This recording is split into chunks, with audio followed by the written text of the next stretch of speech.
Hello, everybody, and welcome to SMITE Prime. We're here with the Summer Bash event with an NA Conquest tournament. My name's Morty. I've got Musy with me here in the booth today. Musy, how you doing? Doing pretty good. I'm excited. This new patch has been a ton of fun, and I'm really excited to see what the best and brightest here at SMITE Prime have been cooking up so that we can all leech off of their builds and play the game just a little bit better. You're probably wondering, what is the Summer Bash? Well, let me show you. It's a month full of fun events here with SMITE Prime that we've got going on every Saturday from all the way from earlier last month to August 1st with over $8,000 worth of prizing. Wow. 8,100 big ones. Well, specifically for the here and now and today, they get a piece of that pie, 2,000 real American dollars to be taken home to their pockets, split among the winners. There can only be one winner, Mort, of this NA Conquest. So, very excited to see who walks away with it all. Speaking of the winners, or the potential winners, here's our bracket for the day. A couple teams to look out for. Mushroom Kingdom, always some hot contendants that, while they might not have had the best success earlier on with their start, they've slowly grown to move well as a team, right? I feel like this Mushroom Kingdom team is definitely one to look out for. Also, Kaveka goes to Chang? I don't know how to pronounce that. And Hydrogen Bomb, which is a team that we definitely know. Oh, Shingleborgen too. Oh yeah, shout outs Shingleborgen. Big ups for Shingleborgen. Got a couple of buys here as well. So already in the quarterfinals is Nerf Jungle. That's the TTV Centaur team, and then Bacchus Dispensary, the BRE team. So some bangers waiting later in the day, but a lot of blood to be shed out the gates right in the beginning. I mean, for our eyes in particular, I think you mentioned it more, Michael versus Mushroom Kingdom. Now, I am pretty pumped. The Michael team looks solid. That's Karmic, Valo, Jingaru, Rongyu, and Tuba. So it seems that Karmic has kind of found a new home with a new batch of gamers. Whereas, the Mushroom Kingdom team is kind of the same as it's ever been, right? Mario Bro, Tempo, Chunga Bass, Shadow, and then Dishonored, which is actually, I think Dishonored, is that a new addition? Because I feel like they were running with Crow for a little bit, if I'm not mistaken. So now they've got Dishonored. Oh, Timer. That's right, Timer was there. No more Timer. So it'll be interesting to see if this small adjustment for the Mushroom Kingdom will let them make it just a little bit further. I'm always excited to see what Shanga Best brings to the table. I feel like she is able to push forward a lot of unique characters that we don't get a chance to see too much. I always think about that Yamoja mid.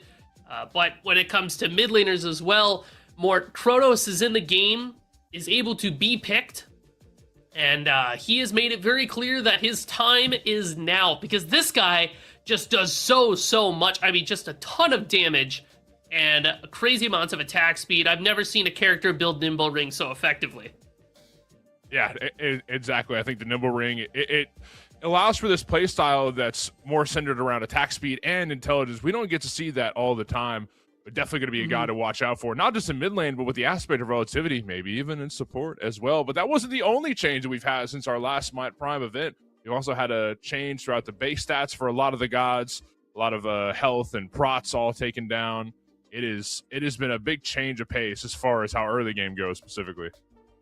So this change, in conjunction with the flat pen changes, has made it so that squishies are able to really blow up other squishies fairly early on in the game. Like, a lot of mages are building Spear of Deso, Soul Gem, like, first item is where we're getting, or even World Stone. I've seen a lot of players start with World Stone first thing. So the fact that everybody is going to have a little bit less base stats, but the tanks have a little bit more base stats as a whole, kind of leads into a point that we get to talk about later. Penetration. Now, your percent pen is different. It's been spread around. So before it was just Titan's Bane and Obshard. Now there's a whole slew of items that get to have this, you know, percent penetration. I think one of the big ones to think about, Dreamer's Idol, Avatar's Parashu, having percent pen is very nice, like last item, luxury item, if you're able to fit that in. But if you're a jungler, Heartseeker has now, you know, been super core to go with your Titan's Bane, your intelligence items. You know, you've got some flat pen here. World Stone is really good. I like playing with Cosmic Horror quite a bit. I think Doom Orb is kind of slept on. Not seeing too much of that, but there are just a ton more options to play with. I think Soul Gem is also very highly valued as well. And a couple more changes to the Conquest map as well. Not just items, not just a new god and a lot of god stat changes, but Conquest itself has changed up quite a bit. Lane minions have definitely been pretty strong, right? That whole base race scenario that happens with minions, it definitely happens a lot more now. The totem is going to be a little bit nicer to handle for the team. Ancient Fury helps against taking down towers with just flat damage that it deals. There's so much to love about all the changes that we put on Conquest. I think one of the big changes here for me is the fact that jungle mobs, their base HP being taken down, kind of helps the lane clear. Well, jungle clear, not lane clear. For the junglers that have to kind of roam around the map, it's a little bit easier for them to keep their farm up, makes them a bit more relevant in this game, and especially with the flat pen changes, they want to get a couple early flat pen items, farm up their jungle, and then go get active in some of these side lanes. As a solo laner, somebody kind of hangs out in that left-hand side. Totem of Ku has been very, very fun to play around with. The fact that you get XP kind of whether, like, as long as you hit it, you get some. So you really need to make sure that you contest this totem as much as possible. It is worth it to trade a bit of your life. Even if you don't end up getting it, you just want to be part of it. And the fact that it gives experience for the team makes it really, really good, even for your side lanes or your mid lane, your junglers who are like, oh, I just need a little bit of a push here, then I'll be level 5 for this next engagement. I just want a little bit more. Bomba, right? I give to you Totem of Ku. So it kind of reminds me of Smite 1, where my mid laner would just be like, can my solo laner get a totem? It's sit here and be like, you may not. I'm getting pressured out of lanes, so sorry. But it just kind of makes the solo laner feel like they can have some more impact on the map outside of just outright rotating, which I think is very, very fun. So the best way to wrap that up with a bow and put a bow on it, tanks are still very much so alive, but when it comes to squishy on squishy violence, squishies blow up a little bit faster. It no longer takes rotations of abilities to cycle through somebody's health bar. Now you can hit a couple when you pick up your early flat pen and just destroy people, but meanwhile, tanks still being very much so relevant. Musi made sure behind the scenes to tell me, hey, don't tell people that tanks are not real. They are absolutely real. You just got to go the right build. I mean, you have Dwarven Blade, Berserkers, Draconic Scales. Obviously, next week we're going to have a patch that changes some of that, but that's in the future. For the here and now, as Banco put it, your Ratatouille prot items that increase your protections via a percentage amount. So Breastplate of Determination, Berserker Shield, and the Draconic Scale. Sorry, Dwarven Blade, not Breastplate of Determination. It's got the same art. I'm still Smite 1 brained, even after all of this. But you stack those things on top of each other, it becomes very, very hard to kill you. Picks like Achilles, who come out of the box with batteries and with protections to go with them, suddenly become uber super duper tanky that they've been for a while, but now it just gets really, really hard to kill them. We've got our picks and bans ready for the first game of the day. Michael up against Mushroom Kingdom. It's happening right now. When going into picks and bans, we can take a look at the team. We know Mushroom Kingdom. This is a team that has stayed together for quite a while and found a lot of success recently. Looking over on the other side here, Michael. So you've got Karmic from Hostile Takeover, right? Formerly known as Overtime, formerly known as Clocked In, longtime solo laner. Also with Food Drive for Globe for the Founders Series. Valo, as well, a very known jungler. Jengaru, who, if you've been around since the SPL days, you know Jengaru. Rongu and Tuba joining the fight as well. So this is a team that it consists of a couple different players from a couple different teams that we've seen in Prime, all here now, which were for this one-off Conquest. It's a very solid collection of talent. I'm excited to see what Michael can do. I'm also really excited to see some of these bans, Aphrodite and Giannis, off the board. Now, Giannis is a pick that I definitely was thinking was going to see some play, but now I'm kind of wondering if we never get a chance to see it hit the field, because ever since we saw the flat pen changes, Giannis has felt a little bit more viable, right? His unstable vortex just hits you for a gazillion damage, right? And we saw in the last EU Conquest Smite Prime that even during the proc slot meta, Giannis was able to effectively one-shot somebody in the late game. Now we can do that a little bit sooner. So if I'm thinking about other mages that are going to be problematic, Agni can't be played today. Discordia, to me, is one of the next best mages to be able to pick in your game. She's able to use flat pen really effectively. She has a lot of really good CC, so I would definitely expect to see her somewhere in the mix. Couple bans that we're used to seeing. Aphrodite offers a lot of counterplay. Let's get rid of that because we want to be able to just run at you, right? Bastet has been taken off the board as well, a very strong jungler, especially with the flat pin introduced to not just intelligence items, but also Jotuns and a couple others for strength items that junglers like to go. So Bastet's still just as strong. But a couple new bans. Yorn we don't see banned too often, and neither is Uller. Yeah, Uller is an interesting one to me. I haven't seen too many rumblings for Uller. That might be a call out to Mario Bros specifically, or potentially Shadow, who could be running the Uller jungle. But I would imagine that with the flat pen changes, Transcendence getting a little bit of flat pen does make that character look pretty good. Heartseeker 2 is percent pen, so math checks out. Uller can just delete people, but this Mordred in the first pick for Michael here is another pick that I really enjoy. This is a character that's able to build the, protection scaling items and still deal a ton of damage, utilizes Bluestone very well, has a really good engage ultimate, definitely worth the top pick. Definitely worth it. Hu Yi and Sobek to be going over to the duo lane, supposedly the duo lane. Very small chance it's solo Sobek, but let's assume support for now. I think that Dishonored has many more gods in the bag, but that looks like a pretty nice early aggression duo lane. You've got the Plux to set up for potential early kills. Hu Yi can do quite a bit of damage out the box. Base stats still look pretty fine with him, even without your first item. I mean, as long as you can find the stun through the jump, assuming there's no aspect, then there's a very good chance that first blood happens in duo lane. Especially too, Hoi with his aspect is able to deal quite a bit of damage, and I feel like the only problem with picking your Hoi early here is that it does open you to the potential of Michael drafting yourselves a Cupid, but as far as like prio picks for ADC, I think Hoi's fairly safe outside of the Cupid matchup, just because he's able to deal a ridiculous amount of damage and just have really good scaling into the late game.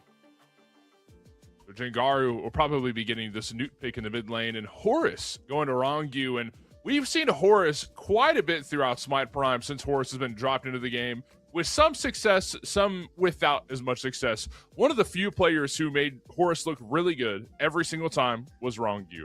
Rongu knows this god very well, and it's not just about the lane pressure you put out or how you can peel so quickly in team fights by just jumping to your teammate, healing him for a bunch, giving him protections, but also if you play his ultimate correctly to the skies, there's no limit on this Uber ride for Horus's ult. You can take your whole team wherever you want to go, and this whole idea of splitting the map is kind of not a thing if you know what you're doing as Horus. You know what I mean? You could have your whole team on top of Gold Fury right after burning FG if you play your cards right. Things like that where, moving everybody around so quickly can really make the map feel a lot more open.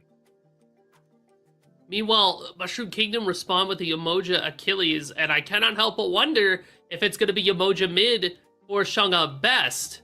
And Achilles, again, just kind of an unkillable demon in solo lane. I feel like has an okay matchup into the Mordred here. I kind of prefer the Mordred matchup just because Mordred is able to really stick on the Achilles and just kind of unload on top of him. But Achilles with the health shield, or physical health shield that he's able to pop, kind of helps him survive that lane a little bit more. I saw the Chronos hover over there for Michael. They opt not to go for it. Instead, Hecate, which is another character I think is really good. Just always very, very viable to pick because she can do it all. She can split up a team fight with her ultimate. She has a lot of range damage. She's offered a little bit of utility for her team because of the magical shield that also does a ton of damage, that also gives her a movement speed. Like, it's just a character that has everything you want in the mid lane. Oh. Wait, hold on. So I see now. Support. Achilles solo, Mulan jungle, or no, maybe Achilles jungle. Achilles jungle. Yeah. Yeah, that sounds about right. That makes about sense. right. That looks nice though. Yeah, So, well, and right. I'm. Oh yeah, I was gonna say I've been seeing this Achilles jungle quite a bit. In some scrims that I've been watching, as well as just games being played, where Mulan has been a little bit on the rise. I kind of think she slept on a little bit, right? And that might be a little bit of a hot take, because Mulan traditionally has been this lane bully character that, you know, once she gets out of lane, maybe she's not as effective. But I will tell you something right now. She does a crazy amount of damage. She doesn't even need the flat pen to be pumping all of this damage. She just kind of does it, right? So if you're going to have a character that can kind of match into what the Mordred does in terms of just hitting you in the face really, really hard, I like what the Mulan can do here a bit better than the Achilles. Plus, then we put this Achilles execute on... like we put it on a car, right? Because where is it going? It's going everywhere. To dual lane, over to mid lane, over to solo lane. I feel like an Achilles rotating onto a Mordred, especially if the Mulan can grab them with the arrow and set up for the Achilles ultimate, suddenly this Mordred doesn't really have a chance to interact with anything too much. But you also have to think about the fact that we see the Osiris over in the left side for Michael. Kind of slipped our notice there. That makes me think it's actually Mordred jungle and Osiris solo. So Osiris versus Mulan. I still feel like I favor Mulan. Well, I guess we'll have to find out as we get into the game. Who's going where? What's going on? We're diving right into our first game of the day. It's Michael up against Mushroom Kingdom. First game of the bracket. Morty and Musy in the booth. We've got the prime team behind the scenes. And Musy, tell me what you see. I see with my eyes. And with my eyes, I do notice a couple of things here. It is Mulan versus Osiris in that solo lane, and Valo playing the Mordred jungle, and Achilles playing jungle as well. I see a migration of Mushroom Kingdom kind of jumping around. It's a little scary, but the blink start for Shadow does mean that they're not going to have anything like an Aegis or a Beads. So if you are, in particular, if you are the Horus, maybe the Newt, look for some ranged roots. Look for some dash stuns. Should be able to lock that guy down. But outside of that, it does feel business as usual. One of the things that I like talking about for this Mordred jungle pick is the fact that they have a couple of options in terms of build path. Mm-hmm. A lot of Mordred jungles still like to do the int Mordred. You're going like Bracer the Abyss. You've got Mike Typhon, which kind of is the namesake of the team Michael here. But you can just go full tank Mordred jungle and run at people and kill them, right? The same thing that Mordred was doing in solo can still happen in the jungle. So I wouldn't even hate to see that, because that does give really solid engage to this Michael team, right? Where Horus can go in, then Valo can go in, Karmic can go in, and then Tuba and Jingaru are just kind of hanging out next to each other, offering each other peel and throwing out abilities at range. Like, I feel like Newt's effective range is a little bit stubbier as opposed to Hecate, but Hecate can just throw that shield out on top of a teammate and blow somebody up instantly, and Newt can kind of handle anybody that tries to run at the Hecate if they slip past the dive that Michael kind of sets up for themselves. So I really am liking what I'm seeing as a whole so far. I'm a big fan of seeing Newt in the carry role as well. I feel like we've seen so much Newt mid for quite a while, especially with, you know, intelligence being so strong. I had a feeling that could be the move too, but I feel like there's a couple players, Donut Doug specifically, who makes this Newt carry pick feel very traditional, like natural, like that's where she belongs, even though we've seen so much mid play from her. Because of that death toll, with your one is Newt, you can get so many death toll procs off and sustain very well, but how much sustain will be happening here in duo lane, it just depends on whenever these plucks can start coming through. Tempo and Mario Bro could get aggressive at a moment's notice. It's much like this Fracture that pulls beads off of Mario Bro. To build off of something you were saying, the build that Tuba goes is going to be very interesting to me here, because traditionally we would see Kaveka do like Transcendence, Book of Thoth, but ever since the changes to those items where they share a pool in terms of what they can give in terms of mana, it feels like you can't really build both of those items anymore. You're mostly building one or the other. So for Tuba's build, I'll be interested to see which route they take. Fracture onto Tempo, updraft to follow. A slow from Mordred's 3 brings Tempo down to 50, down to 20, hiding under the tower, but gets hit. One stray basic takes down Tempo. That's first blood for Michael. And an interesting rotation there too from Valo. Felt like they were over here very, very early, right? And it looks like in the mid lane, Chingaru is going to be, boxing around with Shadow, who could have took the more traditional route, whereas Valo was up sitting next to their purple buff, just chilling and waiting there. So I feel like this will have some implications because in the next 20 seconds, right, those firebrands are coming up and Valo's going to have some assist gold over their opposing jungler. The kill did go to Tuba, which I would have liked to see it go to the jungler, but I mean, Tuba's playing a gold scaling character, right? So getting an extra 500 gold is going to give them a lot of pressure over Mario Bro by simple fact of they're just going to have more items than them and they're going to be able to deal more damage. 2-on-2 skirmish by the solo lane. It's both teams getting ready to show up to the firebrands, which both mid laners are reporting to as well. So potential 3-on-3 here in just a moment. We're positioning up so far. Michael feel very confident. Mushroom Kingdom on the back foot as Michael walk into the Fire Giant pit, but collapse for a kill instead, finding a slow onto Dishonored. A good root and ult ready, but not even needed. Karmic's able to find the kill. Open the gates is out to look for Shadow after Dishonored's gone. And trying our best, not even showing up over there. Didn't even bother. Good pluck takes Rongu off of Mario. Okay, so weird skirmish over in the left side too, going for the purple buff, and Mushroom Kingdom can't defend theirs. I feel like Shaga Best was able to sneak those rocks when nobody was looking. Because Karmic, Valo, and Jingaru had walked up to go kill Dishonored there. And then Chaga Best kind of starts that rotation, but then leaves. I feel like she had cleared out those rocks and then just dipped. Like, all right, mission accomplished. Sorry, Dishonored, I will catch you on the flip side. Yeah, W, it's worth. And Chaga Best playing this Yamoja aspect mid, we've seen it a few times in the past, right? Where it just does a surprising amount of damage. With this aspect of Downpour, right? Your abilities are going to have higher intelligence scaling, so your items become a bit more relevant. And your Mending Waters, that's your second ability. It doesn't affect your allies anymore, but it just bounces off of enemy health bars. And that just does so much damage so quickly for anybody who's grouped up together. You do lose a bit of your CC. Your Moonstrike doesn't stun, but that's fine, right? You still have your Yamoja walls, which force options like the Shell. You see a Shell for Rongu and Karmic in hand there. Good pluck onto Rongu, but able to move back, protect her surge, but off of the fracture dash, a stun is found from Shadow, slows down Rongu for a moment. Sunbreaker thrown down as well, but no kill found as Rongu's quite tanky and able to heal up a little bit through Resolute as well. Shadow's going to settle on this middle buff instead and grab that and walk away. It really does feel like ever since that first blood, Mario Bro and Tempo are just going to have a tough time into that lane.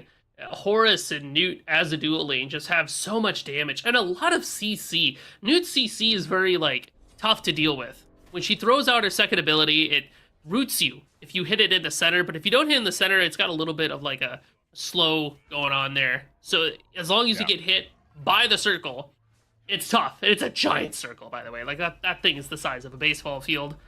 So the kill potential between Rongu and Tuba, very, very high. Even if you have Shadow try to walk over and gank, even with that blink, closing the distance can be kind of hard. Especially now that Tuba has their Tearfing first item. Interesting. And Rongu opted for Thebes, which is a little odd to me as well. But I want to start with this Tearfing, right? You mentioned it before, Mort, how Tuba is able to utilize this Death Toll really effectively because of the way that their first ability works, right? It goes pew, pew, pew, pew, 5 shots. Empty the clip. Well, Tearfing says, hey, well, whenever you hit one of those shots, I'm going to deal a bit of bonus damage, right? 15. And then you get a little bit more every time I hit somebody. Ba, ba, ba, ba, ba. So suddenly, you empty the clip on somebody. They're taking 15 times 5. That's a number. You can't expect me to do math this early in the morning. But imagine it is a big one. The point being is that that's a very important spike for Tuba here. To be able to just look at somebody and kind of take them off the board. Rongu opting for Thebes right away is a little odd to me, but Tempo goes for the Yogi's necklace. So it kind of feels like maybe supports aren't valuing the active items as early, but just getting some health online, which, because mages are going to be going a lot of flat pen, it does make sense, right? Because if you can't get early protections, you can get early health, which is similarly effective in terms of keeping you alive. Valo gets plucked and forced to ult, but can't get What far. happened to him? Gets body blocked, and Tempo is able to take down that one. Valo deceased as the ritual is being sought after. Mike will only have Rongu around, and Garu's somewhat nearby as well, but Mushroom Kingdom have the numbers game. It's favoring them. They're capturing the mid lane beacon. Rotating over is Dishonored as well to make sure that that goes well. Rongu's catching a bit of damage, hiding on the left side, and Ritual Sight is secured.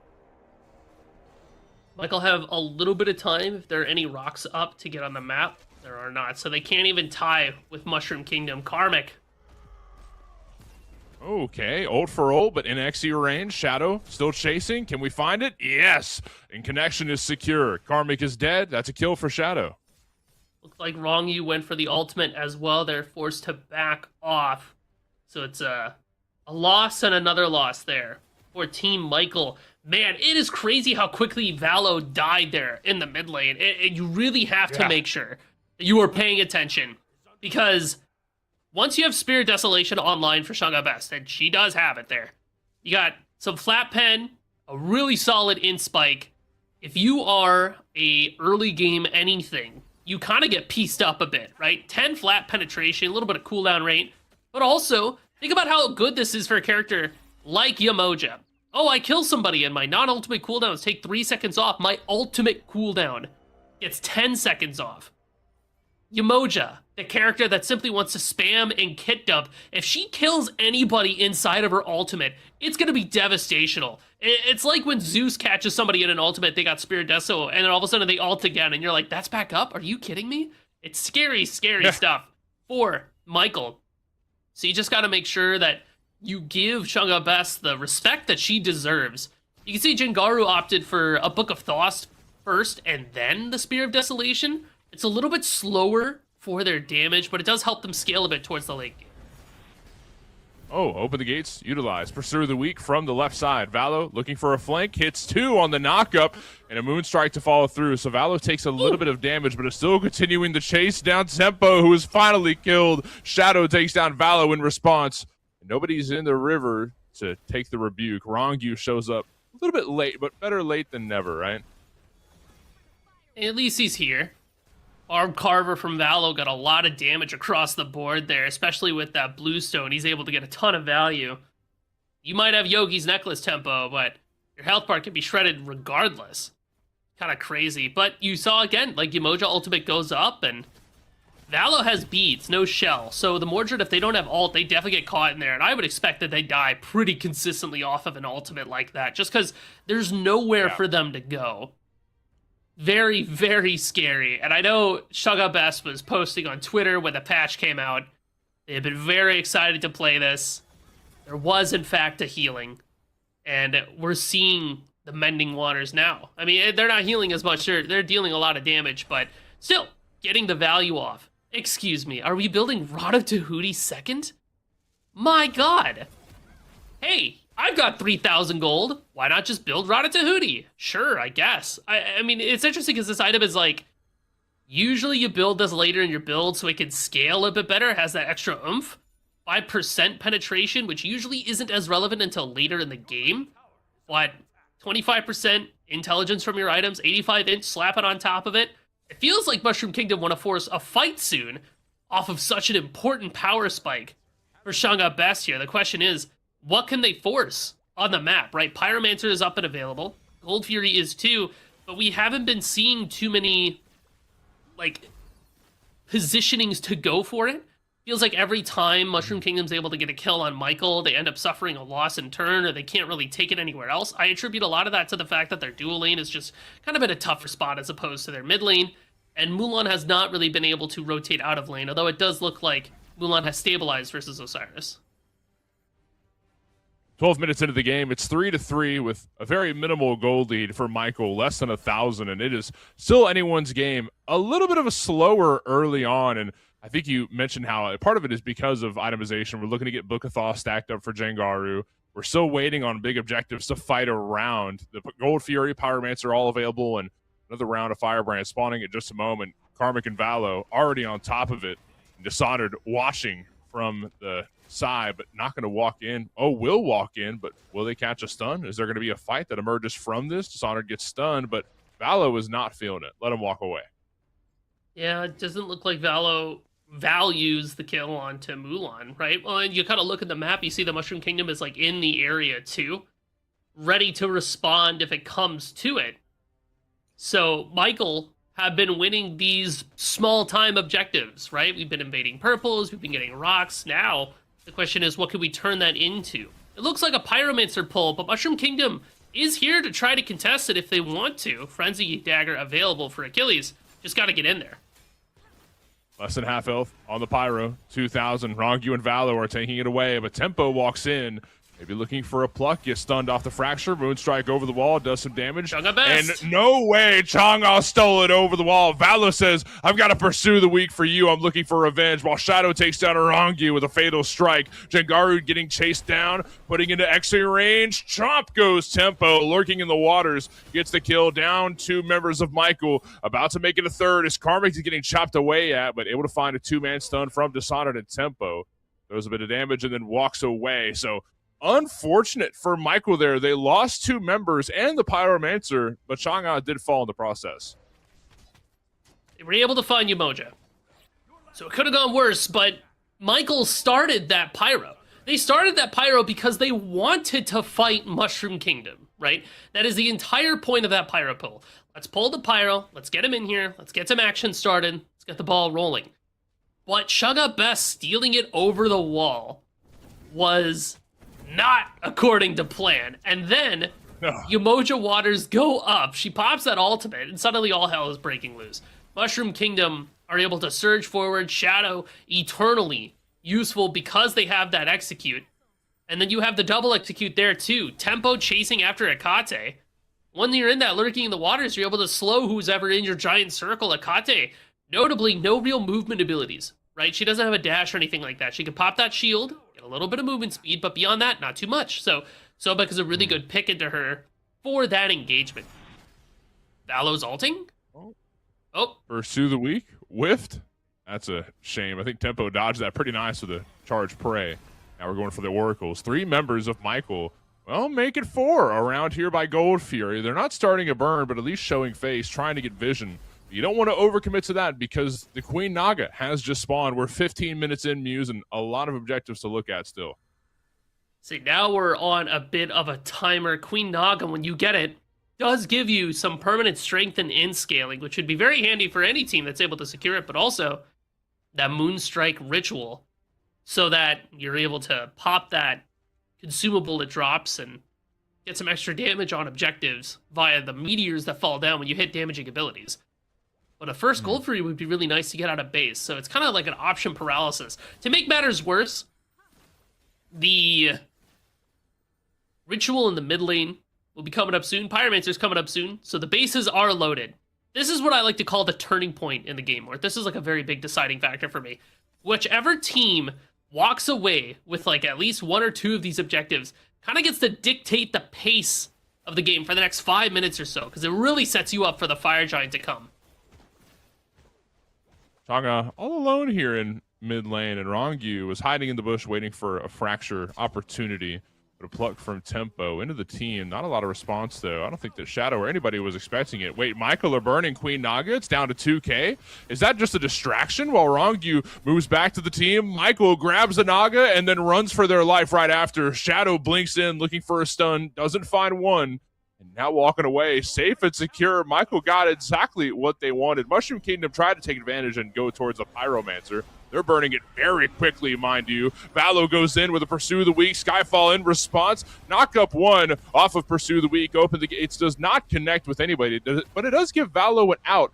Oh, River's Rebuke thrown down and almost walled off all of Michael, but a slight opening lets them get out. Karmic takes down 1 in the back line, though. Mario Bro kills Tuba, and this fight is spilling out into the mid lane. Ritual Sight is being ignored. Everybody just wants kills, and it's about time. Heart Slash slows down Dishonored for a moment. Tempo shows up, and Rongu there to kill Shadow. Tempo all alone is what it seems like. Maybe looking to find a pluck, but I don't think there's going to be a great opportunity showing up here. Mike will have the man and health advantage.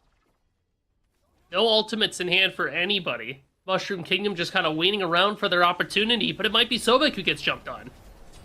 Another heart slash ready to go, lurking in the waters, tried and used to maybe escape that one, but didn't look like there was any opportunity escaping away from 4 members of Michael, who not only got the Queen Naga, grabbed a couple kills, and now look to take the red buff away from Mushroom Kingdom. You can't have anything if it's up to us. No, just nothing to be had here. Karmic's level 17. They've got the Dwarven Plate and the Berserkers and a getaway car because of the Open the Gates from Jengaru. So it's a squeaky clean delivery there for Michael. Love the way that they played that engagement around the Pyromancer, right? Valo is going to be that first layer to go in. I feel like Tuba's ultimate maybe layered a little bit not how you would like to see it, but I still like what it did, right? Because it covered the space that Valo wasn't able to cover with their own ultimate. And then, as Valo is, starting to make their getaway, and you see Shunga Best throw up a really good River's Rebuke ultimate there, you have Osiris dive the backline. I mean, Karmic, with their Dwarven Plate and Berserker's Shield, very, very difficult character to kill. If their passive is fully stacked up, they have damage mitigations, and if they pop their 3, they have damage mitigation. So he's able to really harass out that backline. Speaking of harassing the backline, pursue the weak right to Mario Bro, who was full health, hanging out in duo lane. Valo says, I'm here, here's an ultimate, and does half of his health bar and then walks away right after, shoving Mario Bro under the tier 2, while the rest of Michael are walking towards this Gold Fury that might not have been for a kill. It was really meant to push away Mushroom Kingdom while Michael will go for this gold, but they can't burn it fast enough, so they end up dropping it as Mushroom Kingdom grant vision. Michael no longer going for the objective. Shunga Best has a combat blink in their build now. Very, very expensive build. A lot of expensive items. Whereas you look at Jengaru's build, and it feels like all of their items are pretty cost effective, right? The Soul Gem is able to do quite a bit for you, even if it doesn't take too much in terms of a gold investment. A little bit of flat pen, a little bit of damage. A lot of flat pen, actually, for Jengaru. It feels like Jengaru is designed to kill squishies. Maybe not so much the tanks. So we're leaving that to Tuba, who is building percent pen. And when was the last time we checked in on Tuba's build? Hold on a second. When's the last time we checked in on... Oh my goodness, Shadow gets taken into the air and just destroyed. Oh my goodness. That was a really nice pursue of the week to set up the rest of Michael. Now they'll go for Pyromancer because nobody else from Mushroom Kingdom is even around to notice. So a free Runic Bomb for Michael. No chance of Chang'e stealing this one. Valo secures it and Runic Bomb in pocket for Rongyu.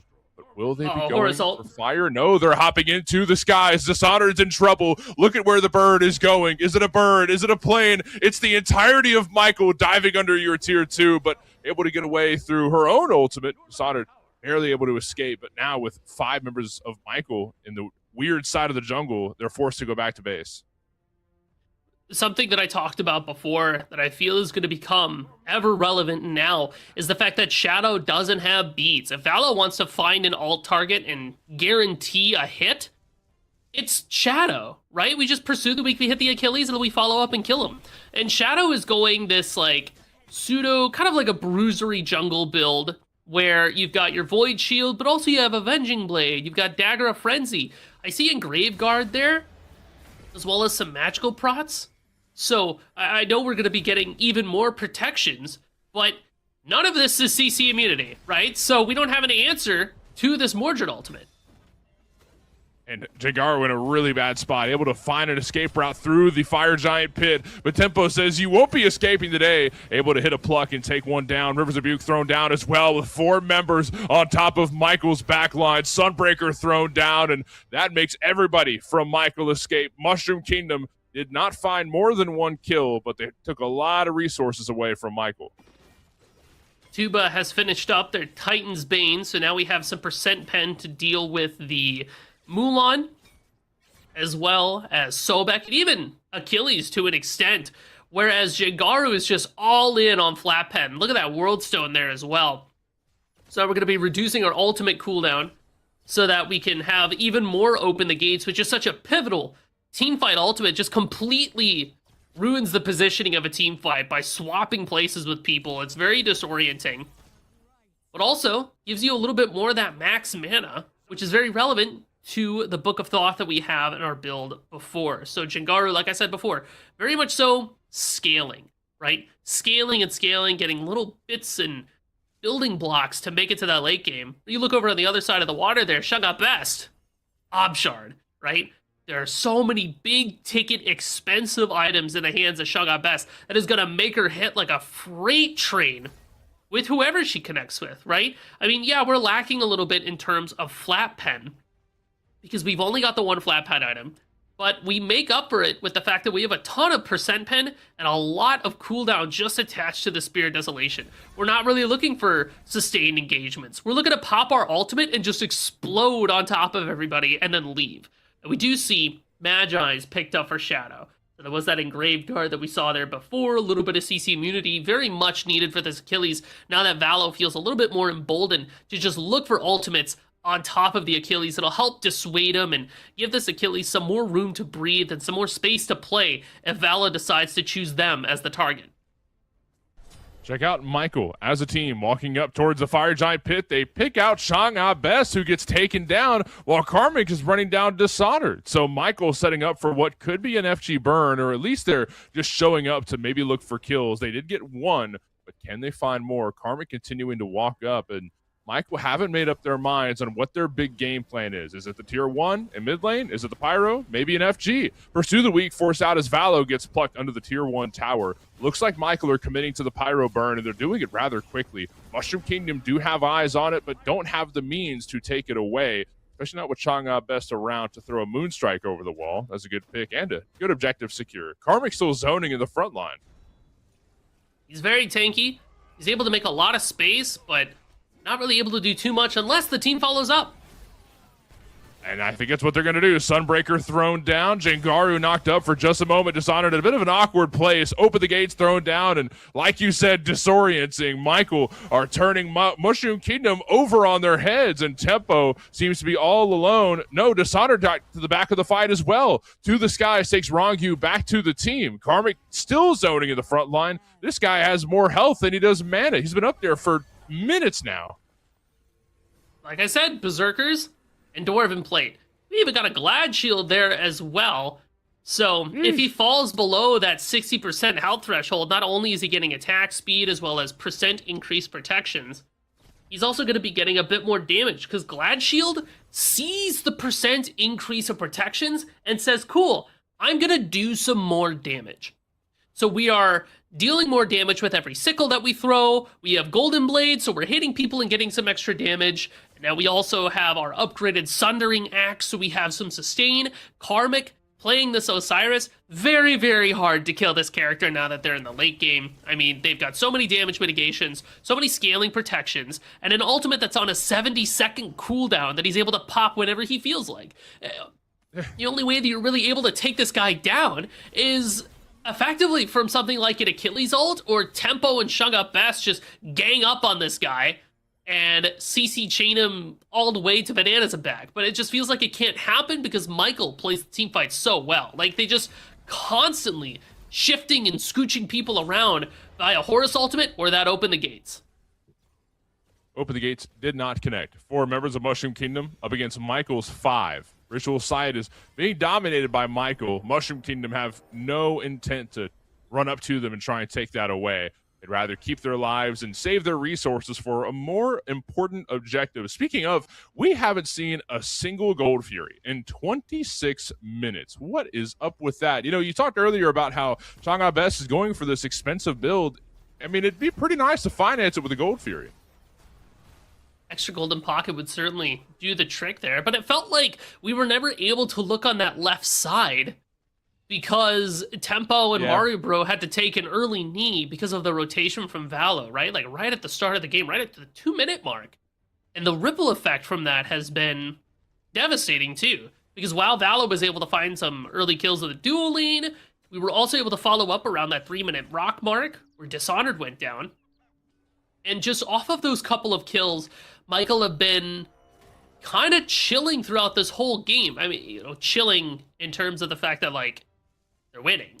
But they've put Mushroom Kingdom in a position where they can't really execute on anything. They were the aggressors once And now they've kind of been on the back foot. So now if you're looking at Gold Furies, it's probably because you're trading out things like Fire Giants, right?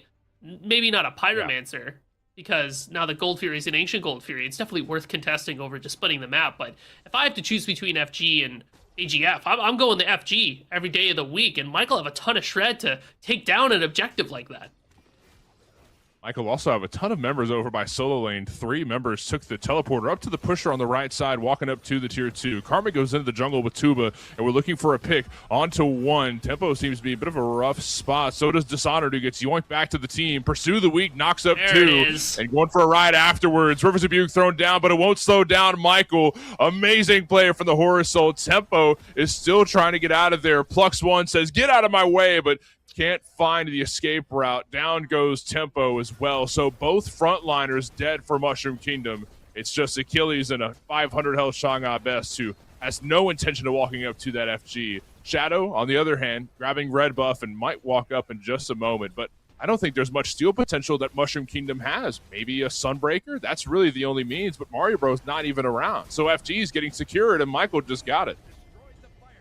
That team fight looks so good for Michael. What I was talking about before that happened around the Pyromancer was executed perfectly around that blue buff. Valo scoops up a couple of people with their ultimate, and Tuba times their ultimate perfectly afterwards, sucks everybody in for a ton of damage. And then the old slip and slide, the switcheroo there from Rongyu and Jingaru, where, we're gonna open the gates, and then we're gonna Horror Assault back out, right?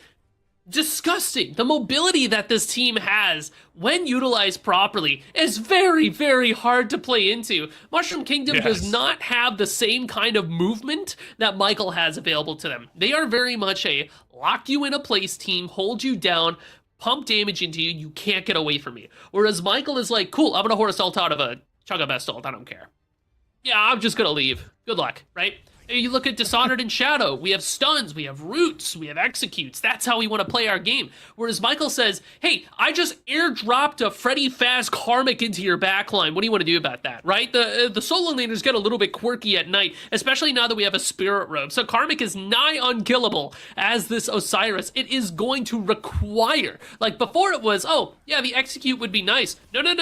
Now you need the execute in order to kill this Osiris. Tanks are broken, right? This guy cannot die. And now Michael strips the map of farm. They got a Pyromancer, now they got an Ancient Gold Fury. So now with all of this gold, we're rounding up some of our builds. You see an upgraded Aegis for Tuba, not a Combat Blink, notably, because they don't need to worry about movement so much. That's what their team is for, so they can just stand and deliver with all of their damage. You see that Valo as well has the Dwarven Plate Draconic Scales. It looks like we're going to be upgrading a relic. I would love to see either like a Sunder or an upgraded Shell, just for some added damage, or just straight up tanking it so that nobody can kill you. It just feels very hard for Mushroom Kingdom to play into this comp because the answer lies in other characters.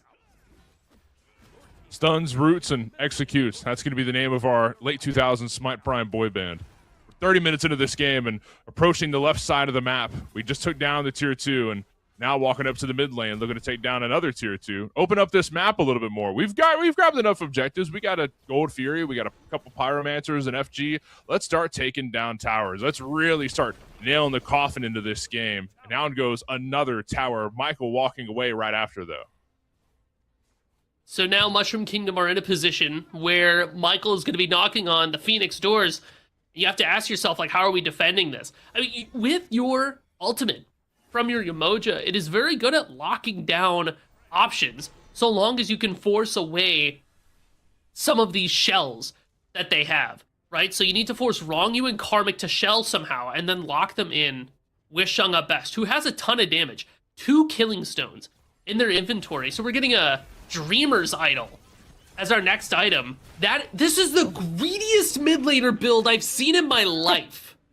This is the greed that they talked about in the Bible.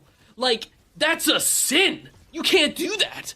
Like, and the fact that we're like so far down and still going for these big ticket items, Mushroom Kingdom is banking on their defense to be super good. They are banking on turning around a singular team fight, and if they can't do it, they're gonna lose the game. And you know what? Now that I say it out loud, Ball out. I love that. That's kind of, that's kind of sick, right? Mario Bros got Deathbringer and a Rip Talon, so we have some percent pen to go with our crit.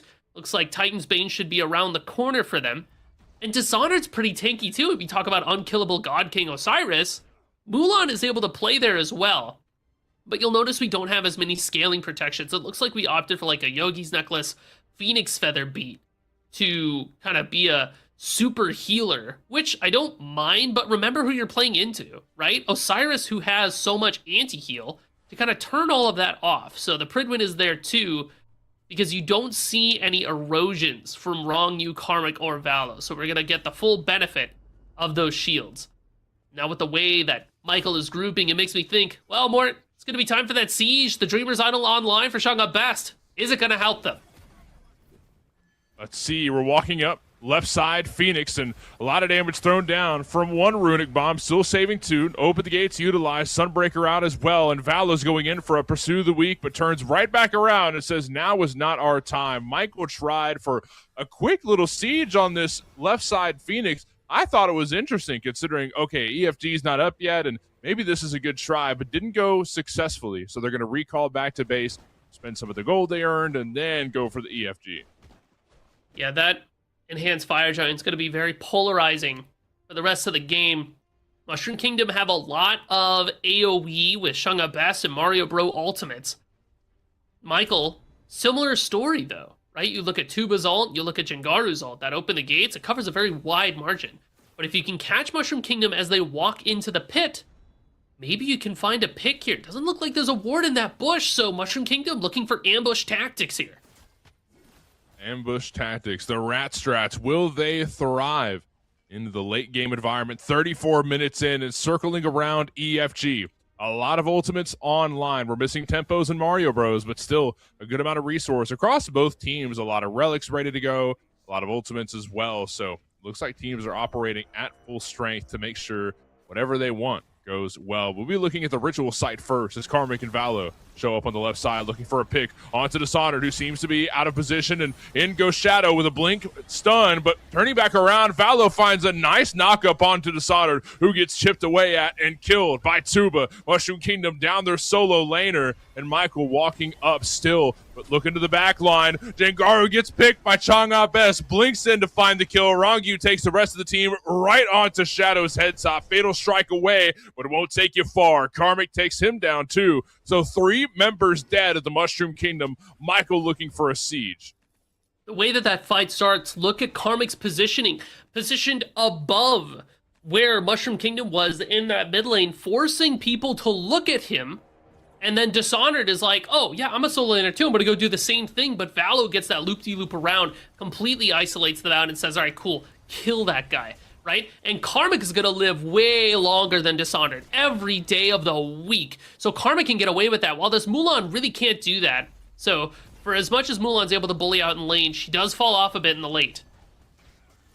6,000 health on the EFG. Karmic is looking at Chang'e Best, but around the corner is Tempo too, who goes in with Lurking the Waters. Maybe a little bit too early because now he's getting focused down. 3K on the EFG. Runic Bomb thrown down to secure. And Michael are gonna get it. Everybody but Jengaru gets their hands on a belt as Tempos ran down. Karmic gets that kill. Obsidian Dagger in pocket for Tuba as 5 members of Michael are running up there. No, 4 members. It's pushing up the left is Jengaru, who's trying to get caught up to the action. Man, you couldn't have waited like one more second for Jengaru, guys? Come on. Come on. Yeah, he was right there. But it's a good Fire Giant fight there for Michael, keeping Tempo away. And now that we have this enhanced Fire Giant, the world is your oyster, right? You have pushers walking down the map. You have an Ancient Gold Fury that's able to be scooped up. You've got another bomb in your pocket just now.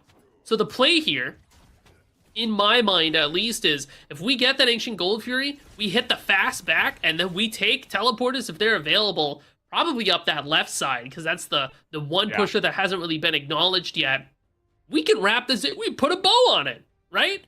So if you're Mushroom Kingdom, we're on red alert. We got to be able to take care of that pusher. We have to try to find a way to either ignore Karmic, good luck, or deal with either Tuba or Jengaru, who are able to just it feels like they're able to kind of free cast whenever they like. Jingaru recently looked at by Shanga Best, but it costs a combat blink. We have to find a way to make it work without expending too many resources. Again, I think about our Dreamer's Idol, I think about our Shanga Best Ultimate, I think about these defenses, and I go, this is a good defense for Mushroom Kingdom. It's just gonna be really hard, because if Michael is able to walk away, they will regen with that enhanced Fire Giant. And they have the Horus healing too. So extended fights do not benefit Mushroom Kingdom here. They have to end it all at once somehow. Whereas Michael is very happy to just sit here and be annoying forever. Rongyu's got a doublet of binding to connect on top of somebody, offer a lot of dampening. And with the Spectral as well, makes it very hard to get any damage off on him. Couple members of Michael on the left side bird, a couple on the mid lane 1-2. So down goes the left bird and down goes the middle bird. A great split of resources from Michael. Now walking towards the third Phoenix. Maybe they could take this down too. Seems like Michael are a little paranoid. They're a little scared that something's not going to go correctly. Dishonor finds a rope pull. Valo goes in with Pursue the Weak, but gets up down by Mario Bro. Turns around, hits the knockup. Dishonor goes into the air. Open the gates to utilize. And Beads pulled from Valo as he runs right into the back line, straight for Dishonor. Fatal Strike kills Valo. Down one member. Michael are now walking away, but locked in by River's Rebuke. Rongyu gets the third bird, but can they escape with their lives? Jingaru puts on the juke shoes through a portal and goes into the back line just to get wiped by Tempo. Rongyu fractures forward, looking for more stuns. Skyfall gets the kill on a Mario Bro. Tuba from downtown, all net, no backboard, but still going in as Rongyu, who's just walking at what's left of Mushroom Kingdom. So I don't know what's going on. It looks like at least they got the birds, but Michael can't get much further. There's no way they end the game without the rest of the team. Tuba and Rongyu still full health. As long as Tuba's able to live, the damage could be good here. Wait, do the skies takes them out? I think this is an official escape strategy for Michael, but Karmic just won't stop walking at them. I can't blame him. He is full health. Fracture combo off the updraft, and Dishonored gets dropped immediately. Karmic is still alive. Oh my god, maybe Michael can end this game. Shadow goes into the back line, trying to dodge away, but gets rooted and killed. Roots, stuns, and executes. This is crazy to see from Michael. Fire minions pouring in, and they cannot defend the Titan. Michael will be moving on in the bracket. Man, I mean, that was disgusting. And it's like I said before, a sustained engagement from Michael benefits them way more than Mushroom Kingdom because they have that enhanced Fire Giant to give them constant regen and constant healing. So as long as Tuba is able to keep their health bar up, the damage is good, right? I mean, this Newt was just ripping through health bars. Did you see how much damage the Mulan took there? That was disgusting. Terrifying. I've been writing like notes and stuff like that. I'm adding Newt to the sleeper picks because what did I just watch? That was insane. This Newt pick has looked, it's kind of a sleeper, you know what I mean? We're used to seeing it mid lane, and even from the carry role with strength instead of intelligence, it's still doing burst damage. And I mean, that was a pretty awesome build. We'll be sure and let y'all know when to write the notes. We'll have the items coming up here in just a minute. Yeah, but that was, like you said, copy down the builds. You mentioned earlier on when we first got into the games today that I like watching SMITE Prime. It tells me what the pros are doing and tells me what I should be building. Well, here are the builds. Write them down. So we had, it was Tearfing, Braggies, Bard Carver, Titansbane, Timelock Aegis, and the Heartseeker. Oh, the Heartseeker. So you have a little bit more percent pen there as well. Not too shabby. Look at the damage on numbers on that too. Well, I mean, we will look at the damage numbers on that too. There it is. 42k. Karmic. Ooh. Still able to gap the lobby though, 53k. To tell you something about this Osiris pick, it just can't die more. Like, it's not possible unless he puts himself in an execute range and then gets executed by an Achilles. It's just too many damage mitigations, especially in a tank meta where you're just building a ton of percent prot increases. Osiris sees all that and says, yeah, I love building berserkers. Oh yeah, I can build a dwarven plate. Oh, sure, Draconic Scale sounds good. Yeah, I can have all of that, and a shell, and a Glad Shield, a Golden Blade. Oh, this is all yum, yum, yum, yum, yum, yum, yum. It just makes them so easy to pick. Well, we've got plenty more games waiting for you down the bracket, but before we go down that way, we got to take a quick ad break. We'll be back in a few minutes. Don't go anywhere.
Hello, everybody. Welcome back. SMITE Prime here with one of our Summer Bash events. The NA Conquest Tournament is happening right here, right now, and we're going to talk about it. Morty in the booth today with Musi next to me. And we've got the whole Prime team behind the scenes. It's Red, Rosie, Panda, it's Testai, and Jithin's helping us out today, making all these pretty colors you see on screen happen. Musi, we just watched a pretty nice game, and we've got plenty more games to go.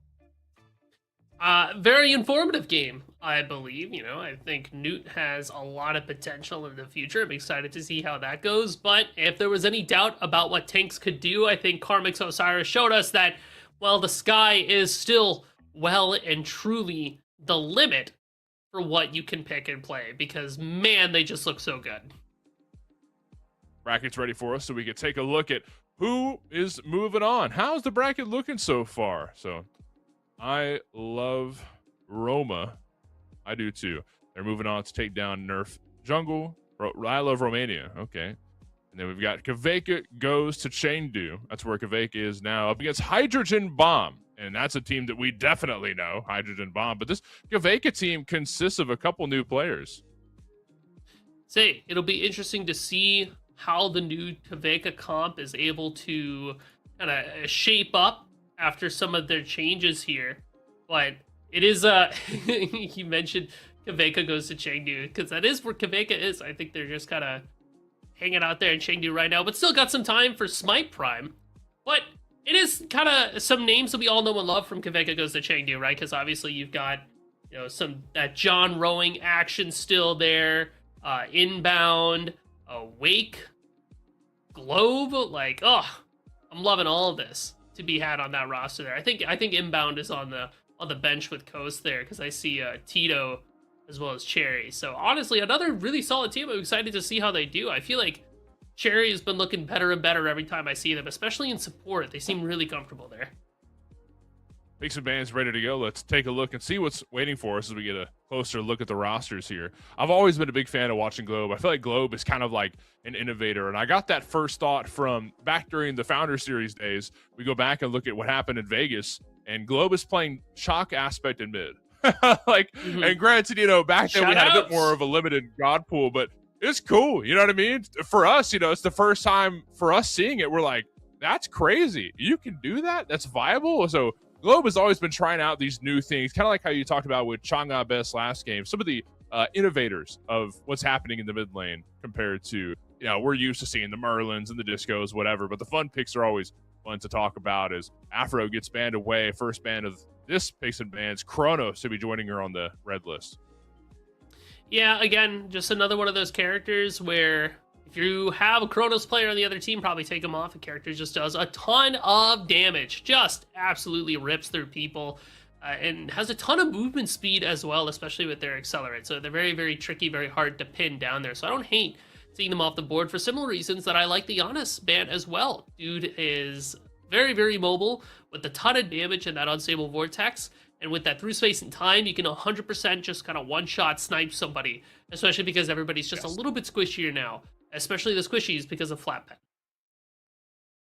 Of course, banned away as well to deny a bit of global presence that Rongyu was able to give a lot of last game. A big reason why I think that they did so well.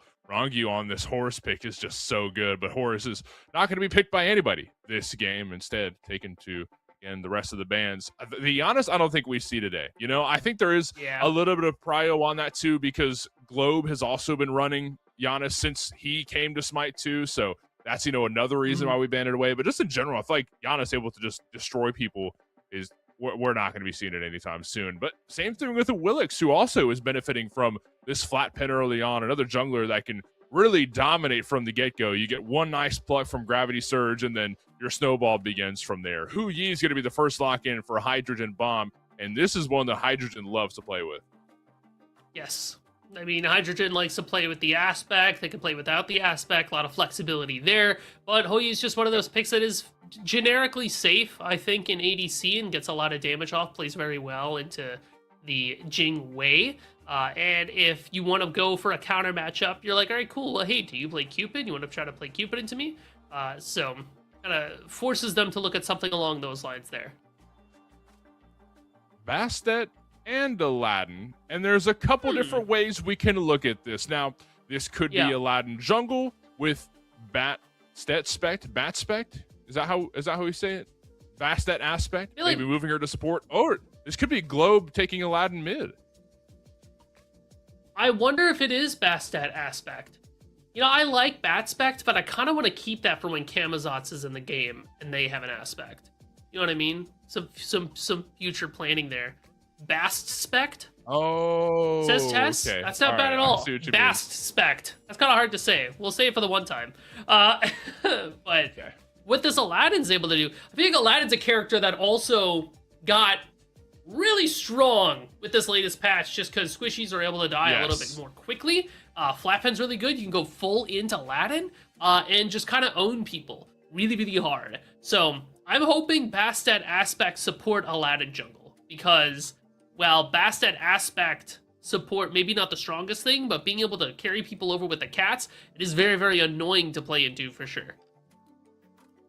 Jing Wei is going to be following through, and I think this goes on to, you know, this very strong late game team that we're looking to see from Kveka Goes to Chengdu, but Bracken screams early game dominance. I don't know. I feel like you kind of get the best of both worlds from this comp. Maybe an early Wealth and Power Wish gets Aladdin on a bit of a snowball. You can get, you know, strong through that. Bracken's already got early game pressure. You know all about that in the solo lane. there's a lot to love about both early and late game from this team.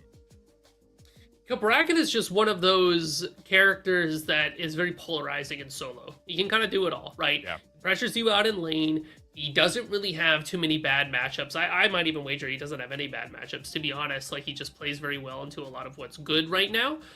His ultimate force is Shell. He's able to harass out mages. He locks down the E set and the Morgan Le Fay, even Mordred to an extent, you know, as long as they don't have ult or anything like that. So, feels like it is a good frontliner for Kveka. We just need a little bit more.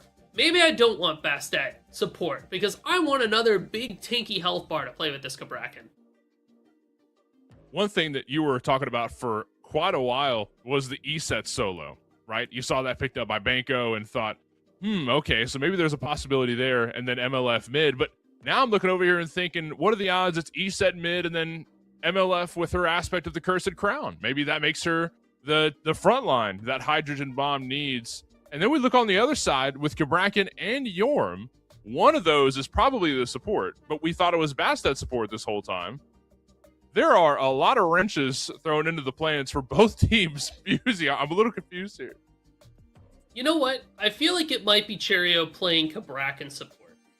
Just straight up. I think it might be Cabrakan support, Yorm and Gondor solo, Aladdin mid, Bastet jungle, Jingwei ADC. That is, and now that I'm kind of seeing the pieces fall, that's where I would kind of put everybody, kind of based on how they play, like, personality-wise. Because I feel like Cheerio and Cabrakan feels very natural. That guy wants to get in your face and get active. He plays like the Amir too, so it's kind of similar in terms of just, hey, I'm going to get on top of you and you're going to die, right? Hydrogen Bomb, you're right. There's a lot of flex potential here. And I do think it could be the Mordred jungle, because we've seen Sunprod play that Mordred jungle before. So then, Morgan Le Fay solo and ESET mid, I think you're onto something there. Well, let's see if I'm onto something or maybe I'm crazy. We'll find out how loco I am as we get into the game. Find out what's going on. Hydrogen Bomb up against Kveka goes to Chengdu. It's happening right here, right now. Morty and Musey in the booth today with the whole Prime team behind the scenes. And Musey, we've got our aces in our places. Tell me what you see. Bastet mid. That's what I see. I see a Bastet mid. Right. Interesting. You know what? Sure. She does a lot of damage. She can be kind of like a physical mage when you think about it. Able to get in and get out. Although, me personally, you know, in kind of the talks that I've been having with other people, I feel like I maybe don't prio the Bastet as much as some of these other assassins nowadays. But when you have an Aladdin, hey, go for it, right? This is like your physical mid laner to balance out your physical magical kind of gaming here, so that, you know, Hydrogen Bomb doesn't stack too hard up on your magical defenses. But Sunprod is going to be playing that Mordred jungle, and Snatty is playing the E-set aspect solo lane that we saw Banco really start to innovate the last time we saw them play. I do like this aspect of the Life Warden. It makes her very tanky and gives her a lot of utility, right? Dispel magic, you don't need to hit anybody, it just shields somebody regardless. The Wind Gust doesn't have damage scaling, but you do get movement speed to allies. And when its projectiles hit an enemies, all allies with transference are healed. So, where is this E-set getting its damage in, Mort? It's gonna be with this Bumba's Cudgel and with the E-set auto chain. Because E-set's able to chain her autos really well, because she can Wind Gust auto, Spirit Bomb auto, Silence auto, and your Bumba's Cudgel is going to be getting damage off of that every single ability that you fire off there. So it is actually very, very hard to play into her. She lives forever, she has a ton of CC, and she's able to smack back. John rowing on this Yorm, I feel like, is just going to try to not interact with her as much. I'm going to clear lane, I'm going to go home. I'm not interested in you. I'm a Yorm and Gondor. I'm going to play it for like a mid to late game, get some items online, and jump on Kaidon, right? I'm going to jump on Kaidon, I'm going to jump on Hydrogen, I'm going to call it a day. Not interested in fighting Snatty whatsoever. We haven't heard the Wealth Wish popped from Wake yet, though, on the Aladdin. Usually, I feel like you hear that right as you're about to get red buff. It did get popped? Okay. I couldn't hear it over the sound of my own voice. Thank you, Mort. Okay, so that's good. Aladdin should have, like, crazy GPM, 609 tapering down. There it is. So, it is weird when I think Aladdin players don't do that. It's just like the safest way to use your wish and get inherent value off of it, especially because these early games kind of hit or miss with whether or not they are action packed, you know? Yeah. Yeah, wait. Speaking of action packed, over here, solo lane showing up, and Snatty looking to get damage on the rowing, down to 50 health, but able to show up and help out. Wake will secure first blood, but Snatty falls. So does John Rowing, and Sunprod there as well, looking for the slow, dashes through one of the tower, hits the 2, and Sunprod finds revenge. So 2-for-1 trade-off. Hydrogen Bomb get the upper hand. Man, it looked like Wake was kind of taunting Sunprod to walk up into them, but that was not a fight that you actually wanted. And unfortunate there for Kaveka goes to Chengdu, because those deaths are at a very inopportune time. Rocks are going to be spawning in 20 seconds. This is going to give a fair amount of pressure to Snatty and Sunprod. Like, you can eat an early death at the solo laner, and it's kind of whatever. Your lane can equalize, but eating an early death and then losing objectives after the fact, taking a bunch of damage as you come back, that's where it starts to get a little bit sketchy for you. So you just need to make sure that you're playing safe, which Jorm can do. He does not really have to fight into Snatty at all. He can just play at range, throw the spit down, and hang out, because this ESET has hands and wings to be able to beat away at you. So don't play into their game. If your Kaveka goes to Chengdu, me personally, I'm looking at dual lane, right? That's where we have eyes. Take a look as Wake dives right on top of Baby Gup. A Hydrogen Bomb is in trouble too. Hydrogen dumps over the wall and able to take away the purple. No, here comes Sunprod. Pursue the weak through the wall. Hits the knock up onto Wake and taken up for a ride down to 100 health. But Sunprod can't find the chase. Hits the 3. Able to take down a Wake. 1 kill found, and Cherry could be next on the chopping block. Sunprod is dashing straight to Cherry. But can we find the pluck? Yes, we can. Brings him straight back to Sunprod's arms. A double kill. Maybe we make it a triple. Running towards the purple buff and dropping it and walking away. Teeter wants nothing to do with Sunprod. I am not going to get on your plate. Just walk away. Man, Sunprod already 3-0 at this point. What a great pursue the week. It cuts straight from underneath that purple buff and hit onto Wake again. Wake dead twice before 5 minutes. Kind of kills his start as Aladdin, to be honest. Aladdin's like sneaky good in the early game. The Kufik Invitation does a ton of damage. He has a lot of really solid clear ability. But now this Mordred, a character who in solo lane excels at taking leads and just running away with them. This guy's a lane bully. He is now a map bully in the jungle. Yeah. So if your Kaveka goes to Chengdu, you're scaling. You're like, okay, well, we lost early game. That's just kind of how it goes. Let's scale with our Aladdin. Let's scale with our Jingwei. Let's play for a little bit later. Maybe we can show up near the first mid-ritual, but, you know, any more losses at this point, and Hydrogen Bomb is going to start completely barreling over you. Look at the damage that Snatty is doing. Very nice circle of protections. Does a whole bunch of damage. Wing Gust catches John Rowing before he can ult away. So JR dead. Snatty using the last bit of his mana to secure yet another kill. Yeah, it's unfortunate there. I mean, John Rowing just keeps trying to tango with the ESET, but she out-sustains, she out-damages, she out-utility and out-values. Like, as long as Snatty has ultimate, you can't really kill them. It's not going to happen. Plus, they still have their shell up, too. Jerry finds a root, blocks off one, but Sunprod says, I'm just going to go straight through it. Throwing the Sunbreaker down. Hydrogen is throwing out a lot of damage. Cherry able to walk back to the other side of the map. Kaidon slows down Globe, takes him down. Cherry has nowhere to go. Sunprod gets that kill. 2 dead for KGTC. And Hydrogen Bomb can do whatever they want with the map, really. They'll go towards mid lane and look for that ritual in just a moment. Well, maybe? No. I mean, Holy this is the crap. state that the Aladdin's in when even Baby Gup is beating the crap out of Wake, where you're just down.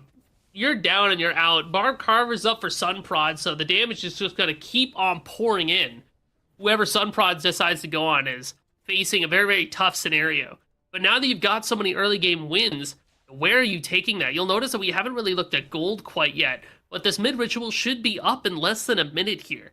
if you're Hydrogen Bomb, to me, it feels like the flowchart is let's get this mid ritual, let's look for a fight, let's go pull gold, right? And if they try to contest us on a Gold Fury, they should just kind of win. They should just own, because Sunprod is insanely massive. They were trying to stop the John Rowing push there on that bottom right side. I heard the ult go off. That was funny. But something else that I think is kind of interesting here, Mort, is that we have a Bancroft's talent for Kaidan, which is not a first item we see very often. We have a lamp for Kaidan too. Here, you can have it. Let's take you into the lamp and try for a kill. Kaidan down to 150, now 200. Sherry walks into the lamp, but so does Snatty. 2-on-2 and circle of protections. Oh my god, down goes Wake in his own lamp. Embarrassing. John Rowing hops into the ult to disrupt what's happening on the outside. Baby Gup takes down Sherry as soon as they all escape. Sunprod with 50 health walking away by the skin of his teeth. That was a crazy exchange, but yet again, Hydrogen Bomb just winning at everything. Snatty kills JR in the right side jungle. Another kill going the way of Snatty. So 4 kills for Sunprod, 4 kills for Snatty. KGTC are in trouble. Man, I mean, we just started talking about this Bancrofts for Kaidan, and immediately it comes in clutch there. Did you see how much healing that Morgan Le Fay had? That was disgusting. She was dead to rights and then suddenly alive. And like, yes, absolutely Snatty being there contributes to that. But it is crazy because the lower you make somebody's health when they have Bancrofts, the more like lifesteal that they get from the item. So it just makes it so that Kaidan is able to kit dump on top of somebody and suddenly they're like full health again. Yeah, you get 10% increased lifesteal and plus 60 intelligence when you're at 40% health. So it doesn't even take that much, honestly, to reach that cap. You get hit by a couple abilities and you're there. So nearly 20% lifesteal to be able to fire back with. I mean, Kaidan's just very, very hard to kill. And you have that Sands of Time there too, which is another interesting starter because I feel like a lot of mages have been going like a conduit to start things off, but Sands of Time offers a lot of cooldown for a character like Morgan Le Fay who wants to spam abilities. I'm really interested to see what Kaidan builds next. Because where are we going with this Bancrofts? We could go to Spear of Desolation. That feels like the quote-unquote right thing to do. I feel like every mage can fit a Spear of Deso into their build. Yeah, there it is. A full buy Spear of Desolation. So we just had like, what, 2,700 gold in pocket? It's chill. That kind of tells you how the game's going so far for Kaidan. He's like, I can hold 3k. It's no big deal. Okay, so 2-on-2 skirmish in mid lane. Globe kind of watching as Cherry gets chipped away at. Plucked back towards the team and lurking in the waters, ready for a chomp. Away goes Cherry into the gator teeth that Baby Gup got. The pusher going towards the mid-tier 1 tower. I don't think Hydrogen Bomb can take it away, but at least, you know, some damage can be dealt. Globe almost dies by walking up for just a moment. Hydrogen almost able to get a kill over here on the left side of the map. Teeter take it down to 200 health, and in goes Sunprod to clean up the scraps. Another kill for him, but Wake's there for revenge. Pursue the weak use to go for a kill onto Wake, but doesn't want to dive the tower. Instead goes back to the purple buff, and Wake will hide under the tower. Doesn't want anything to do with that. Interesting. I thought Hydrogen would maybe go for the jump over the wall there. John Rowing's dead. Soloed out by Snatty again. Tells you how the C-set's going. You got the Runeforge online there too. So remember all those autos we were talking about? All the damage they can do? We're getting even more damage across the board now because of our Runeforge hammer. A little bit of strength and some health regen there too. So you hit a CC and then bomba. You hit a auto to follow up. Very, very hard to play into. We're 10 minutes into this game, make it 11, and it's a small, a pretty present gold lead, actually. A pretty present gold lead for Hydrogen Bomb. And KGTC are trying to find footing wherever they can, but with constant invades happening from Hydrogen Bomb, I mean, it has been an absolute mess for them. But it's been fun to see so far. We're having a small technical issue. We'll figure it out in just a moment. But Muse, we're at a pretty fun spot with the game. We're seeing a lot of momentum being built. We talked about how this team comp is good early and a late game. You know, they're not just going to fall off at a certain point. This team is only going to get stronger. Yeah, it feels like the snowball potential here for Hydrogen Bomb is just able to, just one foot in front of the other, break into a full-on pursue the weak run. because at some point Snatty's going to be rotating out of that lane, and when they rotate out of that lane, they're going to be bringing with them a crazy high lead and everything you want in a team fight to keep everybody else sustained, to enable Sunprod, to enable Kaidan and Hydrogen there too. So it really does feel very, very difficult to play into. I feel like if you're, Chengdu, you are just taking a couple of steps back, only putting your foot down around certain objectives. Maybe we show up for the Moonlight Queen Naga. We try to make sure that we have some presence around mid rituals.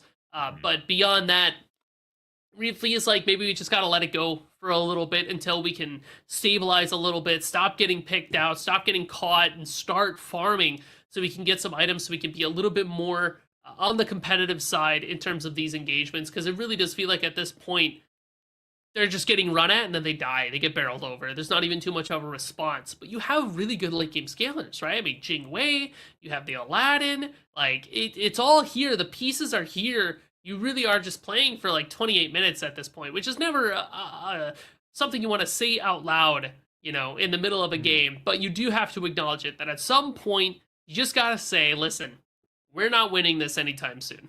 Let's try to stop this. Let's try to slow this down.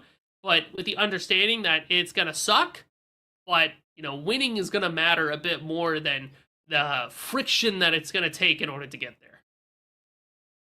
I think what kind of slows this down a little bit too is I feel like what's going to make it harder for KGTC to get into this game is the fact that they don't have a lot of objective stealing opportunities. You know what I mean? I think their burn is pretty good. They're able to DPS away pretty quickly, but it's a matter of trying to take objectives away, right? When you see the enemy team, you see Hydrogen Bomb burning away an FG and trying to, grab objectives around the map, but they have no means to seal it. That kind of makes it hard to contest anything, right? You maybe hope for easy plucks or kills, but other than that, your opportunities are limited. But our opportunity to see the game is pretty limited as we see it. We're going to figure out some technical issues. We'll come back in a couple minutes. We'll let you know what's going on.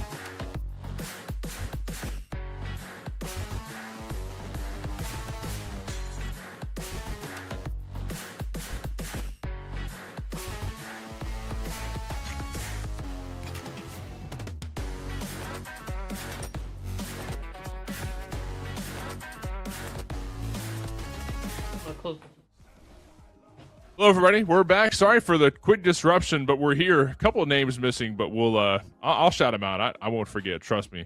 We're back into it, and it's been a fun match so far. Looks like the snowball is still in favor for Hydrogen Bomb, and I don't think we're letting off the gas anytime soon here. One Gold Fury taken down, and Queen Naga about to spawn. The big objectives are showing up here, Muse.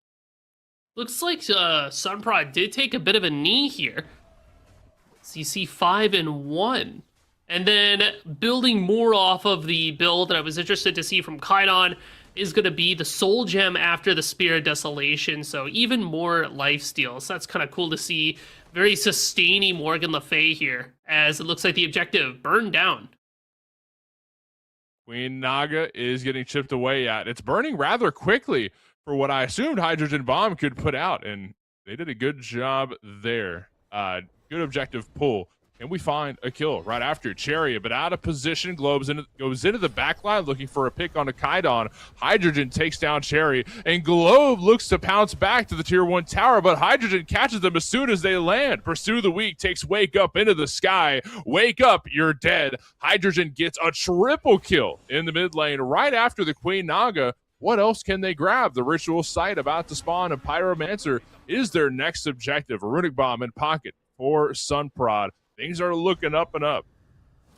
Man, and it's going to be a ton of gold in hand for Hydrogen there. They finish up their Deathbringer to go with their Musashis. Now we just need a little bit of penetration. And this whole Yi is going to be chunking away at just about everybody. So, Hydrogen Bomb took a little bit of tumble off screen. Cameras put back on them. They're looking really good again. feels like everybody from Hydrogen Bomb has kind of had their moment to shine. A triple kill for Hydrogen. Sunprod's been going crazy. Snatty's kind of owning everywhere he goes. It is worth mentioning, though, that even though, like, we're... Oh no. Don't do it. Oh, no.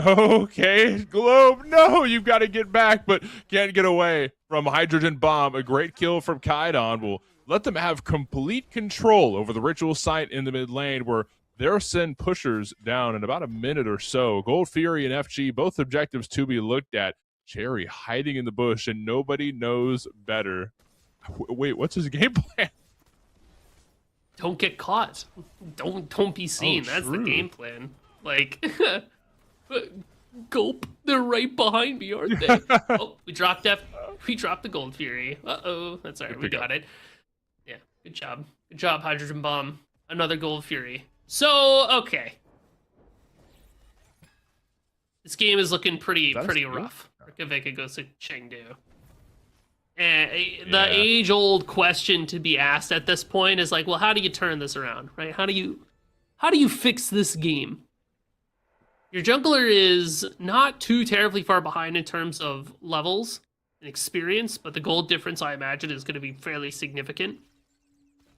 Same deal with, like, your mid laner's 3 levels down. That's just a tough ask.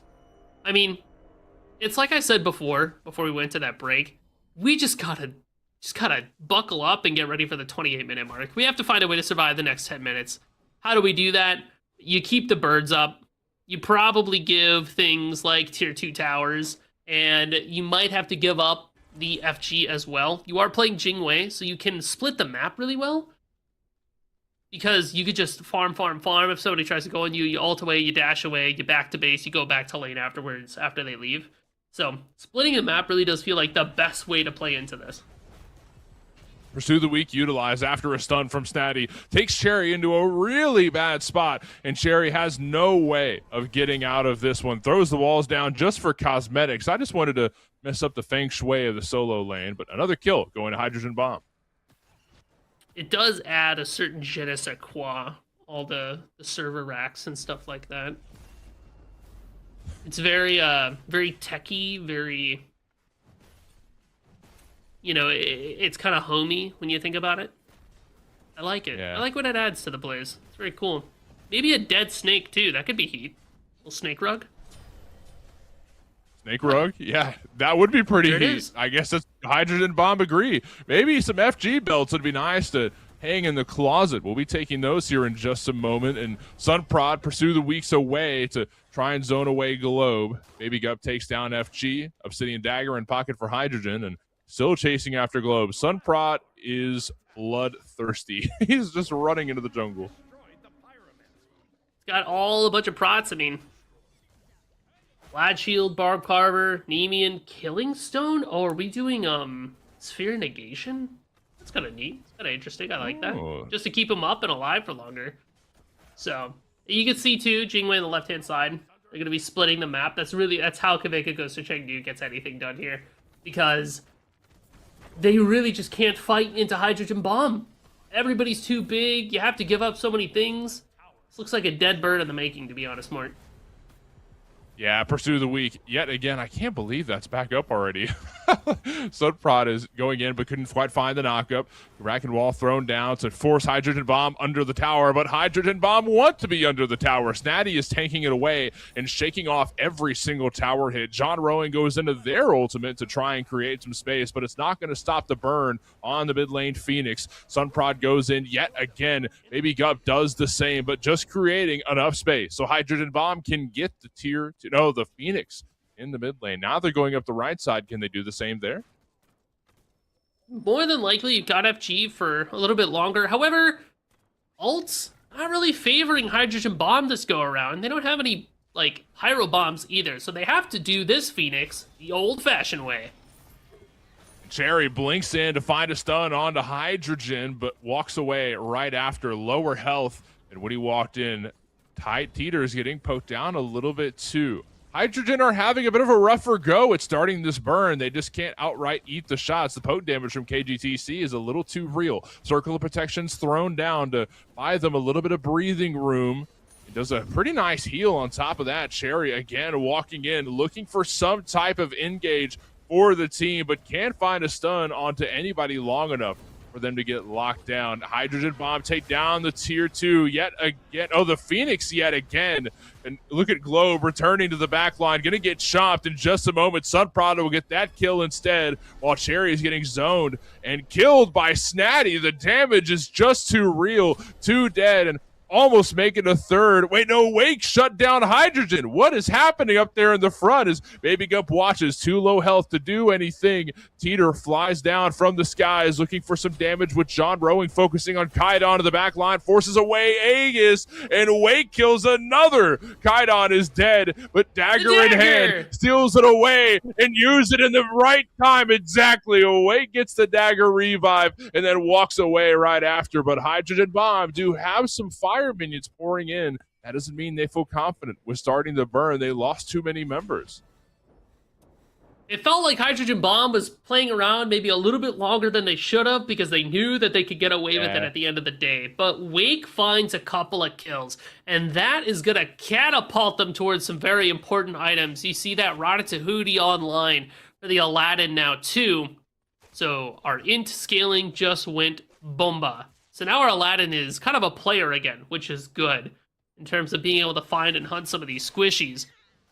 But look at Sunprod's build. We do have that Sphere Negation. It looks like the Dwarven Plate should be right around the corner, so the Mordred will be harder and harder to kill. The reason why it took so long to burn away that Phoenix on the right side was because we were waiting for all those ultimates to come back up when your Hydrogen Bomb. But once they got those, go buttons back in the pocket, they're able to just completely take a fight afterwards. And Hydrogen as well. I think I saw, during that fight, I saw a crit that was like 1004. I was like, oh my god. Well, we're just hitting people for real. It makes a lot of sense. I mean, Rip Talons in hand, that item gives you 10% penetration now. So it works to be able to not only take a look at some tanks, but also like structures and everything like that as well. Pans out pretty well there. So you have your defense. You didn't lose the game. I feel like that's a win for Kveka Goes to Chengdu, right? Because you could tell that Hydrogen Bomb wanted to try to win the game there. They wanted to go for a cheeky end call and make something work. They fumble a little bit. They end up handing a lot of gold over to Wake, and by proxy, giving John Rowing some time to get back into the game. And, Tito, Cherio, and Globe, maybe they're not there for the moment, but now their map is a little bit more available to farm. Oh, left side, actually. Oh no, this is a really bad pick for Hydrogen, who jumps over the wall to escape, but can Sunprod do the same? Sunbreaker thrown down, and holy crit, that was some damage. Down goes the health bar on Glow, but Hydrogen gets walked right after. Wake gets that kill. Sunprod still 1v3ing what's left of KGTC. Forces Globe and Wake back under the tier 2. Baby Gut blinks in, looking for a pluck. Not needed. Snatty gets the kill. Globe is dead, and Hydrogen Bomb continuing to run up the left side of the map. Oh my goodness, the damage is online for this team. Man, what started as a really good engage for Kveka Goes to Chengdu gets completely turned on its head because Sunprod is just too far ahead, and this Mordred cannot die. The whole time this is happening, Hydrogen Bomb lays a trap and cuts off the options of the retreating, Wake and Globe to be able to catch them out as they try to get back towards their Titan. So it is just a lost fight overall for Kveka Goes to Chengdu. They were not able to kind of get what they were looking for. Hydrogen got way too much off before they died. Holy crit is right, Batman, because good lord, this whole Yi, I don't know what they're shooting. They got bullets in their quiver. That is not a bow. That is a full-blown 50 cal. Like, people are getting blown out of the water. It is insane the damage that this Hoi is able to show up, which is really funny to think about because the general opinion right now is that the weak roll is ADC, right? The weak roll is ADC. I just saw a Bastet get crit 3 times and nearly die in the process, right? Like, a 4th auto And suddenly I've got PETA outside my door asking me what's going on with all these dead cats. Like, somebody help the Bastet, please. Somebody, please, help this team out. Because between Sunprod and Hydrogen, the damage is just way too much. And then, of course, you've got Kite on there to cut him off and run the Fade. I mean, that is just wild. So, I feel like there's a lot of strong players. You said this earlier on, and I feel like this point is still pretty prevalent, that everyone has had their time to shine. You know what I mean? Like, we've seen like a lot of like all-star plays from Snatty, from Sunprod, from Hydrogen Bomb. It doesn't feel like there's one real dominant player. They're all kind of holding their own weight, but we are still having some technical issues. We're going to figure those out. We'll cut to a break. We'll be back with you as soon as we can. Don't go anywhere.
And welcome back, everybody. It is time for some more Smite Prime Summer Bash. Sorry for the technical difficulties earlier.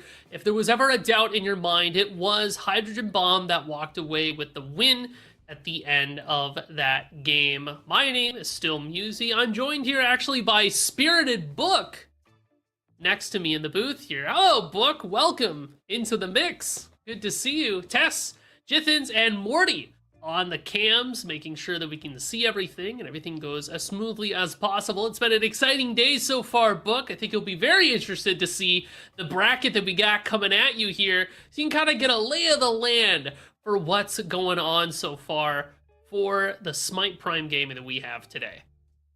Yeah, I'm curious to see kind of what's shaking down here for the day, for our Summer Bash, our month, and what's going on. And especially with this new patch, curious to see what's been played and what's been happening. I agree. Well, let's take a look at those brackets and, try to see what's all going there as we get a look and put our eyes on everything. So it looks like I Love Romania versus Single Bind. And then we have Bread versus Hydrogen Bomb. So good luck to Bread, because Hydrogen Bomb coming off the heater of the game that they had before. It's gonna be tough to follow that up, but they were able to deal with Bacchus's dispensary. The RE team is down, so hopefully they'll have themselves a solid shot going towards that finals. But semifinals is where we're focused right now. I Love Romania and Single Bind are going to be duking it out one after the other. Like Single Bind is one of those teams that is always so close to greatness. They were able to touch that golden light once, but then no longer. So being kind of gate kept from the gates of heaven.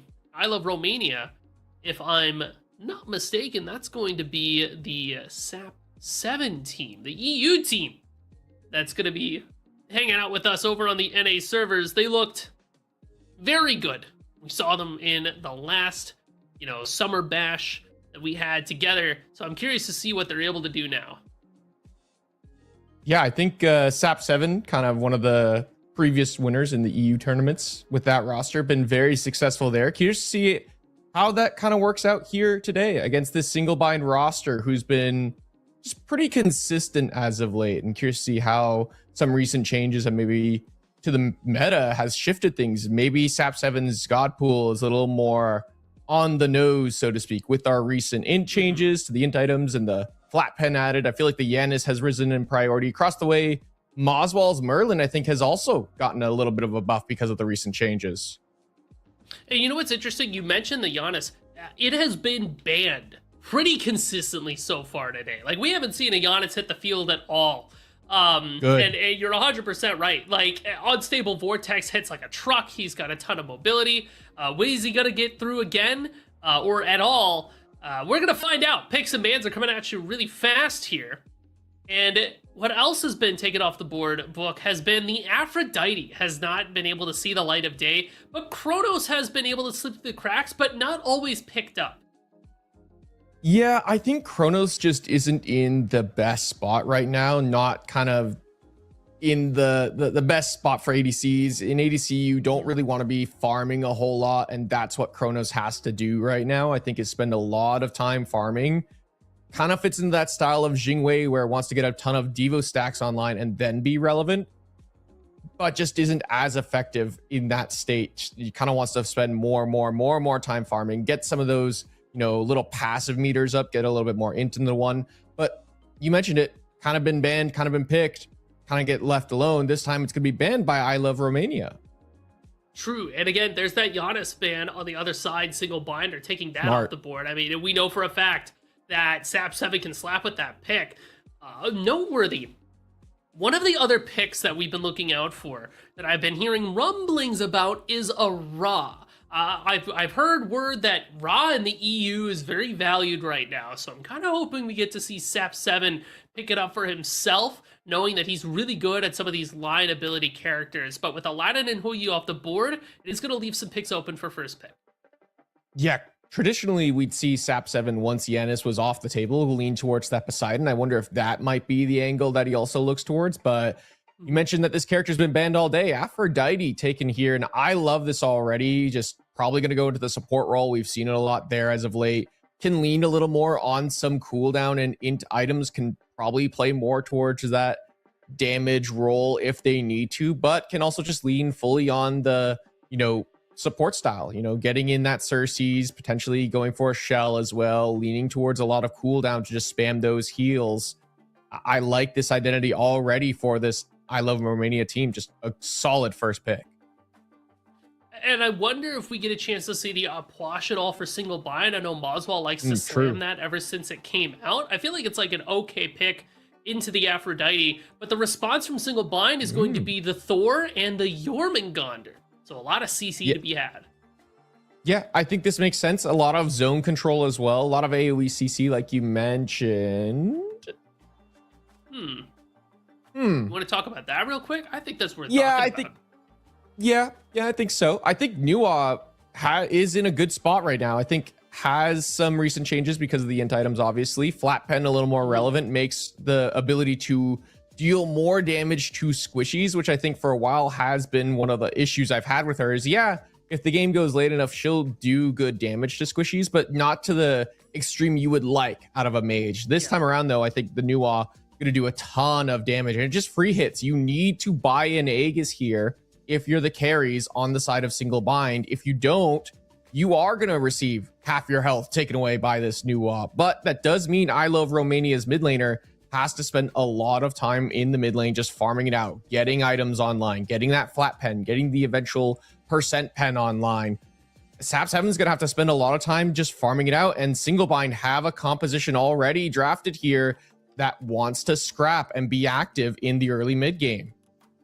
Morgan Le Fay and Uller is the answer from single bind after I Love Romania drafted Nuwa Bracket. I feel like Uller's one of those characters that also benefited from these flat pen changes, but we haven't had a chance to see him too much today because he was banned earlier and not picked. So I'm very curious to see how single bind follow that up as I Love Romania respond with Susano and kind of deliberating on their last pick here. On her, I think that makes sense. I mean, I Love Romania, they need some early game presence, and the dual lane being that lane that you can maybe lean on, I think is a good idea here. The Susano can rotate to that side of the map, maybe put some pressure there. The Cabrakan lane as well, also a lane with a little bit of CC. So between these two characters, they can try to play to lock down the Yorm. The Susano in Tegvir really has to lean on these side lanes to be effective, really wants to let Sap7 kind of be on a bit of an island for a while and just solo farm as much as possible. So, Book, I have a question for you, because you look at single bind's composition, and I'm seeing some overlap here, right? I mean, the big elephants in the room, Morgan Le Fay and Pwash on the same team, but you also see Jormungandr here. So I'm kind of curious as to where the pieces being shuffled. MLF support. I've seen Aurora play it before, and so that's going to be my prediction here. It could also be Thor support, but then you kind of run into the world of, is it Jormungandr jungle or Morgan Le Fay jungle, and then it gets a little wacky. I think Layers being on the Thor makes the most sense. It's one of his signature characters as of late. Yorm, I imagine, going to go into the solo lane, and then probably Morgan Le Fay support. Could be Pwash, though, and I wonder if that might be the angle here for Aurora, so that he is in the lane specifically against the Aphrodite, could maybe lean towards that aspect. Well, we'll have a chance to put our eyes on it in just a second here. As we head into the game, it's I Love Romania versus single bind here in the quarterfinals. So we get a chance to kind of put our eyes on it all. It is, in fact, that Morgan Le Fay aspect and support that you mentioned before, Book. Yeah, just one of those characters that kind of doesn't really die once they get some of their items online. They're just so tanky, and also puts themselves into melee range a lot. That ultimate as well can cause such havoc in team fights. I like this idea here for Aurora, and I've mentioned it before. I've seen him play it once upon a time. I believe it was either OSL or AGL that he pulled it out, and it looked pretty solid. I think for a while it's a character that was seen in the solo lane, but I like this idea for Aurora. I am curious, though, why not go for something a little more traditional? Maybe the idea here is that, int is kind of the way to go, more towards these, Spear of Desolations, a little bit of a Spear of Magus in there somewhere. maybe that's the idea here for Aurora, just getting eventually some damage online to be a little more relevant in the team fights. It's kind of reminiscent of how Aurora would be constantly slamming like Scylla support, where Yep. a lot of your value just comes from like killing the other guy, right? You're like, oh, range root, Scylla crush, bomba, I got you. But the other thing that I'm noticing here too, Book, and you mentioned it before in picks and bans, because Sap 7 is playing this Nuwa, there's a lot of Aegises there for a single bind. In fact, it's all Aegis or Shell. Yep. They need it. They need it. And that does allow Tegvir to be aggressive a lot. His damage isn't going to be the most effective, but the CC combo that he can pull off with this Nuwa, the On Her, even the Kabrakan as well, will be very effective come, early game skirmishes or gank timing windows. I like this idea here for this I Love Romania composition that they've really drafted for themselves. This Nuwa really does just put a real wrench in the side of single bind and their relic choices. They have to go this Aegis, lest they lose a lot of their HP as the game goes on, but they have to win out in the early game, I think, still, before that Nuwa really starts to become relevant in this game. Speaking of Nuwa, I mean, we know a lot of the mid matchups that we've seen back in the day, but Nuwa versus Opwash is not one that I think we get to watch too much, and I know you've been dipping in that bin lane a lot recently. I mean, in your eyes, hold up thought, there's a shell popped by the red buff here in the dual lane.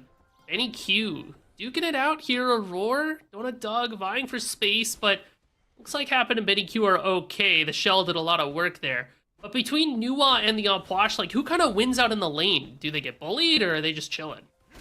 Yeah, it's going to be dictated mostly by the junglers, where Lairs and Tegvir on, and whether they decide to impact that lane or not. I feel like Sap 7 for a bit will just be bullied out by Moswell, who should have the early game advantage and just is more relevant in this early game. But eventually Sap 7 just is able to full clear the wave with that fog and maybe throw a couple of clay soldiers out, the shiny metal on the melees, and the wave is just full cleared. Once Nuwa gets an item or two, it's just very easy to be irrelevant in the lane, so to speak. Not to say that you aren't able to make an impact, but your impact is just that you're clearing the wave and then that's it. You don't really need to do a lot else after that. You just have to keep up your farm until you get to that late game team fight stage.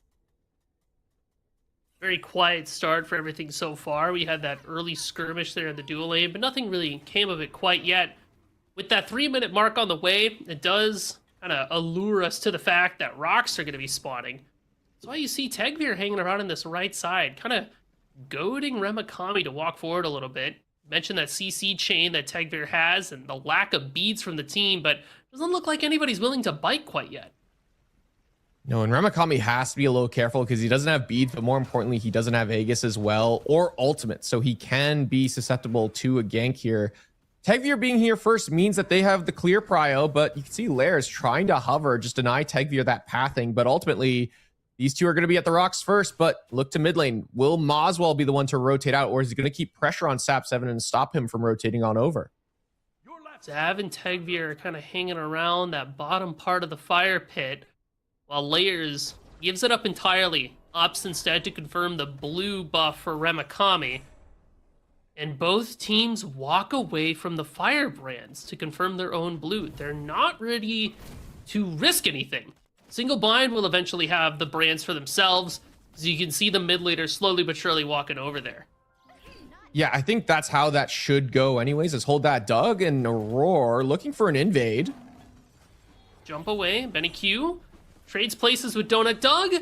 There's a stun out on top of Happen, but no level 4s quite yet, so the chase potential not that great. Solid pillar. So it seems like I Love Romania are able to, well, they can't confirm their own buff, but they can at the very least keep their lives. Yeah, and that's important at the end of the day. They try to get an answer back there onto Aurora and Doug, but still they're able to just walk away. And this 2v2 can be very aggressive, but also really safe. They have a lot of peel tools on Aurora on this Morgan Le Fay. And speaking of Aurora, could get caught here. Tegvir's nearby. Alted away. Aurora should be okay. Tegvir was going for that pluck, but it just didn't pan out. Looks like I Love Romania will settle for the small objective there, being able to get that neutral buff on the left-hand side. Feels like the kill potential across the board is just not quite there yet. I mean, you mentioned that the CC potential from I Love Romania is here, but I kind of noticed that the people that you want to CC do have some CC immune ultimate, so it's kind of hard to lock them down for now. What's like the tipping point? How do you get across that finish line?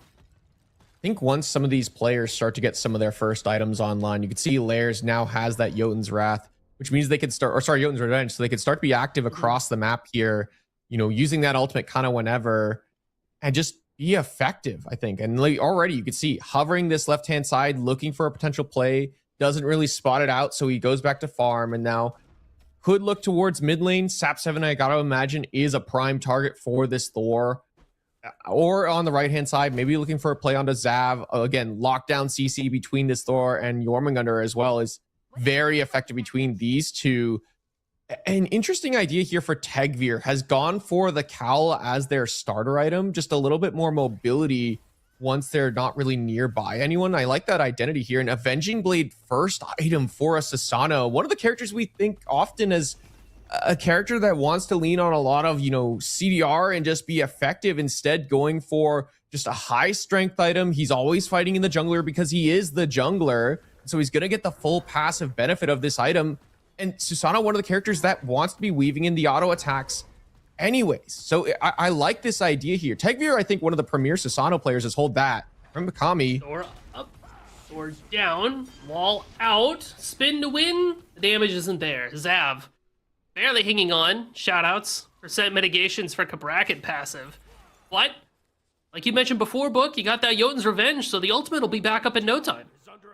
Yep, already ticking away. That blue diamond on the right-hand side for Lairs will be ticking back up, and I think Lairs actually just took his own Soul Laner's blue buff, if I'm not mistaken. I'm curious to see if we can spot that one out, because he did drop it, and I'm curious to see if that's just because he wants to lean a little bit more towards more cooldown. No, he did not get it. Okay, I thought he did, but actually it was invaded, if I'm not mistaken. Yeah, Zav's got out on his belly. It's under some duress. That solo side, walking him out. Meanwhile, on the left side, around that Gold Fury pit, Aurora's pretty low. Forced to ult. Tegvir's on the chase. Typhoon finds the knock up. Damage good. Sap7 helping out as well. Finally, first blood. 7 minutes in the game. It's 1-0. The gold a little bit in favor of Single Bind by 400. And now some video games get to be played because it's going to be a Gold Fury pull on the left-hand side. I feel like Lairs has done a good job of putting pressure on the right-hand side, but Tegvir has been in left for a while now, was able to get that neutral speed on the left-hand side, and now a first blood over here onto a Roar, the purple buff invade as well, and now a Gold Fury. So while Lairs has played well in right, Tegvir is doing an equally, if not better job on this left-hand side. But Single Bind in the meantime are able to win the ritual to look for some pushes across the map, so they're maintaining some level of pressure over the map state. Thor's just ulted in solo lane. Zav's in a bit of trouble here. Lairs on the chase, but Zav throws the ultimate out. It catches Thor. Remikami spits on Zav to put them down. Lairs is still alive. It did cost the shell from Remikami, though, in order to keep Lairs up. But Single Bind are able to split the map even just a little bit. Zav with a great wall there, but a better shell from Remikami just to get their jungler to safety in that moment. I feel like Lairs was just dead there. I mean, if that shell did not come through, Lairs was dead to the tower because of that dive. A nice heads-up play from the Soul Laner on the side of Single Bind, and nets them their first kill of this game here. And off to a good start. Our Single Bind on the right-hand side, but again, it's a battle between these two junglers, and every time we kind of see these two junglers go up against each other, it really is just a battle between these two. And yeah, members like Moswell will get involved, or Happen can make a relevant play in some capacity, but it's always these two junglers that are going head-to-head specifically on trying to make the better impact across the map. And already I feel like Lairs has gotten the edge here. You can already see just a small experience lead for the Thor over the Sasano will kind of even out as more camps are taken by the Sasano, but just a small lead here for Lairs. And again, to me, part of it comes down to the fact that they have this Jotun's Revenge. They can be active across the map, look for plays as soon as their ultimate comes off of cooldown. You can already see he's hovering this left-hand side, looking and fishing for something because his dual lane wants to back off. He can afford to do so as well. But this game overall, Musy, it's been so slow paced. It feels like just slow, methodical gameplay, almost like the classic EU style, if I'm not mistaken. You know, Sap 7's in the game, sure, but there's still what, 9 North American players here still as a Roar being aggressive on a Happen. He's on his own here though. Stunned out. Happen and Benny Q look to follow up some damage, but the Morgan Le Fay, very tanky. They've got that Gauntlet of Thebes and the Vive Charm, so a lot of health to be had if we're lacking a little bit of protections. Now Single Bind walk up towards this purple buff. Benny Q disperse in. Right next to Donut Doug, pinned against the wall. Tegvir loops around the top side, looking Good for Donut peel. Doug. And the damage just barely off the mark. Shell and Oh, Aegis Shell. used, so Uller barely staying alive, gets caught out by Susano Ultimate. So I Love Romania find themselves another kill. Death by 1,000 cuts, and that was cut number 2. Something that I noticed, Book, Tegvir's build, right? The Avenging Blade. Yeah, Yep. we're going to weave in autos to get that Manchu bow and Hunter's bow. Are we building Dagger of Frenzy Susano? I think so. I feel like Tegvir, again, to me, it's not the cooldown builds. It's all about weaving in those auto attacks in the build and how you are most effective in that aspect. And I like this idea here for Tegvir. It's just so different for what we're used to seeing on Susano. He really is, to me, the premier sort of Susano player in Smite 2. You know, he pioneered the Barb Carver into Reaper build that we saw for a while. And now this is just the next step of that identity and going towards what's next. And clearly it's Avenging Blade and a Dagger of Frenzy, I would imagine, here's second for Tegvir once he gets it online. Pyromancer was confirmed earlier by Single Bind. We saw Layers, Ramakami, and Moswell group up for that. So while Single Bind are losing a little bit in terms of kills, they're actually, ever so slightly up in gold by like 1K. So, yeah, taking a knee, but it's not the worst thing in the world. As I'm kind of taking a look around some of these builds here, Book, I do see the World Stone online for the Nua. So anybody who's played against her kind of knows what they're in for. So it looks like there's a grouping on the left-hand side. Gold Fury is pulled, but Happen and Benny Q pincered in. Walled out, Aphrodite ult, forced away, and Layers is up. Looking for the opportunity to go in. It's off the mark. Trapped in no man's land, forced to Aegis. Where are the boys? Looking for some follow-up damage, he's gonna hammer away. As Single Bind. Keep I Love Romania off of the Gold Fury. But now I Love Romania are looking to be the aggressors. Dagger Frenzy popped. Damage pumped into Aurora. But they're going to be okay. Contagion healing. A little bit of HP 5 on that. So they're going to be all right. They're just going to take a couple of steps back. Layers with a huge Aegis there just to immune all the damage once they went in there in that moment. Just avoiding so much damage from Benny Q, from Sap 7. And you mentioned it, the World Stone online for the Nua. An important pickup here. Flat pen, a lot of power, and 30% off of your ultimate cooldown. And so that just means that eventually in this game, Sap 7 will outpace these Aegises on the side of Single Bind. So he can pop one ultimate before the fight starts, just kind of in no man's land. The team can kind of force a bit of a scrap. They can back up. Those Aegises are down. As soon as Sap 7's ultimate is back up, you re-engage, force another fight. There will be a small window for Single Bind come late game where they can look for a play and not be threatened by this new ultimate, but it will be quite small. One of the, I think an aspect of Nua Ultimate that I really enjoy is the fact that you can also use it for a little bit of vision, right? Like, Yep. Where are they right now? Do we have a Scorpion thing to pop? No? All right. Well, Sap 7 has World Stone Spirit Deso. Can you pop 4 Sap 7? Where are they at? Oh, they're nowhere near anything. Okay, cool. All out, right? So I just love the amount of utility that can be found in this character. So it does make me excited to kind of see it have a bit of play here. Yeah, I feel like she's one of my more favorable mages. I think she's a lot of fun to kind of see the small things get played right, as Happen being aggressed on. But Single Bind, again, it's just a scrap over these small objectives right now. There's no major ones being pulled. Oracle's being looked at here by Tegvir. The scrap over that neutral blue on the left-hand side. All the while, Sap 7 has been allowed to free farm in this mid lane as a Nua. And Single Bind, I feel like, have missed an opportunity to be aggressive onto this character. She has been allowed to free farm. 3 items completed here now, Musi. The Rada Tahuti is online. This Nuwa is gonna be swinging in the next fight around this Queen Naga that's due to spawn any moment now. 20 flat pen, a bunch of intelligence, and Queen Naga on the board. It does feel like I Love Romania has quite a few power spikes that they've hit here too. Interesting item talk here. What is Chin's Blade doing being built second by Benny Q there? Am I out of the loop on something? Because that's a little odd to me. I mean, look at Aurora's build, right? Like, it's just all health. It's all health, and he needs a way to eventually kill Aurora. And one of the ideas, you know, you kind of mentioned it before the broadcast of how I'm playing on a team in Smite comp and whatnot, and on that team is Hindu Man. And when the flat pen changes went through, Hindu Man mentioned, hey, one of the counters to flat pen is health. Well, one of the counters to health is, you know, percent health pen, and that's what Kinsblade does, just more bonus damage on characters with more HP. So Aurora has built all this HP to deal with Sap 7's damage as the game goes on, and Benny Q says, okay, this guy is building all this HP, I need a way to deal with that HP. I'm going to build this Kinsblade second here. That will eventually allow us to kill this Morgan Le Fay. It's not enough just yet, though. I feel like Benny Q still needs another item or two, maybe a Titan's Bane eventually at some point. Could maybe lean towards that Executioner as well. Another item we've been seeing a lot more in ADC as of late. But for now, Benny Q, again, on this left-hand side, just needs to spend more time farming it out. But neither team, you could see small groupings here, but neither team seems to feel comfortable pulling this Queen Naga at all.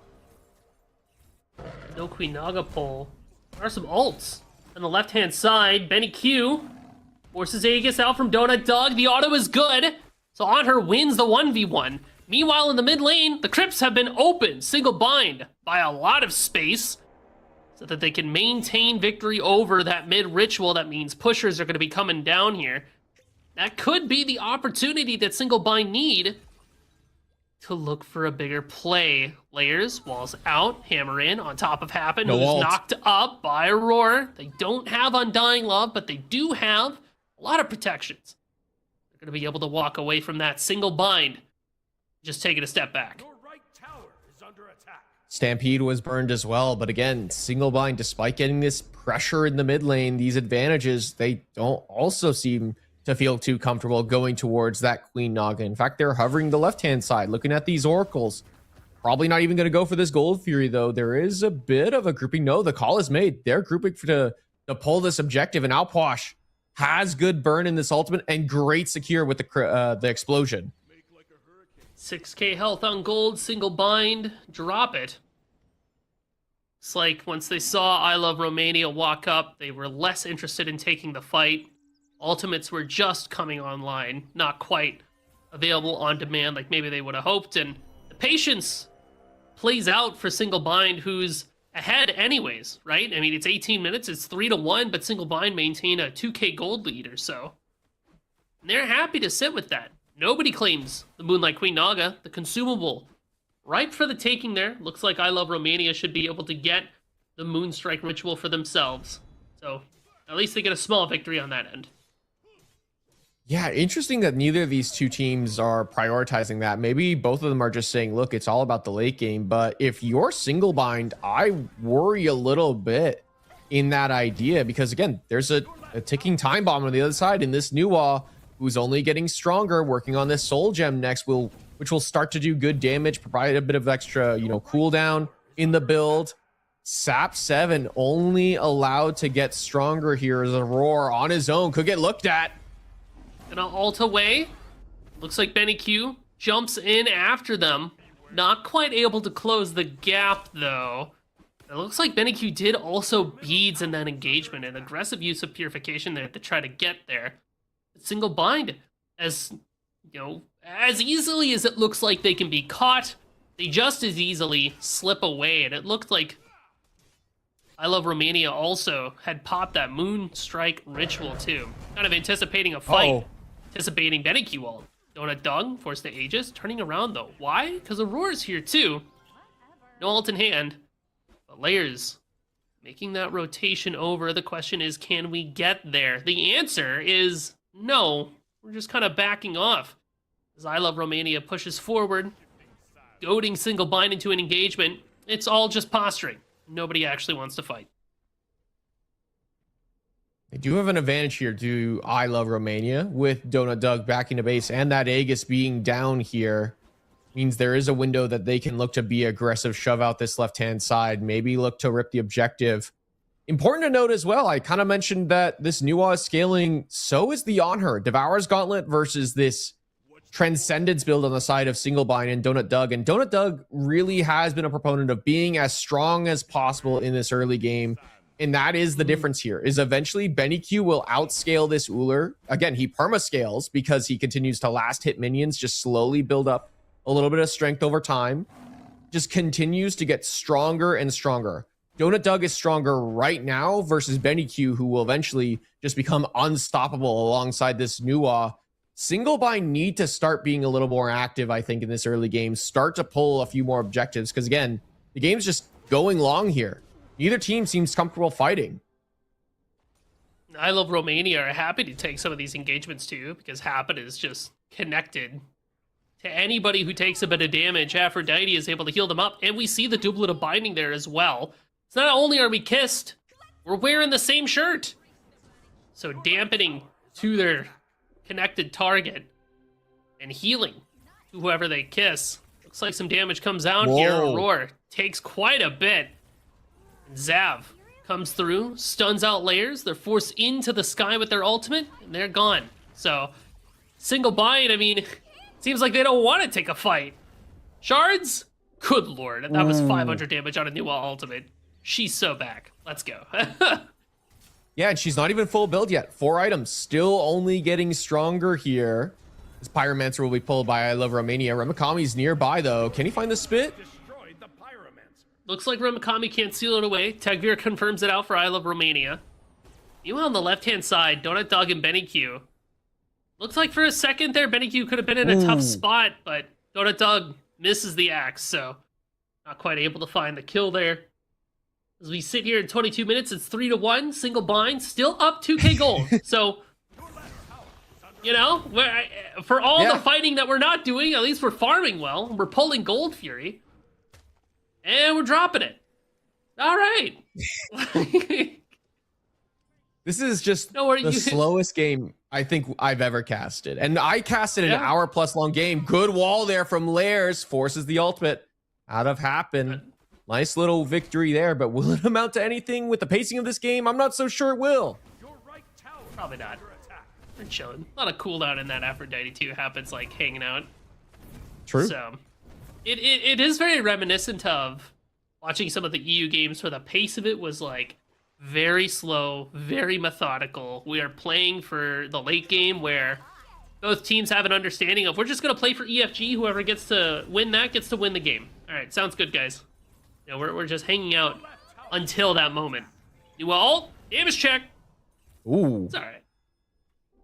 A little less that time around. I think that's because these players, some of the, especially the tanks, are starting to get a little bit more protections online. Aurora has that shell online, and you know, just not enough damage right now for this Nuwa. Needs to spend a little bit more time farming, I think. Still, it's just going to be very difficult, I think, for a while for I Love Romania to really play for that one shot. You got to imagine Sap 7. Curious to see what he's building next, because at this stage, I'd say, you would go an Obshard. You know, Obshard is a great option here for Sap 7. It's a ton of power, ton of percent pen, will deal good damage to these tanks. Maybe leaning a little bit more towards just the raw damage identity here for Nuwa, less of the idea that, hey, my job is to deal with the front line. Clearly, that's going to be Benny Q's job. Has the Demon Blade into a Titan's Bane, so has his percent pen online. Sap 7, I think, is leaning on the idea that, hey, my first ult, it's going to be the one to pull Aegis's, and then my second ult, that's going to be the one that does all the damage to the backliners, and they're not going to have an answer for it. Do you think we see something like a Dreamer's Idol? Maybe. That's what I was wondering, if that's the idea here, because mages right now are in an interesting spot where they can't really get that capped 40% in theory. You have to get a Dreamer's Idol in the build to make it happen. In this idea here that Sap 7 is going for, he's not going to get the full 40%, and I think that is the smart play for mages. I think your job right now is to really deal with carries and one-shot the carries as uninteractable as possible. And yeah, I think that is what he's going for, Musy. You can already see that first component online. And with that, you know, the gem pickup here, I think it's going to be a Dreamer's Idol here next for SAP 7, which means, again, there is a window for Single Bind to start finding a victory, because this item takes a while to build. It's very expensive. But Single Bind, again, they don't really have a way to start a fight effectively outside of this Thor. The Thor wall and the Thor ultimate. The wall's not too committal. The ultimate kind of is. And I worry a little bit for Single Bind that they're just kind of sitting on their hands a little too long here. It is kind of hard to jump on top of I Love Romania, isn't it? Because, like, so many beads and Aphrodite ultimate as well. Mid pad is where we're fighting. Aurora took a little bit of poke here. Zav makes the rotation. Thor wall out. Just kind of dumping some damage into Aurora. Taking a bit too much. Gonna ult away. I Love Romania has control of the point. Empty the Crypts comes out. Single Bind, not quite ready to give it up. Now we get to see some major grouping, though. Tagveer on the left side, looking for a flank. Romania won the ritual. It's an opportunity here, though, for the pushers. Remember, they still got to get more of those rocks. It looks like Romania just has to back off here. Maybe they pull Pyro. Yeah, I think this will be a Pyro pull for Single Bind. I would like to see them maybe rip Fire Giant here. You just got that Aphrodite ult. Or Gold Fury. I think you have to pull something here and bait a fight while that ultimate is down. You know the backline can be exposed here, despite them both having access to beads. There's a shell for Happen as well, so maybe it's not as clean as you would like. But again, I Love Romania. They're just continuing to scale up. They're only getting stronger as the game goes on. And yeah, you lose a mid pad, sure, but you're going to end up having to deal with these, you know, Naga minions pushing down all 3 lanes, but that's not the end of the world. And now you just got a red buff invade. Arm taken away from Moswell that's going to you is great for I Love Romania. Small victories that is just putting them in a good spot. And now Benny Q on this right-hand side, he wants to be nearby. He wants to be at this around this Fire Giant so he can be relevant if Single Bind pull, but he also wants to keep farming. And so I love this idea for I Love Romania that they're putting their carries in lanes that they're able to just farm and keep getting stronger, keep getting the gold, and keep getting the important stacks for if you're Benny Q.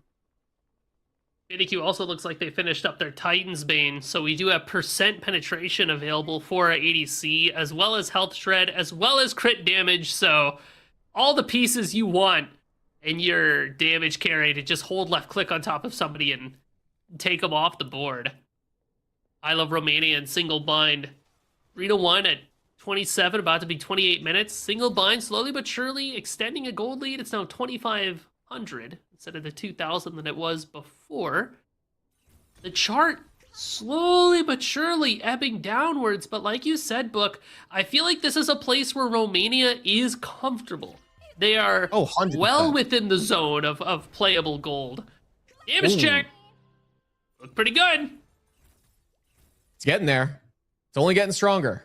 And I think that idea here, you mentioned it earlier, the new wall ultimate can be used just for vision, and only 50, like a little more than 50 seconds for this ult cooldown. I feel like it's under a minute here now for SAP 7, now that they've gotten, you know, the Deso, the Soul Gem, and the World Stone online. This new ultimate is just going to be up so often, every minute or so. You can just kind of pop it, not just for damage, but for vision as well. Look at Moswell now building towards a little bit of defense. Realizes, hey, the longer this game goes, the stronger this Nuwa is going to be. We have to have an answer to it in some capacity for our carries. I'm going to build some sort of defensive item here as Single Bind grouping for the Fire Giant. Their burn is not that good, though, with this Uller, and he's not even nearby yet. Again, it feels like I Love Romania have slowly just outplayed this early game. Single Bind are going to have to win through some crazy team fights, I think. Or you could find SAP 7. Looked like Donut Doug was able to get some damage there. Empty the Crypts out from Moswell. Donut Doug follows it up with a lot of damage. Undying Love forced away from Happen. And Single Bind very decidedly tell I Love Romania to back off for a second. They're going to pull that Pyromancer. Zav walks up with Benny Q. Pyro down 1. Hey, health. Layers confirms it. Zav's in the mix. Remakami taking some damage, and Tagveer off on the left side and the other side of the wall. It's going to throw away that ultimate. Shell forced away. Zav was using their ultimate. So Remakami is able to get their team out. Benny Q follows it up with an ult of their own, but not quite able to find anything. Aurora a little bit in the back, and with no boys to help them out, just barely ekes it away.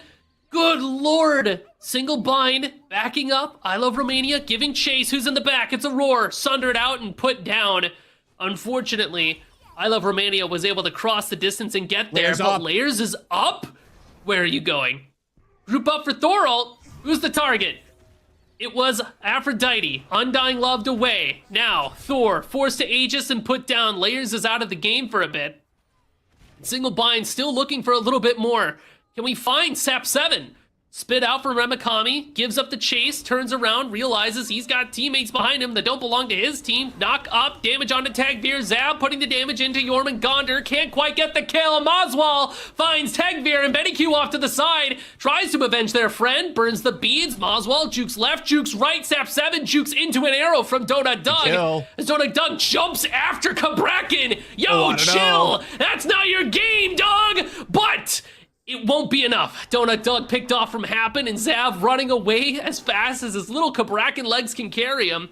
Remakami spits. Remakami walks after him. An inevitability that the Kabrakin will die. Single bind. We're able to walk away with a couple of dubs. So does I Love Romania. And at the end of the day, it's kind of a wash. No Gold Furies taken. No Fire Giants taken to hold that. Aurora wants to change that idea as Remakami is the only other damage dealer alongside him until Layers shows up. Actually, Moswell nearby, so this Gold Fury should go the way of Single Bind. So a victory at the end of the day for I Love Romania. Or sorry, for Single Bind at the end of the day. My apologies. I Love Romania, again, they're just kind of taking it easy. That Dreamer's Idol online for Sap 7. Go. I feel like I feel like they're still okay losing this gold. They can afford to lose this. Okay, Happens nearby. I thought he's gonna go for it. Said it. Happens steals the Gold Fury. Oh my goodness! Single bind, screw up the leashing, and it's stolen away from I Love Romania. My God, she looks good in a bathing suit. She looks good with a second Gold Fury pip. Shoutouts happen. Scoreboard. Big steal for Happen there. That victory I just kind of mentioned for Single Bind all of a sudden doesn't go their way, and there's a lot of standing gold on the map for I Love Romania to take. A tier 1 in mid will go down. Tier 1 in left also available for I Love Romania if they want to go for it. And suddenly this team is looking good and feeling comfortable. Moswell is dead! Empty the crypts, not enough to save their life. I Love Romania are now ready to walk it down, emboldened by a Gold Fury steal. Now ready to post up around a Pyromancer. Beads forced away. Remakami has to get out of dodge. I Love Romania look at the Pyro and start the burn. Remakami hanging around that right side, looking for spit angles as Donut Dog walks in, trying to find an axe. Beads from Benny Q, the ultimate there to CC immune. Zav walks up to buy some space.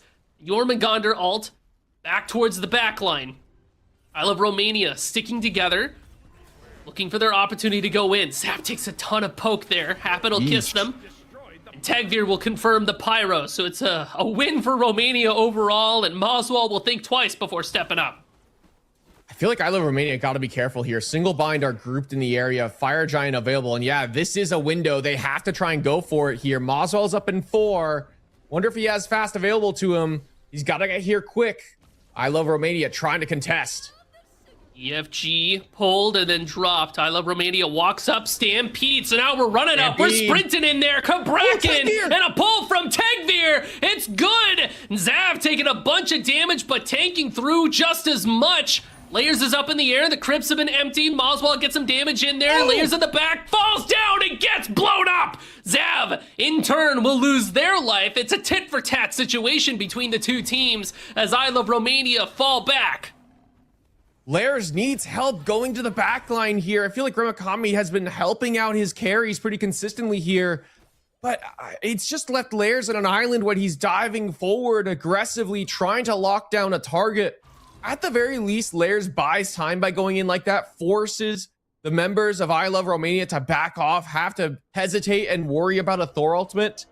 And that puts Zav in a bad spot on his own where he's trying to dive the other back line and he falls as well. So a 1-for-1 trade at the end of the day, and it all comes out in the wash. Single bind here for the mid pad will look to get it, but Happen and Sap 7 are nearby. But I don't think they can contest just yet, Musi. It's not quite there. No teammates to back them up. Man, I mean, it has been back and forth. I will say this for Single Bind, they've been keeping Romania in check, which is an odd thing to say because at this stage of the game, we're really looking at Romania to be the ones that kind of are winning. Yep. You know, these fights, it kind of feels like. But I feel like there's been some small adjustments from Single Bind to make sure that I Love Romania doesn't completely run away with things. But you're 100% right. Layers need some help diving into these backliners because of the redundancy. The amount of beads and CC immunity from I Love Romania is very hard for the Thor to play into. Yeah, for Wait, sure. are we As just Tegir blinking goes in.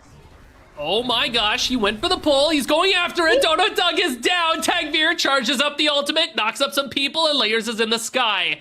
Thor looking for his way in. Where is he gonna find? Nothing but a coffin because he was locked down. Pi Zav. I Love Romania find 3 in total because Moswell's down. Yorman Gonder and the Morgan Le Fay on the task with the defense, but those two characters are not enough to keep away the strength of I Love Romania. And the call is, do we go for EFG? Do we run it down mid? We have new minions, so we're gonna run down that mid lane, get ourselves a tower. Roar trying to flank here, just trying to deny the potential Phoenix siege here, is able to walk away, get some health bars fairly low. But with the sustain from Happen, you got to imagine I Love Romania, they're going to pull this EFG. Tagveer still frontlining, and Tagveer shows up huge in that fight, just gets so much damage off before it can be immune. And then Sap 7 with their ultimate fishes off the kill. EFG getting low, but health bar is low on the side of I Love Romania. Oh, Roar getting pushed out. EFG, 5k health. Ramakami, no ult to their name, jumped on and destroyed. Single bind. Now only have one defender, Roar, to try to stop this EFG pull, but a bomb secures the fate of I Love Romania. They get that EFG. Benny Q has the dagger, and it's time to reset, refuel, and walk it down. Yeah, with the items completed as well. Sap 7 has backed and is at full build here. Soul Reaver is their last item, and I love it. With all the health being built on the side of Single Bind, they're kind of like, hey, we can build these items to just kind of immune what's being built by this new all the damage she's going to have for the flat pen, especially to us carries. If you're Moswell, who's gotten for the Gauntlet of Thebes as well. And now Sap 7 has just said, okay, I'll just build the health percent pen item, you know, in the Soul Reaver. That'll kind of help me with that. And Sap 7 doing important damage here. 53,000. Gonna add a little bit more now to that one. Whoa. Make it 56,000 here. And I Love Romania have reached that late game here. Full build for Sap 7. Full build for Benny Q. It's the Avatar's Parashu that he's built last item here on her. A ton of strength in the build here is just going to be swinging. Coming to 38 minutes. It's 12-5 in favor of I Love Romania. They just got their third Gold Fury, an Ancient Gold Fury as well. And not only are they up in kills, look at that gold chart spike. 8,100 gold difference there for I Love Romania. We're looking to jump on Cabrakan. Donut Dog putting damage in. Cabrakan pretty much dead to rights. Bomba? Any day now. Bomba? Any day now. There it is. So, we got him. Now it's going to be a 4-person push on the left side. I love that play there from Single Bind. Just trying to get whatever they can there. Doug pushing back. He can actually go for this if he wants to. No, I realizes that members are going to back on the side of I Love Romania. He has to get a back off soon. And a great cross map play there for Single Bind. They know they have to find a pick before I Love Romania group on the left-hand side and siege the Phoenix because they know they can't take a full 5-on-5 against a team with Enhanced Fire Giant. Now for only less than 2 minutes away before this this buff runs out. In Single Bind, they have tempo to be aggressive here with the 5v4 situation they've really gained for themselves as Benny Q hunting here.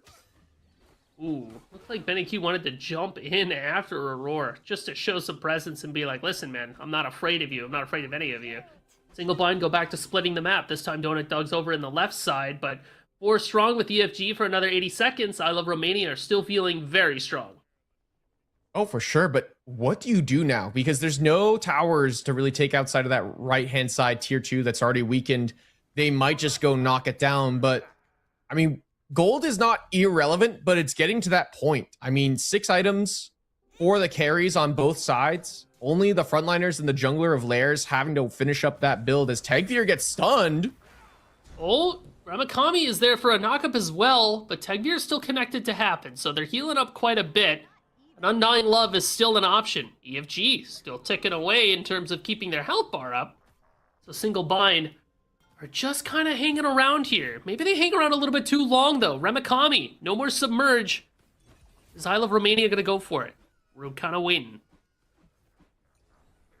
Sap7 has a 3k pot in hand, just now popped it.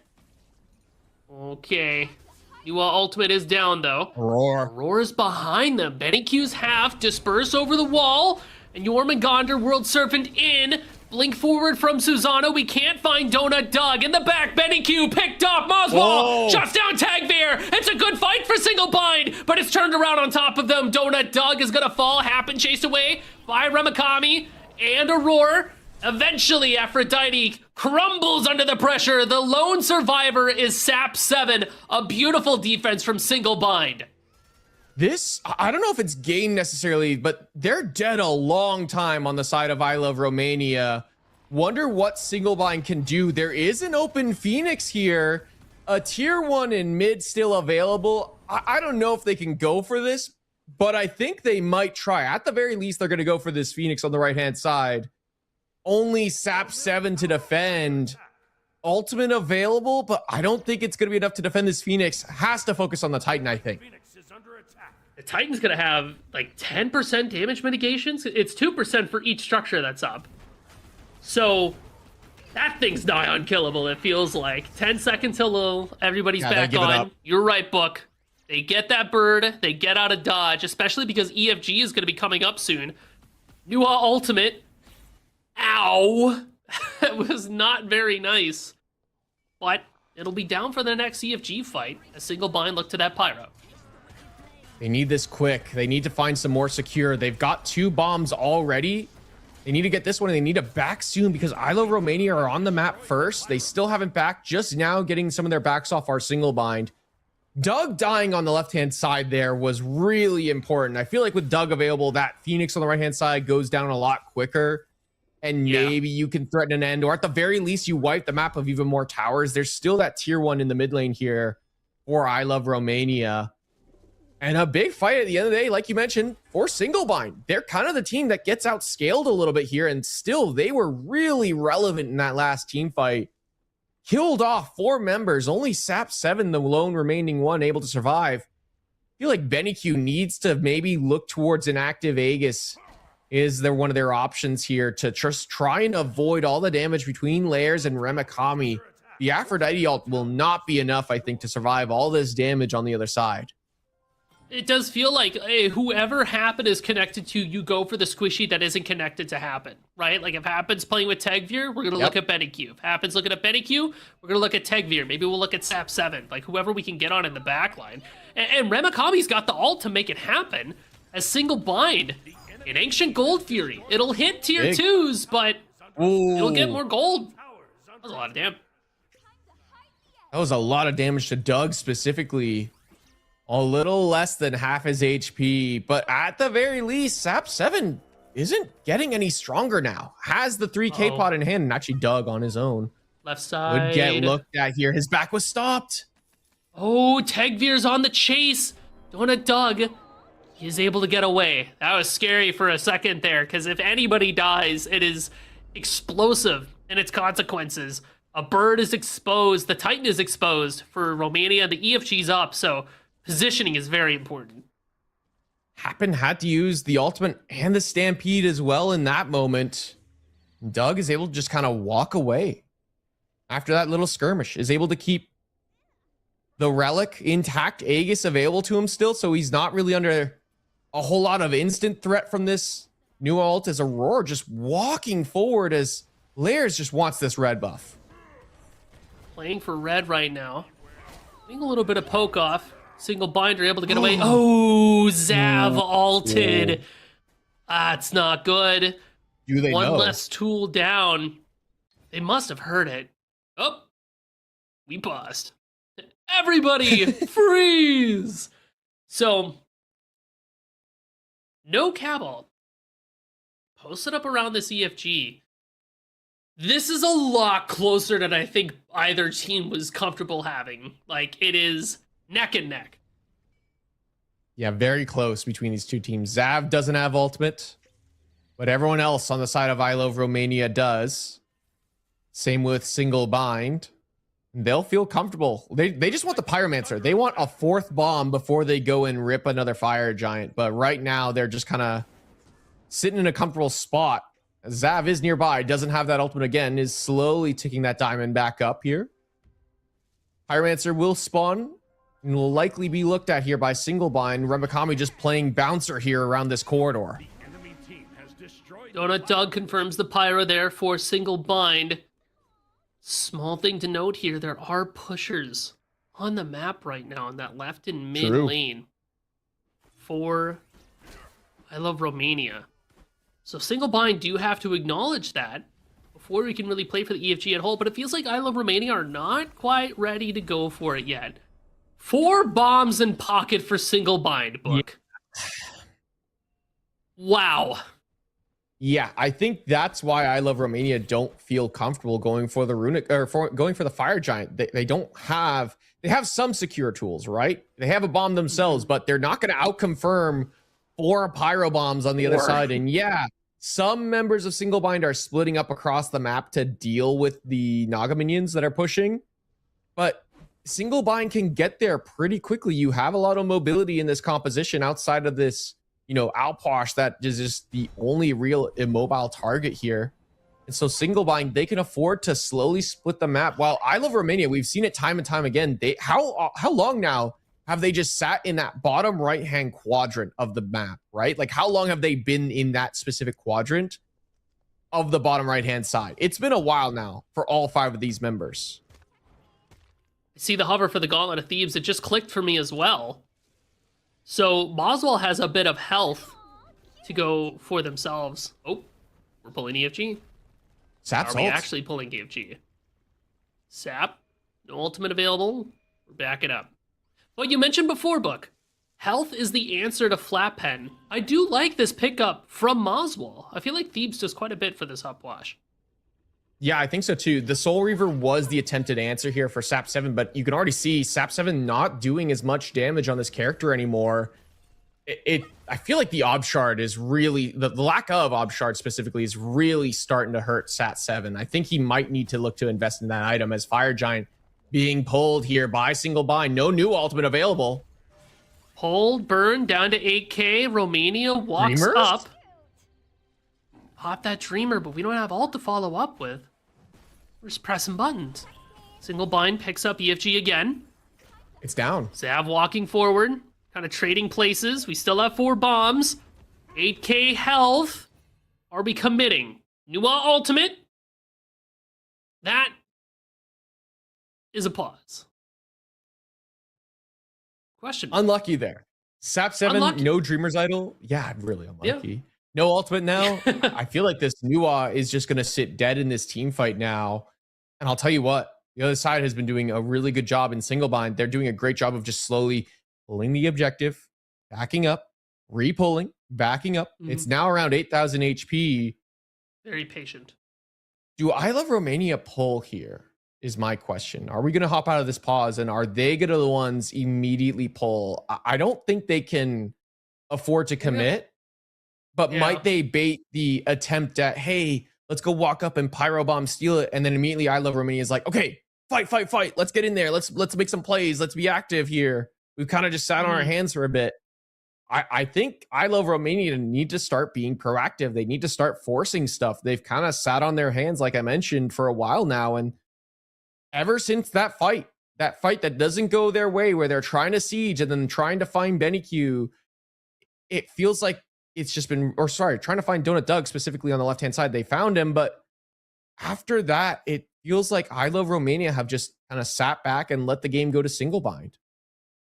Yeah, we talk about missed windows of opportunity, and where, you know, single bind had windows of opportunity to maybe put some extra pressure into I Love Romania before this new one was able to get back up. Now it kind of feels like it's reversed.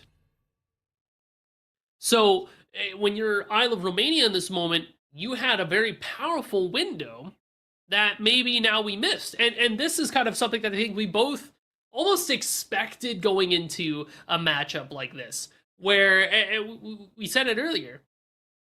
Both these teams are very comfortable going all the way to like hyper late game and burger flipping an EFG to win the game. Because they are that confident in their objective fights, right? When you are that confident in how well you can fight and play around an objective, that is where you want to be. That's where you want the game state to be. So both of these teams, we're sitting here like, we are very good at playing around EFG. We're very confident in what we can do here. Like, and this is something that only like good players can really manage. Most people don't know how to play around EFG. I don't know how to play around an EFG. That's hard, right? I'm like, yeah, we got to play the zone. We put him in the zone and we take him out of the zone. He's like, right? But that confidence can come back and bite you, because the other people on the other side of the water are sitting there like, yeah, we can do that too. Like, I'm not afraid of you. Yeah. I can make that work. So at some point, you have to stop being the baited and start being the baiter. You know, like it's about throwing out the fishing line. You reel it in, right? You got to start reeling. If you're not reeling, you're just littering in the ocean, right? And we don't like litterers here. So no. I really hope that this pause ends soon. So I'm out of metaphors. I don't really have too many more going in here. That's what I got. I was here for it, Musi. There's another set later. You were going on and on and on, and I'm just like, yeah, I'm here for it. And it's just finally the wheels. This the guy's wheels went just off the saying train, words. What's going on? I do think we're in an interesting spot though, where we are at the hyper late game, and this Nuwa that I think we expected to be doing more isn't, and that's really interesting. Yeah. I feel like her numbers, just her base numbers, are not in the best spot. And that's been my biggest critique, where, yeah, we don't infinitely, permascale where we used to keep into this hyper late game early days in Smite 2, where you continually buy 3K pots and only get stronger because it just continually stacks up more and more int or more and more strength. And eventually we reach this game where one ability will one-shot the carries on the other side. Well, that's not the case anymore. Devo gloves and some couple of character specific abilities are the only things that kind of perma stack right now. And that does put Benny Q in a good spot. But I feel like Benny Q kind of showing that he's not the most comfortable in this role. I feel like he should have a lot more stacks than he does right now. I think he's at around 118 if I'm not mistaken. Which at this stage, it should be more. We should be at around the 130, 140 mark, like we see a lot of Jingwei's do. Now, granted, it's on her, not Jingwei. Jingwei really much more of a farmer versus on her really wants to be a little more scrappy and fight a little more early, doesn't want to focus as much on farming, wants to be more relevant in the early mid game. But if you're going to go on her, you're going to go Devo gloves. And you are going this specific Devo gloves, really at this stage, I think you just put Benny Q in a lane and start letting him find some stacks. Maybe prioritize a few objectives, because again, you can stack it off of the odd objective as well and continue to scale the strength of your on her to try and match what's on the other side of single blind. Because Donut Doug right now is swinging two abilities. Donut Doug is basically another mage for the single blind team, and he is doing so much damage to the carries on the other side. It really does feel like there are some opportunities where if we're not ready to really commit around an EFG pit, or, maybe there's some space we can play with here, like you mentioned, just splitting the map a little bit. Like, obviously you can't give up EFG, but, how much do you need around that pit in order to effectively dissuade a team from actually committing on top of it? How much threat presence do you need? Because if you think you can get away with sending away your on her, sending away your Nuwa, sending away your Susano, maybe that's what you kind of have to do in order to put pressure on the map as a whole. We even had a situation where there were pushers on the map, which is kind of one of those, like, hey, if we've got pushers on the map, we can pull an objective. Because, they have to acknowledge the pushers, right? That pulls their attention. But even in that scenario, we didn't really see them have an opportunity to go for it any major objectives. It really was just it's hanging around, standing around. Just it's kind of aura Literally. farming on top of each other and being like, man, we're just gonna chill, right? Speaking of chilling, we're gonna figure out some of these technical issues, so we're gonna take a quick chill. So don't go anywhere. We're gonna be right back in just a second.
Welcome back, Smite Prime gamers. My name is Busey. I'm joined here by Spirited Book, Tastai, Morton Man, Jithens. We're going into picks and bans because there was, unfortunately, a game-breaking bug. Lobby go boom. But that's okay. We're going to remake the game, and all will be well again. A little bit more Smite game action, and honestly, that game was too close to call. I mean, and we were sitting here talking about it, like, even during the game, of like, man, it's just even. Yeah, like, the moments of opportunity were there, and they were gone, and then we're back to eternally dancing around an EFG to flip it. So, W remake. I'm here for it. Here for some of these picks and bans. Yeah, I mean, it could have gone either way. I feel like this is the most fair for both these two teams. You know, one had a bit of a goalie, but one had a Phoenix down. It would just be most fair, I think, to remake for both these two teams, and they get to run it back.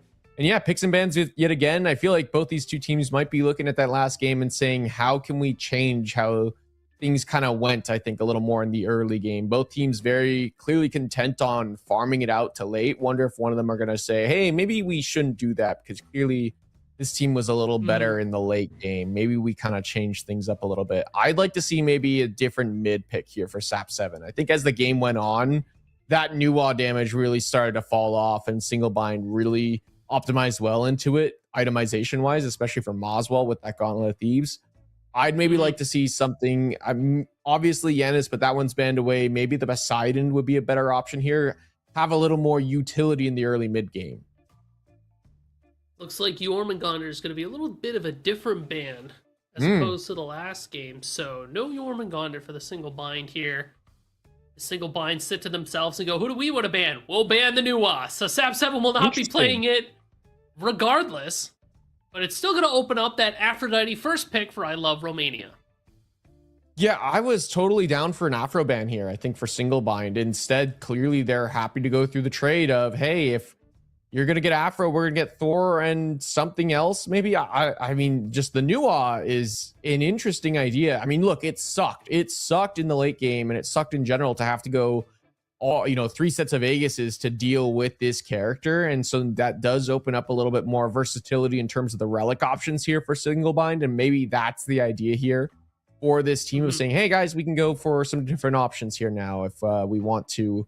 Maybe the Susano ban even for Tagveer, just denying a little bit more of that burst damage would have been a better option. The Nuwa, it's different, but it is a bit of a head scratcher for me personally. And that leaves Aladdin open as well. And clearly, neither of these two teams are really prioritizing it to the extreme, but it's still available. And I wouldn't be surprised if maybe Tagveer leans on it, or even Benny Q.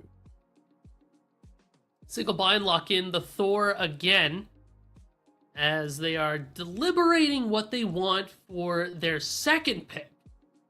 As they start to mull that over in their heads, I'm kind of wondering if we see the Uller again for Donut Doug, do you think? I feel like the Uller had its moments. It was looking pretty good, but you mentioned before that you lose a little bit of that sustained image that maybe you need to burn away some of these objectives. Yeah. I think that was a big deal, and that's why single bind never really felt too comfortable pulling anything in front of the side of I Love Romania is, yeah, they had great secure, especially for the Alposh. It was a good option there.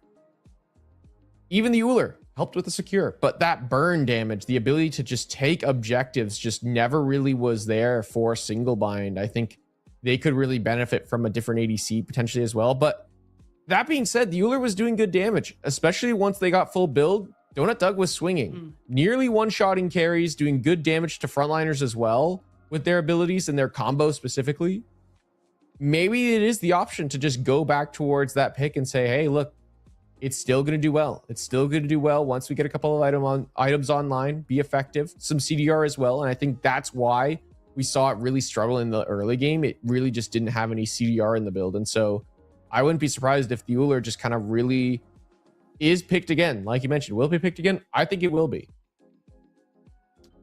And then, of course, for I Love Romania, no more Nuwa. So where are we looking to instead for mid laners? And I really feel like we're in a meta right now where you can play just about anything. you could play anything your little heart desires. It really feels like they're all pretty good. Like, if Agni was able to be picked today, that's another one I'd be looking at. Discordia, I think, is really strong. But even like Poseidon has a lot of value. I think Kraken on a low cooldown is really good. You can even look towards something. Again, I haven't seen the Ra yet. I really thought I was going to see a Ra from SAP 7. I'm kind of holding out to put my eyes on something like that. Even some of the mages that are more, solo lane or support oriented, like Iset or Baron, I feel like could have a chance to shine given the opportunity. Like, there's room to play with these picks. You just have to draft a comp around it, right? So it kind of opens up the viability for a lot of different things. So I guess what I'm looking for is, what are you trying to accomplish now that you don't have your Nuwa? I feel like you have to rethink your entire draft, because you won't be able to slot something in that can do exactly what the Nuwa was doing, as opposed to something like, I could just throw a Disco Agni into anything and it just kind of works. Yeah, I think Discordia being available is an option. I mean, SAP 7 to me hasn't traditionally screamed to be a big Aladdin player. And with that pick being open, and Tagveer, I got to imagine, is the player that would pick it or have to pick it here for I Love Romania if it's open. Is that going to be the option for him? I'm not so certain it is. I feel like Tagveer continues to be more comfortable on the picks like the Sasano. And it's still available and was clearly being very effective in the last game, being incredibly mobile, making plays across the map. Aladdin needs to spend a little bit more time farming. I would like to see it maybe be a Sasano and then a Poseidon. Lots of lockdown into a CC combo, into big burst damage. But you mentioned the Ra as well. That can also work well alongside the Sasano. The Sasano will not be here this game, I think, to be the setup character. I wouldn't be surprised if he's here to be, will not be here to be the damage character. Wouldn't be surprised if he's here to be the setup character. Look for a pull into the damage from SAP 7. We do see the Loki lock-in, and the question here is that like Loki aspect solo, or is this Loki in the jungle? And then we have Hou-Yi as well. Single bind, fire back. They're gonna have themselves an Iset and a Morgan Le Fay. Probably Iset solo, Morgan Le Fay support again. Yeah, I think that's the idea here is the Iset will go into the soul lane, into the hands of Remakami, and the Morgan Le Fay will go into the hands of Aurora yet again. I mean, Aurora was not dying a lot in the early game. I think he was doing a really good job of living and being effective, being in the face of the I Love Romania composition and not really being punished for it until the damage got online. I like this idea again for single bind their comp. A lot of CC setup and CC chaos for their Outwash, I think, to get good damage off. So we do see the Susano locked in for I Love Romania. We're waiting for the last pick here. Benny played the On Her before. Okay. Oh, that's right. We still need a pick for SAP 7. I was like, On Her was picked in the last slot in the last game. I was like, what's Benny gonna play this time? We already have Uller there. But we do have the Akate for SAP 7, and Donut Doug is going to run back that Uller. So the comps are a little similar this time. But for as many things are the same, many other things are different, right? The Gabracket isn't here, Jormungandr isn't here, and the Nuwa isn't here. So I feel like that is going to change up the dynamics of these teams just a bit.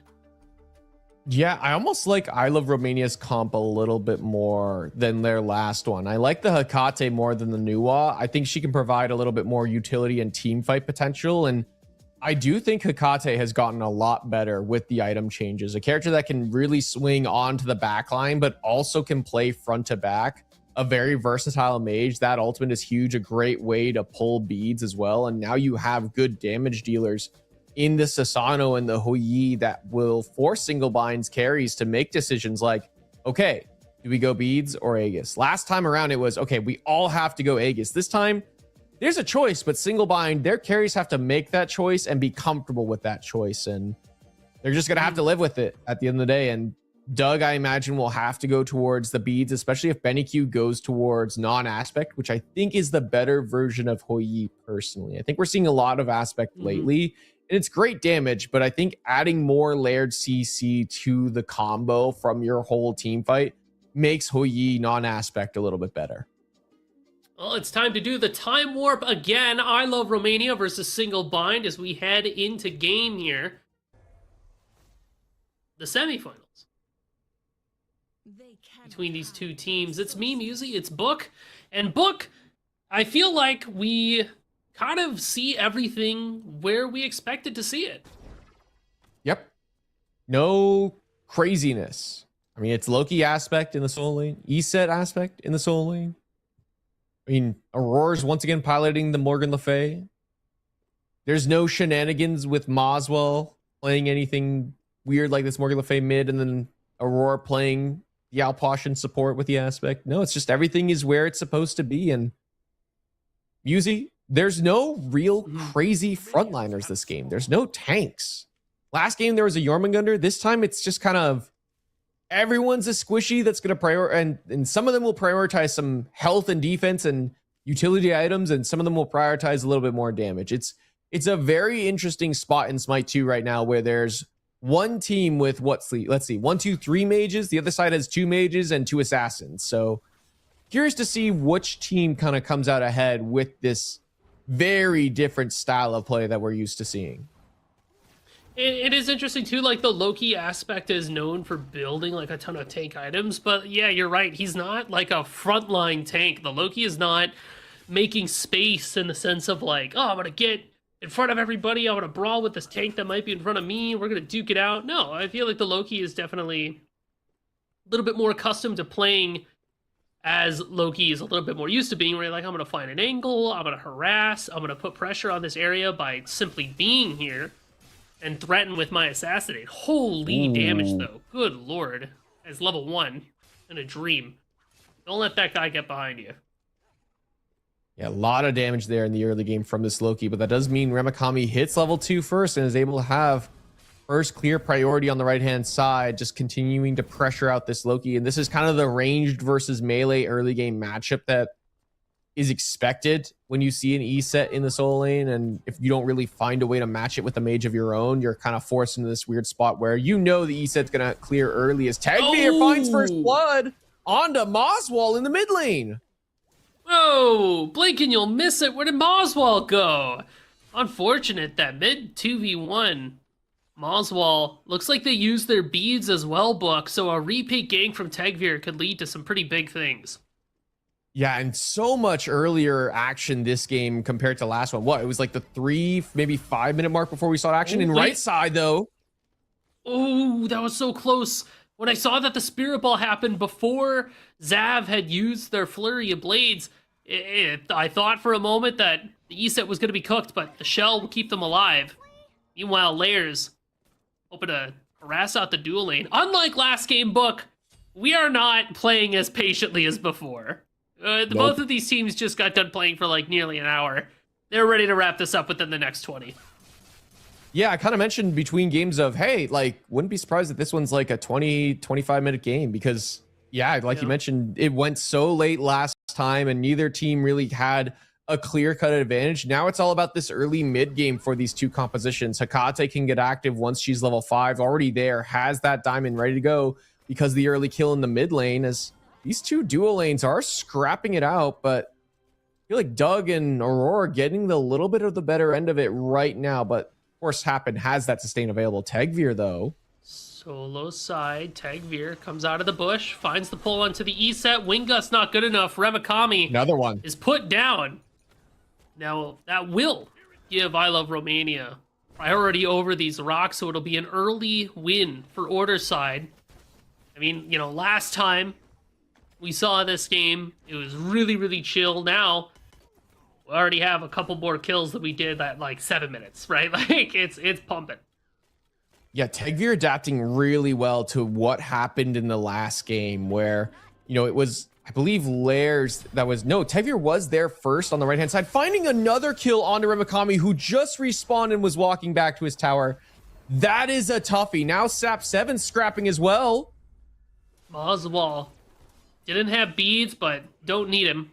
Walks away from the open the gates, and Tagmeer cleans up that red buff. Level Complete 6. ownage on the solo side of the map, right? I mean, single bind, they get those rocks, they go for invades.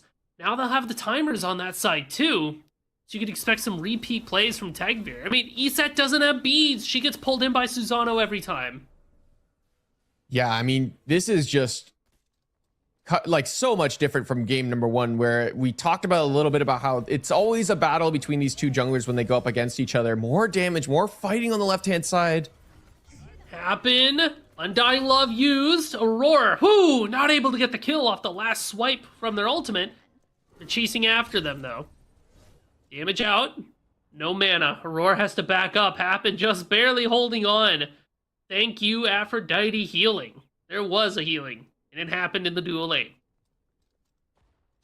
See, though, Lairs trying to find something here on a Benny. Oh, Benny jumped up, down, back in. Tagveer now. Dashing forward, finds the damage onto Lairs, pieces him up. That is 4 kills for Lairs at 5 minutes in the game. Coincidentally, it's 4-0. And Isle of Romania command a 2.4k gold lead right out of the gates. It is a drastically different landscape from before. I mean, Tagveer just being active so much more in this early game compared to last game, looking to make plays, just being proactive, making small moments happen. As see Moswell taking a back here on the right-hand side. I mean, just so different already from Tagveer. And part of it comes down to the fact that he was active early, got first blood, and used that leverage to gank right, and is doing it again. Yeah. I watched Tagveer walk over to solo, and I'm just like, well, Ramakami's dead again. Alas. Right? One of the big parts about what makes this Iset solo so good is the damage she's able to get through with her autos and her utility. But I'll tell you what, if you just kill her over and over again because she didn't get beats into Susano, then you do just kind of own that lane. Yeah. I think part of it is too Ramakami just not respecting that rocks timer in particular. You got to imagine with how the early game went, Tagveer was there on the right-hand side, being aggressive to make sure that his team had priority to get to the rocks first. That's what happened in game number 1. Same thing happens in game number 2, but Ramakami's not ready for it this time, is in that alcove on the right-hand side, and Tagveer just ganks him, kills him, goes to the rocks, gets the rocks, is back for a repeat gank pressure. If he gets the kill, it's great. He did. But if he didn't even get the kill, he gets priority for his solo lane, and now he's just going to corner camp here. Ramakami's probably in trouble. Yep, hold in, Iset ult, Loki ult afterwards. Ramakami cannot stay alive. It's cooked. And that's a play that happens all the way back from getting those early invades. Dual lane, though. Lairs throws out the wall. Happen, forced to ult. The sun's come down. As Benny Q throws out some autos, but no kills. Single bind. Just cannot find a win in the duo side. We're going to translate it, though. We're moving towards that Gold Fury pit, knowing that we still have all of our ultimates. Aurora, he's out by the corner, and we're giving it up. I mean, Aurora's ulting, but to what end, right? Just to make space. Aurora might be in trouble here. Tagveer and Sap7 walking to this left-hand side, and Tagveer is very quick right now. Sap7 with priority in the mid lane means they actually haven't been spotted, I don't think, until it's too late. Oh no, Sap7 walks up, finds damage onto Aurora. Tagveer's here to follow up, picks off Aurora on a rampage. Suddenly, this Susano just is on a roll that seemingly cannot be stopped. For every play that Single Bind tries to make, I Love Romania just swoop in and find a little bit on top.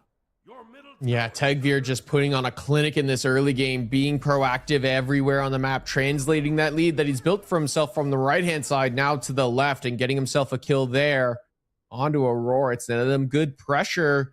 Single Bind need to slow down the pace of this game, continue to farm up, get some items now, because Tagveer is in a very scary spot. He's got first item completed here, the Avenging Blade, yet again, running back that AA cancel build.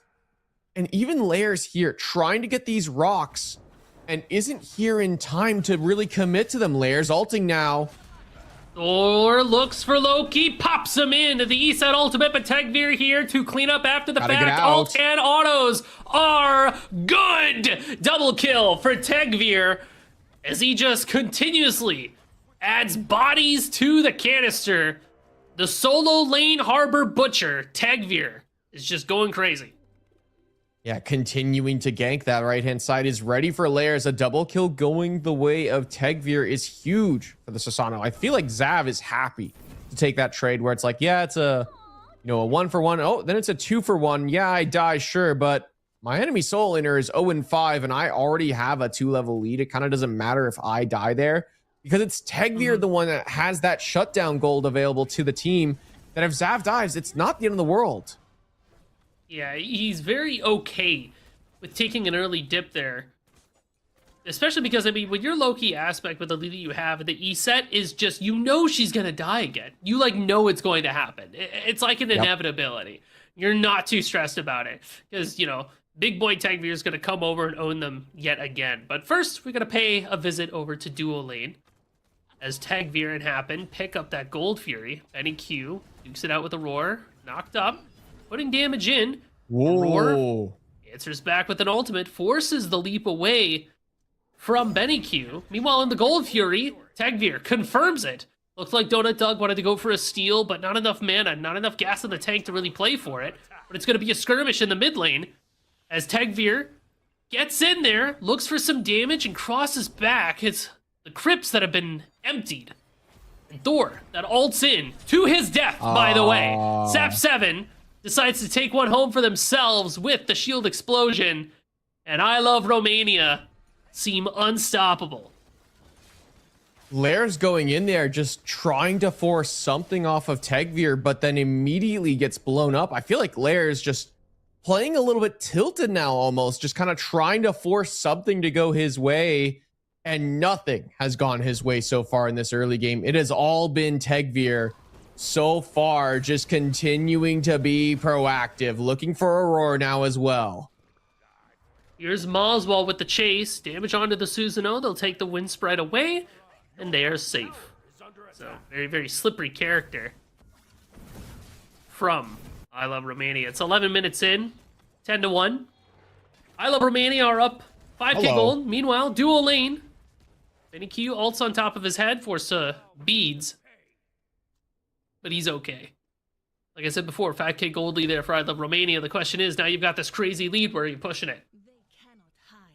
Probably this right-hand side. You can see the members of Tegvir and Zav just continuing to get more and more rocks right now, just continuing to try and build their lead. Tegvir having this lead is huge, but I mean, despite the lead kind of going his way, you can actually see it's not, it's components, right? It's not a full item lead just yet over Layers. Layers is still kind of trying to keep pace where he can, continuing to try and find farm, hovering around those rocks, seeing if they're up. Okay, they're not up, and there's no real jungle for him to go for right now. I feel like in the next minute or so, that's where Tegvir can really start to try and build a lead, and that's why Layers is trying to make something happen. Open the gates. Layers looking pretty low. Empty the crypts. The Thor picked up. Tegvir is here for the team. Ultimate's out. Taking a lot of damn, though. Oh. Whoa, we took the gates in and passed. Running away. It baits the team so that we can put some damage into Aurora. Susano's got the mobility to get away, so he'll be fine. Now Happen's walking up a little bit alone. Fleeting Breath, Corpse Explosion, the damage isn't good enough. I Love Romania. Woo! It was close, but they got in and got out. Here's again, just trying to force something, and it doesn't go his way again. And he's really struggled. Aurora on a crazy flank here under this tier 1. Might go between the towers and look for a push. But Tegvir is back. They took the lane teleporter. Layers in the air, looking for a target. We found it. It's off the mark, though. Thor Hammer finds Sap 7, but locks him to death underneath the tower. So Tegvir finds another kill. They are divine. Let's add one more to the body pile, says Happen, who scoops it up and takes it away from Tegvir. You have 9 kills already. You don't need more. But at the very least, Layers was able to find some shutdown gold on top of Sap 7. I Love Romania look to the Pyromancer. Yeah, they got the shutdown, but they lose 3 members for 1 kill. A Pyromancer going to go the way of I Love Romania as well. At the very least, Doug was able to solo kill Benny Q on the left-hand side. Donut Doug is officially the saving grace for the single bind team. He's going to have to do a lot of heavy lifting on this Uller in the mid game, I think, because the rest of the map is just losing and struggling right now. It's hard. It is hard, and you really have to wonder, like, how do you get yourselves to a position where you were before, where you're able to stand around EFG and kind of hang around? Because I feel like last time for single bind, they were, you know, slightly ahead in gold, maybe losing a little bit in terms of kills, but still staying relevant. This time around, Tagvir's just been allowed to go crazy, right? You look at these experience charts, you look at these gold charts, 5k gold lead for I Love Romania, just about. Maybe if you find some damage onto Benny Q here, Aurora chases after them, Benny Q jumps away. Yeah, it's cooked.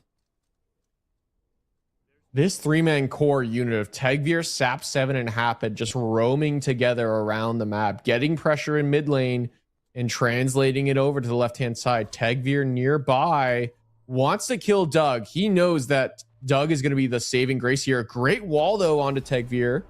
And a great ult from Moswell in the mid lane, but Hapid just walking forward. Yep. Down they go. Single bind are in the area. Wondering if maybe they can pull something here. Feared away is Tagvir. Still looking to get some damage off, but this is all a ruse. It's all a bait book because gold here is going to be what's pulled. And the left-hand sides have made the rotation. Even though Aurora's here, cannot go for the steal. Tagvir confirms it. And I Love Romania continue their snowball. 7,000 gold 15 minutes in is pretty diabolical, I'm not going to lie. We're pretty much at that point in this game. Territory. Yeah, we're getting close. Lair's hunting again here. I feel like you just got to find farm at this point. Aurora and Lairs really want this play. Open the gates is out. Thor's in the air. Sap falls back. Where's Lair's going to fall down on, though? Falls down onto Sap, who beads. He gets out just as quickly as he got in. He leaves in a body bag, actually. Tagvir walks up, looks for damage on top of Remakami. Open the crypts to buy space. It's not enough. Moswell now trying to make their grand escape, but Loki's on the chase, gets damage on and slowed away. Happen follows it up with some birds, pulled in by Tagvir. Down they go. Double kill. Meanwhile, on the left-hand side, Benny Q up downs on top of Donut Doug, who fires back with some autos of his own. The mark is on, but no stun. Jump in, beats Axe. Who's gonna come out on top? Donut Doug finds the kill. 2-0 over Benny Q. So while I Love Romania gets to win the rest of the map, Donut Doug confirms the lane for himself. Doug is screaming team diff right now. The rest of single bind just struggling everywhere. Queen Naga gonna go the way of I Love Romania and this mid pad as well. Nice play there. Again, it feels like single bind are just saying, let's just look, who cares that their jungler is up 3 levels over me? Let's go for a fight here at their red buff. What are they gonna do? Stop us? And then they all die again and again and again. Single bind have gotta slow down and just find farm. Play like I Love Romania did in game 1, where it was just the slow, methodical play of farming up to late game, because you've kind of locked yourself a little bit out of this game. It feels like there's a bit of impatience this go around. The mental drain of having to... Yeah, I think so. I feel like there's a little bit of impatience in your head, and Benny Q, dead? Donut Doug? Pulls it up. You got that in you? Bomba. Down they go. Well, who's going to tell the Tagvir's around the corner, though? I'll miss you. Down they go. Shut down. Oh, the tactical feed from Benny Q to fatten up Donut Dog so that Tagvir can loop around and pluck them like a fruit off a tree. A juicy peach devoured and consumed. Tagvir is massive. Like, ay. Roar and Lairs are hunting here. Again, the lead is insurmountable almost, but they're still taking this 2v2. Oh no! Godlike Tagvir caught the Thor hammer with the kiss. That's insane. Now Tagvir stunned, knocked up by Aurora. Is he gonna die? Don't ask silly questions, because he's just fine. Moving up is Sep 7 and Happen. Buying a lot of space. Moswell emptied the crypts, but to what end? Did not really find too much. Now I Love Romania continue their reign of terror across the map. It's a Pyromancer. Yeah, why not? Just keep building the lead, keep getting more objectives. And yeah, I mean, Doug knows that he needs to find stuff on the left-hand side to make it work. And 18 minutes in, yeah, let's go for it. We got crit on our ADC. We got the damage. We got a crazy lead. Only Remakami nearby. No Sunder available. Let's just go for this objective. 6k health on fire. Moswell is dead. Single bind. Did you know there's a Tagveer behind you? Susanoo. Walled off. Takes some poke. Reset ult on the ground. It's popped. Fire Giant. Abandoned. Ramakami picked off. Happen looks for Aurora. Damage in. Benny Q picks up the fire. Layers falls down. Open the gates. Catches the ankle of Aurora. It's a double kill for SAP7. And I Love Romania continue to walk it down while Donut Dog tries to find any scrap of farm they can in the left. Hey, crazy what happens when you pair Susano alongside a mid laner that can do things in this early game and in the mid game. Oh, this Hecate is looking pretty good for SAP7 all of a sudden, where he's able to make plays and look for those ultimates to impact at this stage. And suddenly that allows Tagveer to just be massive and roam around, do whatever he wants because he doesn't have to spend time babysitting his mid laner in the mid lane. And SAP7 level 19, Tagveer level 20 at 20 minutes. Only Benny Q, the one that's kind of really behind. Donut Doug level 19, really trying to get something going the way of his team, but with everyone else losing, it's just tough. But Single Bind, they're grouping here and they're gonna take this fight again. They have to go for it. They're gonna try. Gold Fury confirmed by Happen. Open the gates, comes out. Single Bind surges forward and eats a ton of damage. Happens low in the back though. Dagger pop by Benny Q just to get some extra damage off. Tagveer goes in, comes out, Layers comes down in the background. Zav! Oh, is fine. Layers picked off by Tagveer. Oh no. More damage coming out from I Love Romania. Donut Dog trying to get anything across, but level 19 you may be. The rest of your team is level 5, and Aurora is falling down as well. Moswald, the lone survivor, the one to go home and tell the story. Wait, where do you think you're going there? Upwash, I'm gonna get you. Down you go. It's a deicide, and I Love Romania loves to walk it down in this mid lane. Yeah, they might go for an end here at this point. 1 second on Layers means they probably can't fully commit just yet. The respawn timer is still too quick for Single Bind, and instead they'll spread the map. It was a great look for Single Bind. They're just too far behind. Imagine if you just spent that time farming in the early mid game instead of continuing to fight and fight and fight. You could have won that team fight there. Be a little more relevant in that moment. Instead, they're just too far behind.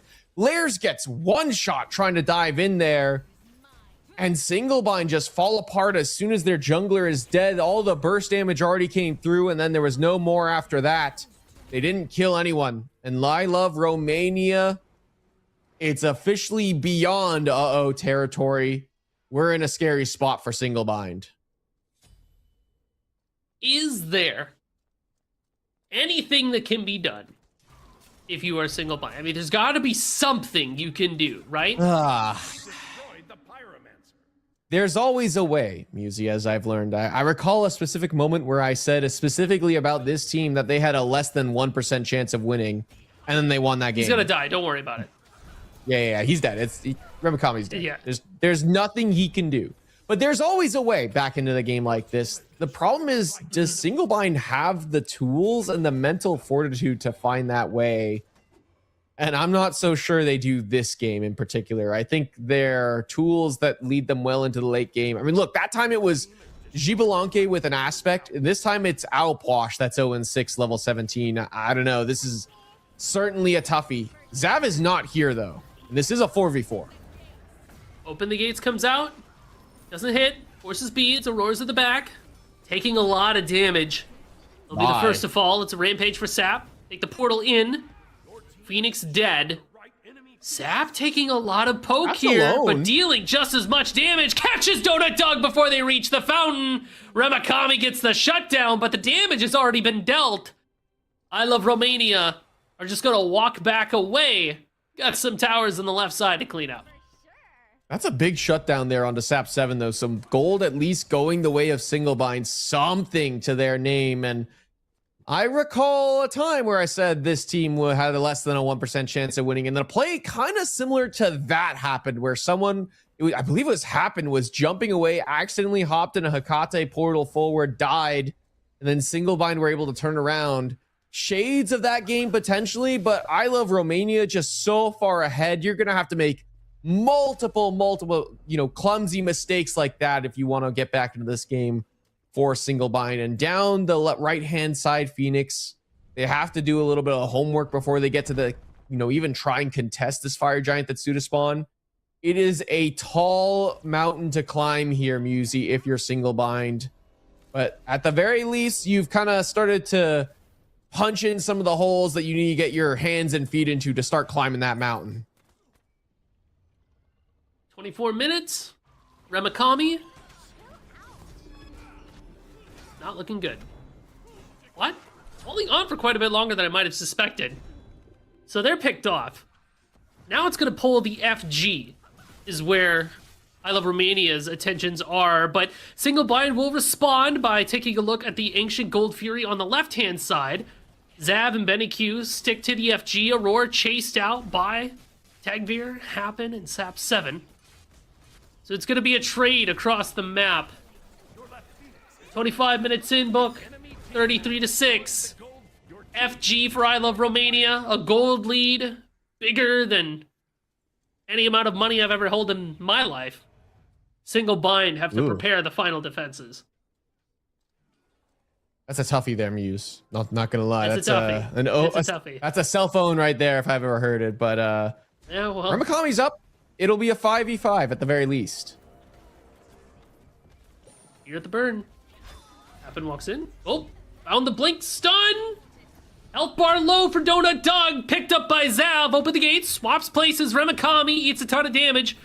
Suns come down. Bird as well. 5 still strong here for I Love Romania. Layers. Oh, the ult is off the mark. We have to hammer away. Benny Q dashes after them. Pulls them in. 1,000 damage crit. Benny Q claims Layers' life for himself. And we get ready to walk towards this Titan room.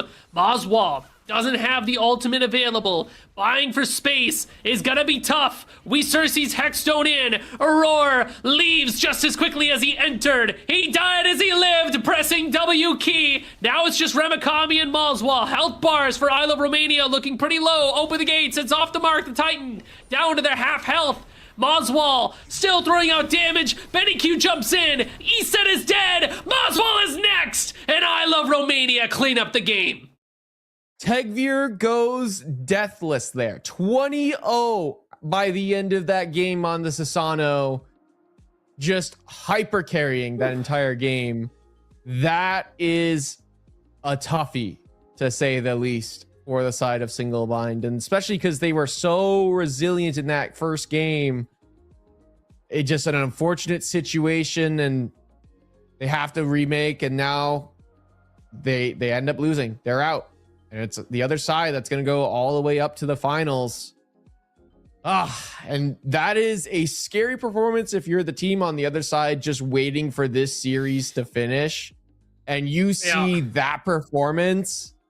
I mean, I'm spamming the button. Ban Sasano. Guys, ban him. Top 3. Get him out of here. Let's force something crazy to happen and say it was a bug so he can just be comp banned. Get this character out of our game. We don't want to deal with it.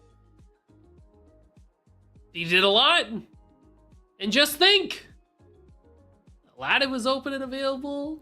Kali, Dodgy. I feel like there's a lot of junglers that are looking pretty solid here. You try to ban out Tagveer, you just find out that he plays everything. So it's scary to be sure. You know that Tagveer and Sap 7 are playing really well together, and that is a very scary thing to have going into your next set. But, you know, gotta have a plan, gotta have a contingency ready and available for you in the back seat there. Yeah, I think that was a good game. And it kind of makes me wonder, like, in our classic circuits, Tagveer, switched to ADC. They put Rat Milk in jungle, but Tagveer showing like they are a top jungler for a reason. And it kind of, I feel like, hurt that team a little bit in overtime, or to switch it, Tagveer out of the jungle and into ADC. Just what could have been, man, and what still could be. This team looks very spooky right now, Muse. I'm kind of curious to see what exactly the picks and bans for our finals are going to be. Well, we'll have a chance to see them, but first we're going to take a quick break, so don't go anywhere. Smite Prime will be back right after this.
We're back. It's time for some more Smite Prime here in the NA Conquest Summer Bash. My name is Musy. I'm joined here by Spirited Book.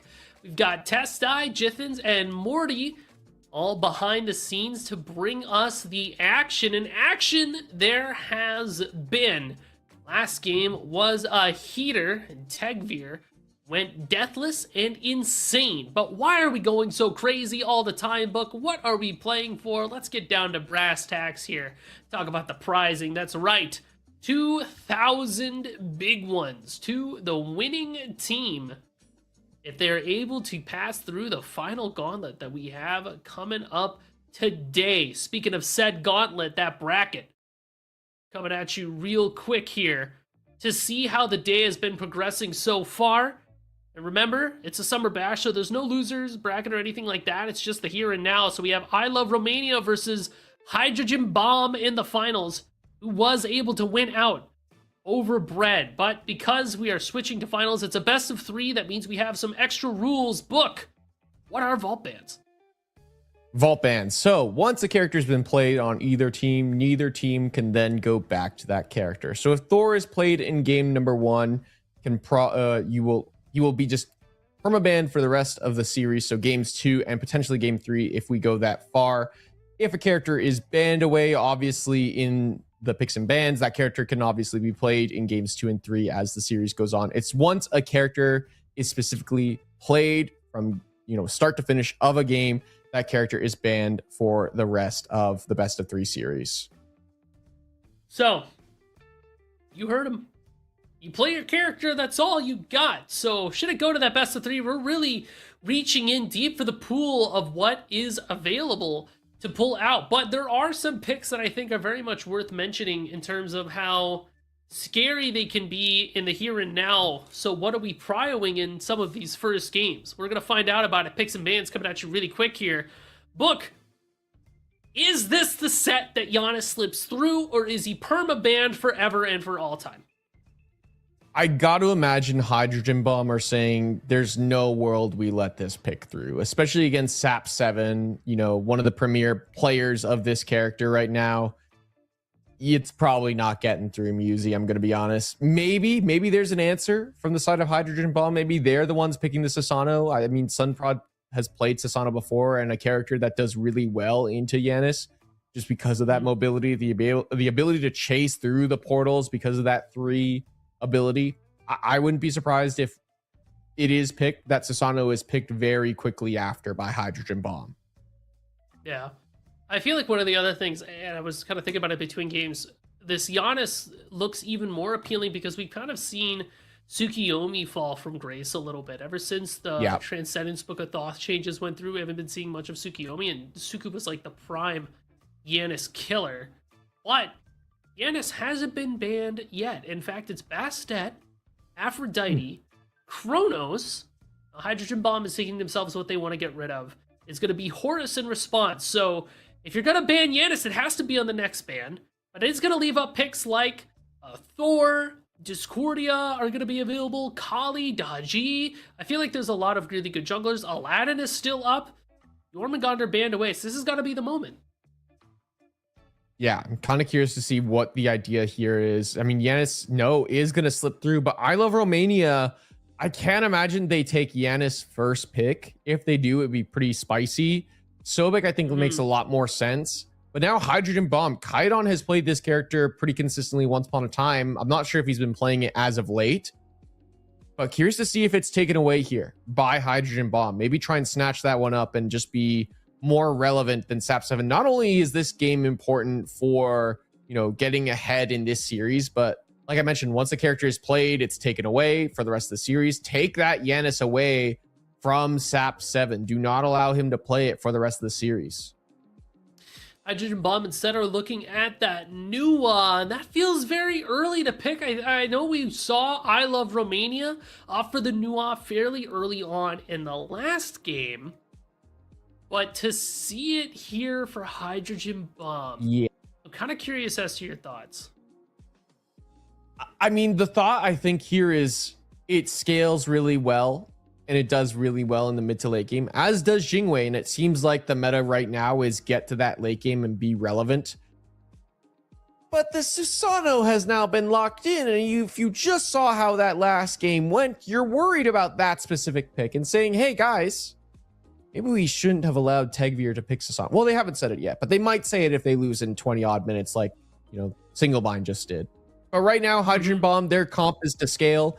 And if I Love Romania do decide to go for this Yanis, I think the Nuwa can do decently well into it. You don't necessarily have to chase the Yanis down once he's low. Just pop those fire shards and be relevant and deal damage that way. Try and finish off some kills. And you'll have good damage from this Jingwei alongside it. It's a very interesting idea here for Hydrogen Bomb. I just worry the fact that both the mid and ADC are so reliant on scaling. You can't pick a team fight for a long time.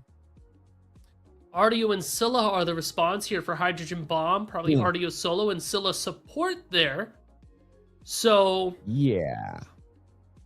Right? Surely. Right? Yeah. Yeah. Yeah. I'm just not like sold the on these Ardio two into picks Susie. as a whole, like... Yeah, I feel like a Scylla mid fries. Especially with the changes to pen and everything like that. I saw, what's their name?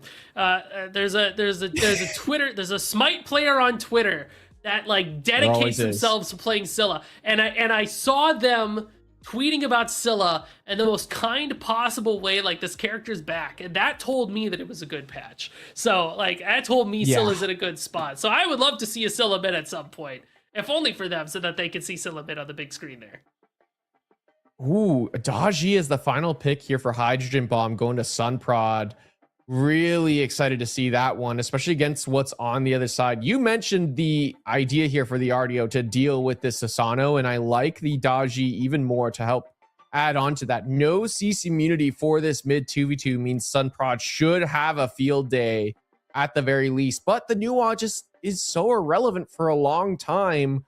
I worry a little bit again for where this Daji really goes, and also another character that I think isn't very pressure oriented. You look across the way and you see Sobek on her. Okay, that's so much pressure, right? You're not going to be able to deal with it as a Jingwei Scylla for a long time until you scale up. You see across the way, okay, Loki versus Ardio. It's kind of a stale matchup, but Loki also decent pressure, especially once Susano rotates over to help secure that pressure for that first round of rocks. Hakate versus Nuwa. Definitely going to go the way of the Hakate in the early game. Hydrogen Bomb, it's all about the late game, but they just have to survive to get there. And if you saw what Tegvir was able to do last game, they're not going to let you survive. I Love Romania are going to hit the gas pedal and be active in the early game. Well, the game is upon us. It's going to be game one. I Love Romania versus Hydrogen Bomb. It's Musi, it's Book, Tastai, Morton, Jithens behind the scenes. And again, like you said before, Book, we're running it back. Tegvir and Sap 7, Susano, and Hecate offers so much at the start of the game. Yeah, so much, especially with the flat pen changes, I think, to int. I really think Hecate has gotten a lot stronger since the last patch. I think the ability to play that sort of almost like Thor, right? Where you can play that front to back style or that dive style of going all in. Hecate can kind of do the same, using that third ability, that shield, to throw out onto a diving character. In this case, it's going to be Tegvir or Happen to just deal damage to the enemy carries. And that flat pen, once he gets some of those items online, will start to do work for Sap 7. Across the way, you also have access to that Mez, where you can just kind of allow your carries, peel for your carries, but also the other form of that one ability to just shred some, mark your targets and then let them deal more damage to that target, excuse me. Especially Benny Q alongside the Sap 7 character and Hecate. They'll just shred down targets in front of them. On her with that passive that lets him shred away protections on hit, the physical prots. So it does offer quite a bit. Yeah, you said it before. I mean, Happen and Benny Q playing Sobek and on her give you so much kill potential right away in this lane. I guess the one thing that kind of keeps it in check is that ranged cripple and root from Baby Gut, maybe to stop a pluck, but I'm still kind of scared of what could happen to this lane. Whoa. What? Huh? What? Huh? What? Huh? What? Where? What? Why? Huh? All right, rise up, Snad Nation. It's first blood for the Ardio. Zav didn't even use the shell that they had access to. Zav just not expecting that damage in the early game from Snaddy. And already the Ardio off to a good start. He's huge for this team, especially come time for that first round of rocks that are spawning on the right-hand side around the 3-minute mark. Expect both junglers to pay attention over there. Though maybe Sunprod uses this as an opportunity to be relevant in the mid lane. Make sure that Kaidon is the one, because he's low pressure, is able to rotate to that first round of rocks. You saw Snaddy hit the back there immediately, so we got a medallion and an axe, so some extra stats to help out with laning. Will help Snaddy deal even more damage to the Loki. You got the Bluestone online and a ranged root. And the Loki that was frying in last game is having such a hard time in this matchup. I mean, I think you mentioned it. It's matchup dependent, right? Against an E-set, and Tegvier was over here pretty early on, made an impact, and already Snaddy's just able to abuse this early game sort of assassin character and pick him apart. Zav has to kind of stabilize this lane really quickly, not allow this Ardio to get out of hand. I feel like Tegvier might abandon the right-hand side, specifically the play for the rocks, and just elect to play the left-hand side. Maybe look for an angle of ganking out this Jingwei Scylla. But again, these two characters are so safe. I don't think you can. Tegvier, gonna back to base, look to fast mid, I imagine, and make a play for pressure. No, instead, just farm out the right-hand side. Try and get to the rocks in time. I don't know, Muse. This might be a toughie for I Love Romania to really contest this first round of rocks. I think they have to maybe prioritize something else. Well, when you look at the mid laners, right, between Kaidon and Sap7, who's going to be able to out-clear their lane and make that first rotation from mid? Sap7, 100%, as already you can see Tegvier's here, but Sunprod here as well. Damage coming out. Rooted is Zav. Taking a lot of damage here. The shell is popped. The bleed is not good enough. So Tegvier is next on the chopping block to soak up a lot of that damage as Hydrogen Bomb, the solo and the jungler, kind of getting ready to move towards those rocks, or at least try to bait somebody over there. And like you said before, Book Sap7 has pushed Kaidon underneath their own tower. So no help is coming from the Nuwa. But Sap7 was forced to use the ultimate, so their team fight potential around these rocks are not going to be effective versus Kaidon, who has already popped the ult just for vision to give the members of Hydrogen Bomb an idea of where everyone is on the map. But Hydrogen Bomb see the rotation coming through, decide to back off, secure their own blue. That gets Sunprod level 5, and then they're going to take their time. Oh, Baby Gup so low. I'm a Monster comes out. Benny Q has the Aegis. The last hit from I'm a Monster is a little bit off the mark. Shell was popped. No level 5s for Benny Q or happen yet. Now they've got it. But it looks like Hydrogen Bomb dueling too far away. Whoa. Zav picked off by Sunprod as Hydrogen Bomb double dip over in that solo side. Usually I feel like we're seeing a repeat of last game, but this time it's Zav who's the one getting ganked over here on the right-hand side again and again. Sunprod paying attention over there. Immediately after they secure the rocks, take down the soul lane Loki, and Snaddy has that first item completed. Not even 5 minutes into the game. Snaddy in a good spot. Kaidon in trouble though. Tagveer hits the ultimate. It'll be enough to take Kaidon off the board. Now Tagveer is able to get themselves a little something to get the ball rolling for I Love Romania. Coming about to that 5-minute mark here. It's 1-2.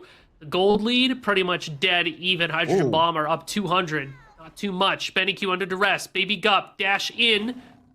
Hits one auto, but it's not enough. We didn't have the cripple to follow up with. Gonna be okay. Something that's occurred to be Book. You know, for the same reason that ESET was having some trouble in the last game, Zav, no beads for the Loki does make them a prime target for Dodgy.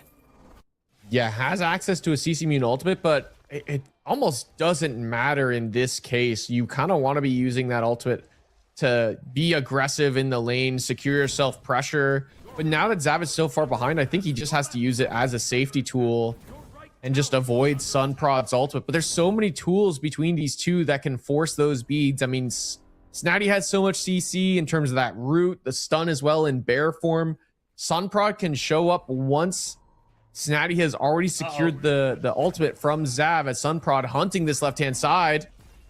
Ultimate in hand. Sunprod goes Good block. in on top of Benny Q. Happen tried to block. Not Whoa! quite there. The strike. Down goes Benny Q. We were on that parallel, but not quite able to find anything after the fact. So Happen might be low, but Hydrogen Bomb were able to get their kill and now meander over towards that gold side. Meanwhile, by the fire pit, Snatty looks to bother Tagveer, just trying to make themselves look juicy to hold their attentions because Gold Fury is being burned away on the left-hand side. Tagveer goes after Snatty, but can't find anything. Gold Fury, 1.5k health. Snatty's dead, but so is Happen, and on her ultimate, off the mark. Gold Fury, less than 1,000 health. Sap 7 is here. Open the gates, unavailable. Gold Fury dropped, picked back up by Benny Q. Dropped again, picked up. Hydrogen Bomb, it's down, it's low. Baby Gup confirms it with the crush. Tagveer off from the right-hand side. Picks apart Kydon. Benny Q disperse in, but can't find anything off of the disperse. So I Love Romania have to take a couple of steps back. Woo, it's tit for tat. At the very least, they're able to take down Kydon, and Snatty took a spill on the right-hand side as well. That's allowed Zav to catch a little bit back up on this right-hand side.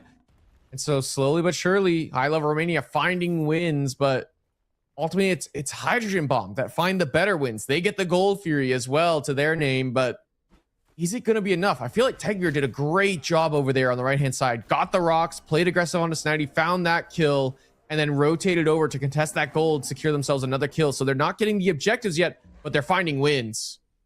I'm a Monster is used. Benny Q has the Aegis. Now Baby Gup, maybe a little too deep for their liking. Pieced up by Tagveer. Their greed was punished. Meanwhile, solo lane, Zav getting dove underneath the tower again. Paolau will be enough. Sunprod picks apart the solo laner. Meanwhile, back over in left side, Tagveer taking a look over at Hydrogen, who doesn't have mana to get away. Aegis popped. Tagveer covers the option. Oh, but a good dash. Oh, but a better ultimate. Tagveer releases it immediately so that it can charge and just barely catch Jingwei out of her dash. Hydro had ult, but just needed to use it right away. Instead, allows Tagveer to get those combos off the Avenging Blade auto attacks into the combo. Now Tagveer, has he stepped too far forward? He's fighting this. Oh my gosh, going in on top of Sunprod, but with no ultimate in hand, we're relying on the Sobek to find the Sobexecute. Oh, boom goes the shield. Sap 7 finds Sunprod, and now Hydrogen Bomb look for revenge. Sap 7, no mana, getting chased down. Tagveer off the side, not good enough to save their friend, but maybe good enough to get some damage. Hydrogen is dead again, chased after by Baby Gup. Crush, boom, damage, good. Kydon finds the kill, and now we're turning our attentions back towards the mid. Kydon needed that kill. They finally shut down Tagveer. 5-0 at that point. Now 5-1, a big win for the Nuwa in particular. But man, this I Love Romania team being aggressive happened. Taken low, but Baby Gup can't commit that third ultimate there onto the Sobek, and he's able to get away with its life intact. Lovely play there between, the members, Tagveer specifically on the side of I Love Romania. And again, we saw there that little combo where the dive is going in, and from a distance, Sap 7 can just throw out that shield onto one of his allies, and it does amazing damage at this stage onto the backline, especially with these two items, the Deso, the Chronos Pendant online for Sap 7. This Hecate, so much CDR, can just spam those shields on her frontliners. Yes, and it's constantly up. You want to talk about cooldown? Kydon's finished up their World Stone as well, so the Nuwa ultimates will be frequent and many. Hydrogen Bomb and I Love Romania are both feeling pretty good about the game so far. 10 minutes in, it's 7-7. Hydrogen Bomb are up by about 2k gold or so, but 2k is very, very playable for I Love Romania. This feels like kind of a repeat of the slow game, but maybe with a bit more action packed in there because it's a game of inches. See the Scylla hovering the left-hand side, but do want to take a quick note. You mentioned the World Stone for the Nuwa. Take a look at the relics for I Love Romania. It's 2 beads on 2 carries. Sap 7 and Tagveer will start to take a lot of damage to this Nuwa the later the game goes, especially once she gets that Soul Gem online. Kydon will be swinging on the backliners. Just Benny Q there to avoid that damage with the Aegis. So Tagveer and Sap7 might have to think about a couple choices in their itemization. Do they lean a little less on the damage and go towards a little bit of defense, as I believe Happen was able to steal away that blue neutral on the left-hand side. Hydrogen Bomb aren't picking it up. What a great look. Happen will come collect his prize. And I wonder if Nice. maybe the reason Sap7 doesn't go Aegis is because they have like their own magic shield, but even then. Sure. Oh, hold on. Solo side. Tagveer looking on top of Snatty. Zav's kind of low. Can Snatty trade? Yes, they can. They take down Zav. Tagveer will kill Snatty though. So it's going to be a 1-for-1 among the solo laners. Hydrogen Bomb maybe looked to find something in the mid, but they ended up backing off there. So we're all back to the silence that we had before. Back to the farming game, as it is Tagveer with the win at the end of the day, getting that kill. So he's continuing to be aggressive, which I like. I think sometimes when you're really feeling yourself, you're being aggressive, you're making plays, everyone in front of you turns to stone and just crumbles to dust. And then you take one spill and suddenly you kind of just slow down and say, oh, I can't be as aggressive anymore. I'm a little behind now, guys. I can't really make plays. And Tagveer just goes right back at it. Puts Zav in a good spot all of a sudden where, yeah, Zav is behind, but he's still trying to find wins over here. He's knocking Snatty down. Snatty's not getting further ahead when Zav dies at the very least. Still, it is an experience lead for Snatty that is significant. But take a look at the junglers, you know, Tagveer had a moment ago a 2-level lead. It's kind of balancing out to around a 1-level lead for the Susano. Sunprod is continuing to try and find farm, but it's Tagveer that's finding the kills and farm as well. So Tagveer has done a good job of being, you know, trying to accelerate his lead here in this early game. Ooh, Baby Gup forced to use their ultimate. Ooh. Took a lot of poke there. Meanwhile, back in the solo lane, that's where all the real action happens. Tagveer's looking for a gank, and Sunprod's already in the mix. New ultimate to start. Snatty's got the stun. No cripple available, though. Sunprod waits in the bush, waiting for his moment to go in, wondering if it'll ever actually be there. Tagveer backs up. Sunprod walks away. The mouse did not go for the cheese. I love Romania, though. They're grouping 4 men strong for these rocks. Only Sunprod in the pit now has to dash away defensively or risk losing their life. At the very least, I believe they secured the golden experience for all of those rocks. It was Tagveer who picked up some of the rocks at the end of the day. So some, you know, extra damage going the way of Tagveer, but the farm and a gold eventually going the way of Sunprod. Game's kind of leveled out here. All's quiet on the SMITE 2 front, but where does the next piece of action happen? It happens, just kind of watching him. He's like, well, you got that. Yeah. No worries, big dog. It's all yours. I mean, these two have laned laned with each other for a long time. They're kind of used to each other's little cadences, right? Like happened once upon a time to support for Hydrogen. Now laning against each other, it's Happen who gets to run at Hydrogen and say, yeah, you don't get to play the game because I'm going to stop you from doing that one. Hydrogen going for an interesting build here. Devourer's Frenzy, and I believe that's a Rage next, as Kaidon will use the ultimate. Just trying to get vision around these oracles. Both teams really prioritizing the small things. Happen goes in? Link pluck off the mark, forced to go underneath the waters. I'm a Monster comes out from Baby Gump, but again, not really finding anything. The support's ult, and then everybody backs away. Meanwhile, solo lane looks like Zav was forced to ult away from Snatty, who's definitely owning on this RDO pick, feeling very comfortable as the Moonlight Queen Naga starts to spawn. 80 seconds here for the mid pad, and curious to see what the side lane rotation priority will be here. You got to imagine Snatty with this lead over here on the right hand side wants to start roaming and making an impact on the map, translate that lead for the rest of the team. But already Hydrogen on this Jingwei, wouldn't be surprised if he backs here and immediately flies over to this Queen Naga. This is what Jingweis do, but instead actually prioritizing left. So I wouldn't be surprised, Musi, if both teams, kind of similar to what we saw earlier, don't really prioritize this objective. I say that, but Snatty and Sunprod are at it. And why not? Use this RDO to her advantage, the advantage she has accumulated for herself, and try and get this objective, but they're not going to go for it just yet. Nobody's quite ready to make that commitment. I always like to talk about how this 15-minute mark in a game for Smite 2 can impact the next 5 to 10 minutes depending on how it goes, right? If you give up Moonlight Naga, then you end up giving up Pyro. That puts yourselves in a really, really rough spot. Because it is picked up. You want ultimate? And he's here. Hydrogen Bomb, no. 3k health for the Naga. Snatty's in there. Pops Nemean. Stands in front of everybody. Taking a bunch of damage. But dealing it back. Where's the rest of the team, though? Happen. Looking for a pluck. Can he find it? NEQ backs up.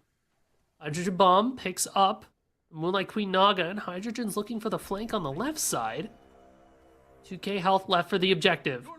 Passing it back and forth. Waiting for our go buttons. Here it is. Hydrogen Bomb walks away with the Moonlight Queen Naga, and they go in with the open the gates. Everybody on top of each other. The powwow from Sun Prime. Who can we pull in? Sap 7's very low, but nobody can find the last bit of damage that they need. In fact, it's going to be Snatty that gets turned around on. Great disperse in. Kaidon walks away in the fog, and Tagveer pulls them in. The beads a little bit too late. Tries to respond with some damage, but Tagveer's got plenty of his own. Loki scoops it up. Sun Prod in, looking for Benny Q. Hydro. Can't find it. Benny Q responds by taking him off the board. Now the Loki's getting even more value off. Not enough. Hydrogen really cleaning house there. It'll be 3 for 3 at the end of the day, but Hydrogen Bomb walk away with the Moonlight Queen Naga. Hydro allowed to free cast there on the backside of that fight, makes it happen, and ends up winning that little trade there between him and Zav. Comes out of that 1v1 with his life intact. And so Hydrogen Bomb, they get the Queen Naga at the end of the day, and so the objective goes their way, and at the end of the day, the fight is a bit of a wash. It's a 3 for 3. But all the while, more kills going the way of this Jingwei that's slowly starting to get himself a bit of a lead here. Level 17 to the level 15 of Benny Q. The Jingwei that wants to scale, that wants to get to this late game, might be getting a little bit out of control here. Got a ton online. Just waiting to get that Deathbringer and some penetrations. It's a rough game here for Benny Q, it feels like, so far. Because they just have not been able to kind of out-farm this Jingwei or make a big presence in the team fight. As opposed to the Jingwei, who, like you said before, Book, I mean, this is a late-game scaling character who's kind of having their moment now. You're having your cake and you're eating it too. And one of the concerns that we had for this Hydrogen Bomb team was they have a lot of late game scalers. How are they going to make it? Well, you know, at 18 minutes in the game, feels like they're kind of there, right? They've hit some pretty significant power spikes. They just got the Pyromancer. Now they're able to play off of it. So if you're I Love Romania, how are you shutting this down? I think you're just looking to split the map right now and make a couple of little plays, find some picks. Don't really look for anything too crazy. I say that as Benny Q, probably in a bit of hurt here. There's the ultimate from on her. Auto's a little bit off the mark, so Benny Q's still up. I'm a monster. Oh, that'll do it. Down goes on her. Baby Gup and Hydrogen get their kill and walk away. Benny Q will be denied even more farm. Benny just too far forward on the left-hand side, and that allows Hydrogen Bomb to get there in time. Run down the on her. Not a lot he could do about getting away from all the CC and chase down potential on the side of Hydrogen Bomb. They have so much mobility really across the map. But aside from this Nuwa, really, the Scylla is incredibly safe. The Jingwei is incredibly safe. Tagveer haunting, though, for something. Finds Baby Gup. All right, down they go. They are dead. You were saying? Yeah, it was a tank. Not anymore. Now it's a corpse. He's full tank. Like, he's got no damage items. Like, how is that? All right, you know what? It is what it is. I mean, look, Avenging Blade, pretty good when you're weaving in the auto attack. Same with, like you mentioned, the Dagger of Frenzy is Kaidon in trouble here. Oh, forced to ult. There's the pluck, forces beads. Under tower is the Sobek. Sun Prod plays the flank. Open the gates is out. Whoa. We're all going near that tier 1 tower. Powwow. Pull-in happen. But who else? Snatty finds Sap 7. Now we're going on top of Zav, who's forced to ult away. Damage looking on. Whoa, Tagveer had a big pull into Benny Q's damage, but it wasn't enough because they were in the mix and standing on top of a Nuwa. That is a hazard if I've ever seen one before in my life. Tagveer gives their life for Zav, Happen, and Benny Q to make their escape. Yeah, but why are we? I mean, look, the play is nice there. You get Kaidon's ultimate, you get Kaidon's beads, and then you try and get out with Sap 7's ultimate. But you end up losing 2 members because of that weird dive between the towers. You have a lot of standing gold. Why not go towards the objectives and try and push down that tower, take it instead? Now Fire Giant, 21 minutes in, probably going to go the way of Hydrogen Bomb. Unless Zav can do something about it, but he can't. Yeah, Loki's nowhere near it. First Fire Giant of the game in the hands of Hydrogen Bomb. Got some time to play with it, but where are you going with it? Dagger in the hands of Sunprod. It's 21 minutes in the game, 12-14, but Hydrogen Bomb are up. That is a number. Why can't I do math? It's not 9K. It's like 7K, right? It's close to, yeah. Look, never do math on cast, 8.4. Muzi. I appreciate Math is hard. I appreciate that I'm you just just not kind a of math Hail guy. Married it, but yeah, no. I was close. Me neither, man. I did like You were. approximate math. It was Not far bad. off. Yeah. You did ask me a question though. Where do we see the members of Hydrogen Bomb take this Fire Giant? Probably mid. There's a tier 1 tower still available, so standing gold there. Pyromancer as well. Gold Fury available. Just take all the neutral farm. And then take a couple of towers, I think. I don't even know if you can really end or even go for a Phoenix Siege on this Fire Giant. You're just using this one to start the snowball effect of taking a lot of gold suddenly and very quickly here. Mid tier 1 likely going to go down. Pyromancer as well. I Love Romania don't really have the tools to really contest these neutral objectives right now. The enemy team has destroyed the Pyromancer dead. Snatty harassing out Sap 7 makes a ton of space for their team. That allows Hydrogen Bomb to take out that tower and start walking down the mid tier 2. Open the gates. It's off the mark. New ult in response. We're pressing buttons over here in the mid lane. Hydrogen Bomb. Maybe looking at that bird. They can. The members are split pushing for I Love Romania. They caught them sleeping. Snatty crippled out the Sobek so they couldn't go for a pluck.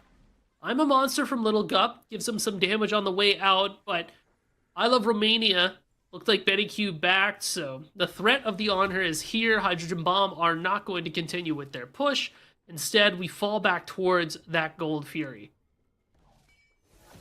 Zav on the way though, as is Sap 7. Kind of curious, Hydrogen Bomb, they were really focused on getting a pick to make this play a little bit easier. Gold Fury gonna go their way.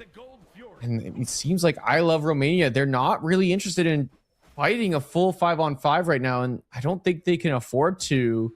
So this is kind of smart, but at the same time, they're just letting Hydrogen Bomb kind of do whatever they want. The lead is just very difficult right now to fight into if you're I Love Romania. We are very much so in that territory. Oh, we have ambushed Tegvir. Very good. For Aura and Aura alone. Maybe trying to force a relic there, spook Tegvir into thinking it was worse than it was. But yeah, I mean, it went from, we were talking and it's like, oh, it's like 8K gold. Now it's 11K gold. So Yep. the math is, in fact, mathing. Hydrogen Bomb just got a back off as well. So we're finishing off some pretty important items in our builds. I saw an Avatar's Parashu from Sunprod not that long ago, so that's terrifying, right? Yeah, there it is. Good lord. Third item. But the upgraded shell for Snatty and Deathbringer, and it looks like Hydrogen just finished up a Titan's Bane. It's big power spikes. Yeah, very big power spikes indeed for this late game scaling composition. Again, this is a comp that wants to do well in the late game, and I think they've been allowed to get there. Thanks to the help of Snatty just getting that early solo kill, this game translated to a ton of pressure. Sunprod had a lane he could really lean on, put pressure there, continue to scrap over there to get themselves some kills. Tegvir tried to answer back across the map, but eventually the lead just got too tough, and the damage is starting to come through here from Kaidon as they siege the left-hand side. Open the gates is off the mark. Baby Gup has the I'm a Monster. It's putting damage on top of Happen, who plucks out the Scylla. Benny Q, ultimate out, catches Snatty, but doesn't get the last bit of damage that they need, but it is enough to tell Hydrogen Bomb to get out of there. Baby Gup taking quite a bit of poke. Submerged underneath the waters. So Execute, is it here? It is not. Happen gets damage, but does not find any kills. There's no Fire Giant on the belts of Hydrogen Bomb. They are very vulnerable in this moment.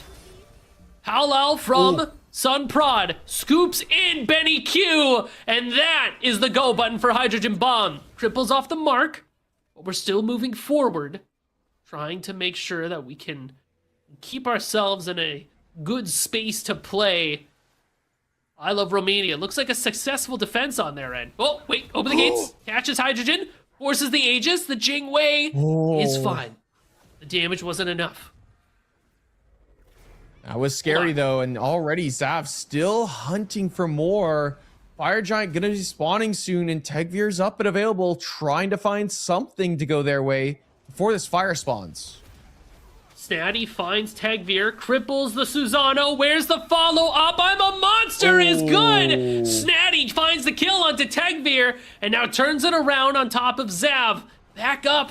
Look for an objective. What can you find? It's happened all alone. Pincered off, cut away from the boys, and no one to help them. With 2 people dead, Hydrogen Bomb look to grander things. Pyro and Fire Giant looking very tasty right now. Yeah, and the mid pad as well could be theirs as well. They could look towards anything, honestly, right now with 2 members dead. Zav on the way to the right-hand side, but Benny Q and Sap7 saying, we can't contest this. We're just going to give this objective. You can see Sap7 trying to maybe look towards this mid pad, but Snatty nearby means that this Hakate actually might be in a little bit of trouble if he's not too careful. Fire Giant confirmed by Hydrogen Bomb. Snatty walks Sap7 to the left side of their jungle. Now we're looking for some more backs. Looks like Sunprod has the dagger again. We're back on the Fire Giant power play, except this time we also have some pushers on the map here, Book, and an Ancient Gold Fury that's ready to be scooped up. Yeah, why not? Go for it. I mean, look towards everything right now. There's towers available, Phoenix as well. Take everything off the map, specifically this Gold Fury that will weaken these Phoenixes for I Love Romania. And you can afford to play the split game with that right-hand side tier 2 tower available. Maybe send Sunprod and Snatty over there, and the rest of the members can just kind of hang out on the left-hand side, pull some members over, make it hard for I Love Romania to stay grouped right now, because their composition as 5 is pretty solid, but they keep getting divided. They haven't really, it really hasn't felt like they've had a full 5-on-5 in a hot minute, if not this entire game. It's just been so difficult to group up and just fight fully 5-on-5 if you're I Love Romania. They've just fallen so far behind so quickly that they haven't had an answer to the insurmountable lead that Hydrogen Bomb have built for themselves. Hey, you just look at some of the items, I mean, you see Tegvir is down like an item and a half from Sunprod, even though they are like 8-4 at this point. You're just like, well, that just doesn't add up. Hydrogen Bomb starting a siege over on the left side. Sunprod's covering the mid, keeping the attentions of Tegvir. Left bird is dead. Ancient Gold Fury debuff made it very easy to scoop away here. Hydrogen Bomb are getting ready for a grander siege. Looking to group here in the mid lane. 5 men strong, trying to force this bird. Happens looking for the pluck. Can't find it. Backing up. Hydrogen Bomb takes the mid bird. It's surgical. It's precise. Now we move to the tier 2 on the right side. Open the gates. Woo! Deals quite a bit of damage to Kaidan. Forces away those beads. Now we're wondering if we want to go in on it. Snatty, pulled in. Big stun. Big damage. This bird lives for quite a while and just about has Tegvir dead to rights. Pops the Nemean. Stays on top of him. Tegvir's still up. Where's the rest of Hydrogen Bomb? And there they are, on top of their Titan room. Pulls in Happen Powwow from Sun Prodigy. Will be enough to confirm the kill there. But what can we do with it? Can we go towards that Phoenix? They're grouping to this right-hand side. Pyromancer are going to be spawning soon, so once they get this, they can fall back to that objective and fully back up. But if they take some more kills, they could look to end. Snatty's going back in, looking for Benny Q. Pulled away. There's the ultimate from the On Her. The damage is good on top of Scylla, but honestly, she shrugs it off. She's got that FG buff. Hydrogen Bomb, get the bird. They weren't able to get picks, though. So like you said, Book, now we're just backing away. Back off to safety. Go towards that Pyromancer. Reset. Probably go for another Fire Giant. Hydrogen Bomb not looking to really throw this one away. They have themselves the lead. They have themselves all 3 Phoenixes on the side of I Love Romania. Just clean it out. Clean it out. Easy. Win. And make it clean. Don't make it too silly. Don't make it too complicated. Just wait for the next fire and go for the end. I think that is the game plan here for Hydrogen Bomb. They're also still scaling, which is crazy to say because we're 30 minutes in, but Kaidan still needs a full item to complete. Hydrogen has the build finish at the very least, but is still perma stacking these Devo gloves. 128 stacks on those Devourer's gauntlets. I mean, you look over at Beniku, who only has 89 at this point. It's a very, very difficult thing to play into when you're missing so much power. I Love Romania have no birds to their name. 31 minutes in, it's 12-8. The goal difference, abysmal. Hydrogen Bomb is like 220k. It's tough. I Love Romania, though. I feel like they have the potential to win fights. It has to be. Yeah, they're so close, right? It just feels like they're lacking that little bit of extra damage. Excuse me, a little bit of extra damage there to finish off some of these kills. And I think part of that comes to the fact that on the other side, you have Kaidon that just gets to free hit with that ultimate onto everyone. Again, no Aegis for Sap 7, no Aegis for Tegvir. And that damage is swinging now and will just continue to help out the members of Sunprod and the members of Snatty keep running forward and doing good damage to the backline. Snatty's holding a corner here. Tegvir keeping their eyes open. Wondering if they can find anybody. Hydrogen Bomb want to bait a fight around this FG. The question is anybody gonna nibble? The line's out, the die is cast, but nothing quite yet. It's back to the dance of the Sugar Plum Fairy, the dance of the Fire Giant, and it is picked up by Hydrogen Bomb. Your Titan is under attack. I Love Romania. Left side birds coming up. Titan under duress. There are minions in that Titan room. If you lose this fight, you're going to lose it all. Fire Giant, burn Going down. quick. 4K. Here goes Sobek in. Hydrogen confirms it happened. Left in no man's land. Open the gates. Whoa, pulls in Baby Gup, but Snatty's already in the mix, ready to take this fight. We're on the left-hand side. Sun Prod ready to join. Zav went for That'll the do gate it. ultimate, but it just wasn't enough. Down they go. Hydrogen Bomb have exploded on top of I Love Romania. A triple kill for Sun Prod, and the game in their hand. In dashes Hydrogen. In ults Hydrogen. Can we find Benny Q? That Lion had a health bar, and now they have a defeat screen. Game 1 to Hydrogen Bomb. Big victory there for Hydrogen Bomb. A statement victory, specifically against Tegvir, who looked so good in the last game, was looking really scary this game, and then kind of the thing I was worried about and was, saying, hey, Tegvir's not doing this. He hasn't died once, then slowed right down. Feels like that's exactly what happened as the game went on. Tegvir really slowed down his play and didn't keep that fast momentum play, building and looking for more. Feels like he slowed the pace right down, and Hydrogen Bomb took full advantage of it. Yeah, it felt like Sunprod, you put it perfectly, right? Snatty was able to find an early kill onto Zav in the solo lane, and we were talking all the way back in Picks and Bans, like, where is this Dodgy supposed to go? Who are we supposed to gank if we're Dodgy? Well, the Loki's already down, so we can gank this Loki over and over again, use him like a camp, get some extra gold and experience, and then that way when it's time to rotate out and scale, we'll be ready for it. And Hydrogen was doing very well into Benny Q in the dual lane.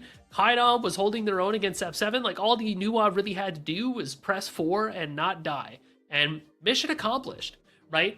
So, off of just those little victories, they were able to keep themselves heads above the water. And then even more heads above the water, they were able to confirm that first game.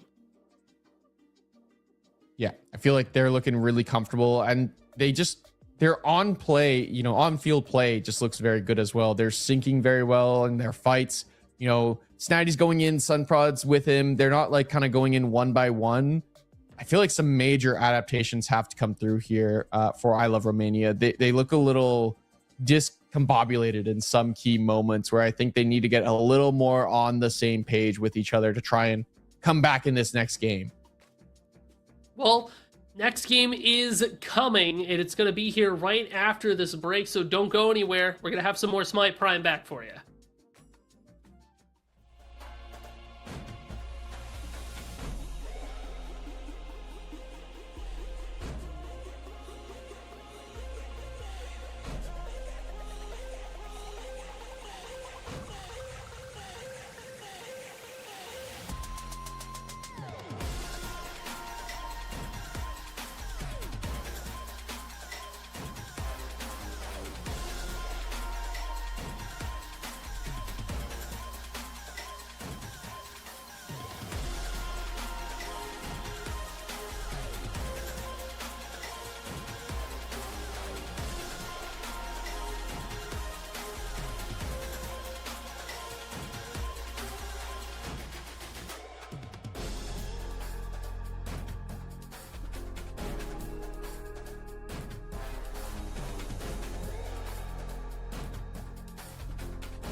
I was muted that whole time. Do you want me to read? I'll redo it just for you guys.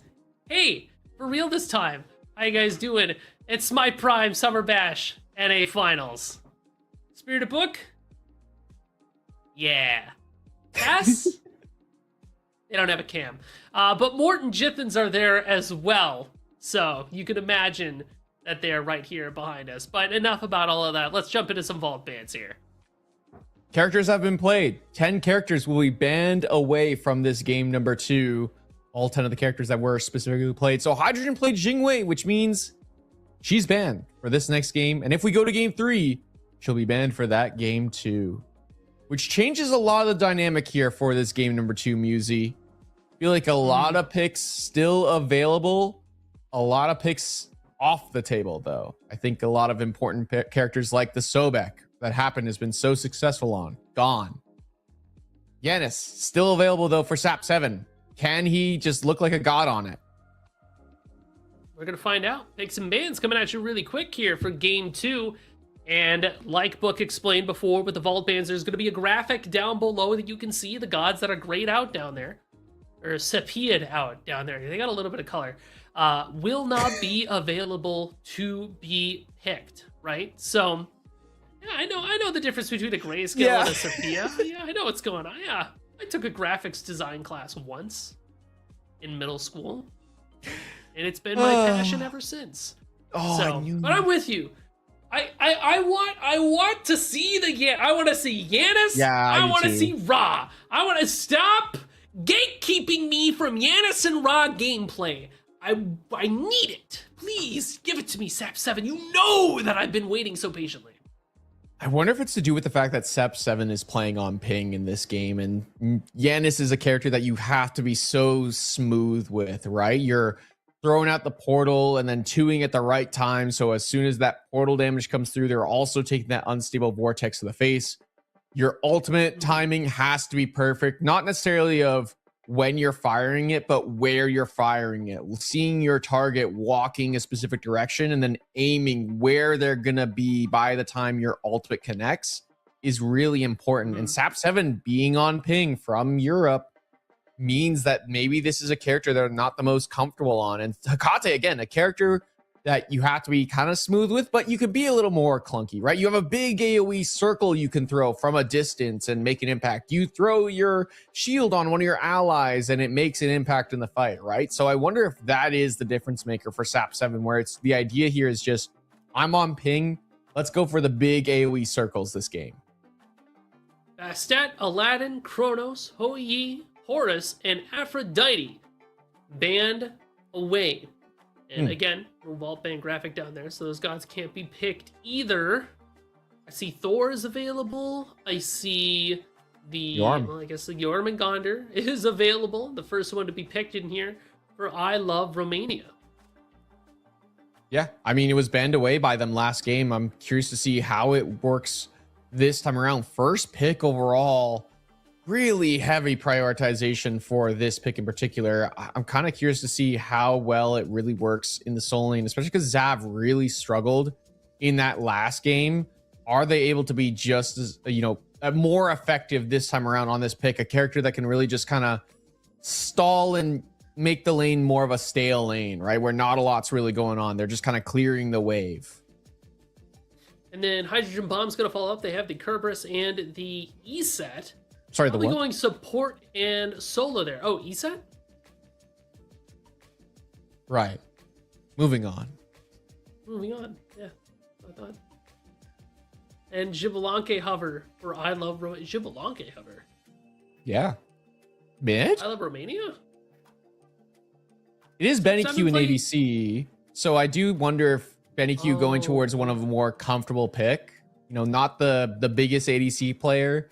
This makes a little bit more sense, though. I think pairing the Cupid alongside with the Jormungandr, just big AoE fields, will work really well in tandem with what's being drafted for I Love Romania. And this is an Achilles, and that's going to Tegvir. Not too bad.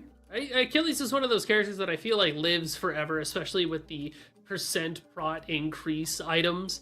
And the fact that Achilles brings their own ridiculous item just in their passive means that this guy just gets a ton of protections to be able to keep up those numbers. So really solid pick there. Hydrogen Bomb are going to respond. It's Apollo and Discordia. Yeah, I like the Discordia pick. I think Discordia, despite the items really changing to more of a burst meta style of play, I think she still works really well with the combo between the 1 and 2, the Strife and the Unruly Magic. I think it's just a ton of damage and tight AoE corridors. The CC it provides is fantastic, especially once it connects onto a backliner. It's so effective. Apollo into Cupid is an interesting matchup because Apollo, a character that when he's throwing the ultimate to avoid the Fields of Love from the Cupid, he's standing still. And in that moment, he's taking likely a heart bomb to the face, a ton of damage. That is your CC immunity tool to try and avoid this Cupid ultimate. Otherwise, you're having to burn the beads, dash away. That is how this Apollo lives from this specific matchup.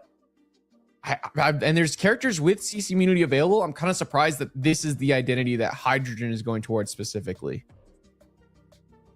Kukulkan and Yamoja Love are it. the answer from I Love Romania. And Kukulkan is a pretty neat pick in mid. I like seeing it, especially because I feel like he's got some fun items recently that really push him over the edge. Yeah, I think Book of Thoth getting a few changes makes it a lot more viable of an option here, especially for the Kukulkan. And obviously Kukulkan, a character that works really well in sort of these burst mage metas. I think he's in a really decent spot right now. Again, I would have liked to have seen a Yanis into this comp against Hydrogen Bomb, but clearly SAP7 not comfortable on this character on ping, and he's going to go towards this Kukulkan. But paired alongside the Achilles, the Yamoja, two characters with a ton of lockdown, really excited to see this pickup because that is a ton of damage that could just be dropped onto someone, and then that character does not get to leave that whirlwind. Is going to take a ton of damage because they're being CC locked down by Yamoja, by Achilles, by Cupid as well, by the way. Yeah, it feels like there's no real way to run away from that Spirit of the Nine Winds as it comes barreling down across at you. Whereas Hydrogen Bomb, their last pick here, is the Pele, which I'm assuming Pele jungle for Sun Pride, just because we already see the East set. Well, we won't have to guess too much, will we, actually? Game 2, I Love Romania versus Hydrogen Bomb. We're going in there, right? So without further ado, hello and welcome to Musie's Food Review. I'm joined here by Spirited Book. I've got Tess, Jithens, and Mort behind me. 2,000 big ones on the line. Hydrogen Bomb maintain a game over I Love Romania.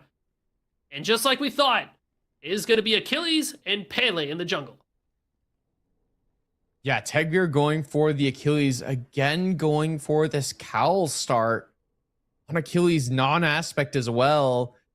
I feel like lately we've been seeing more aspect Achilles specifically in jungle. I think it works really well for him right now. Instead, going for more of just this tankier style, but still going to provide more damage, I suppose, in this early game.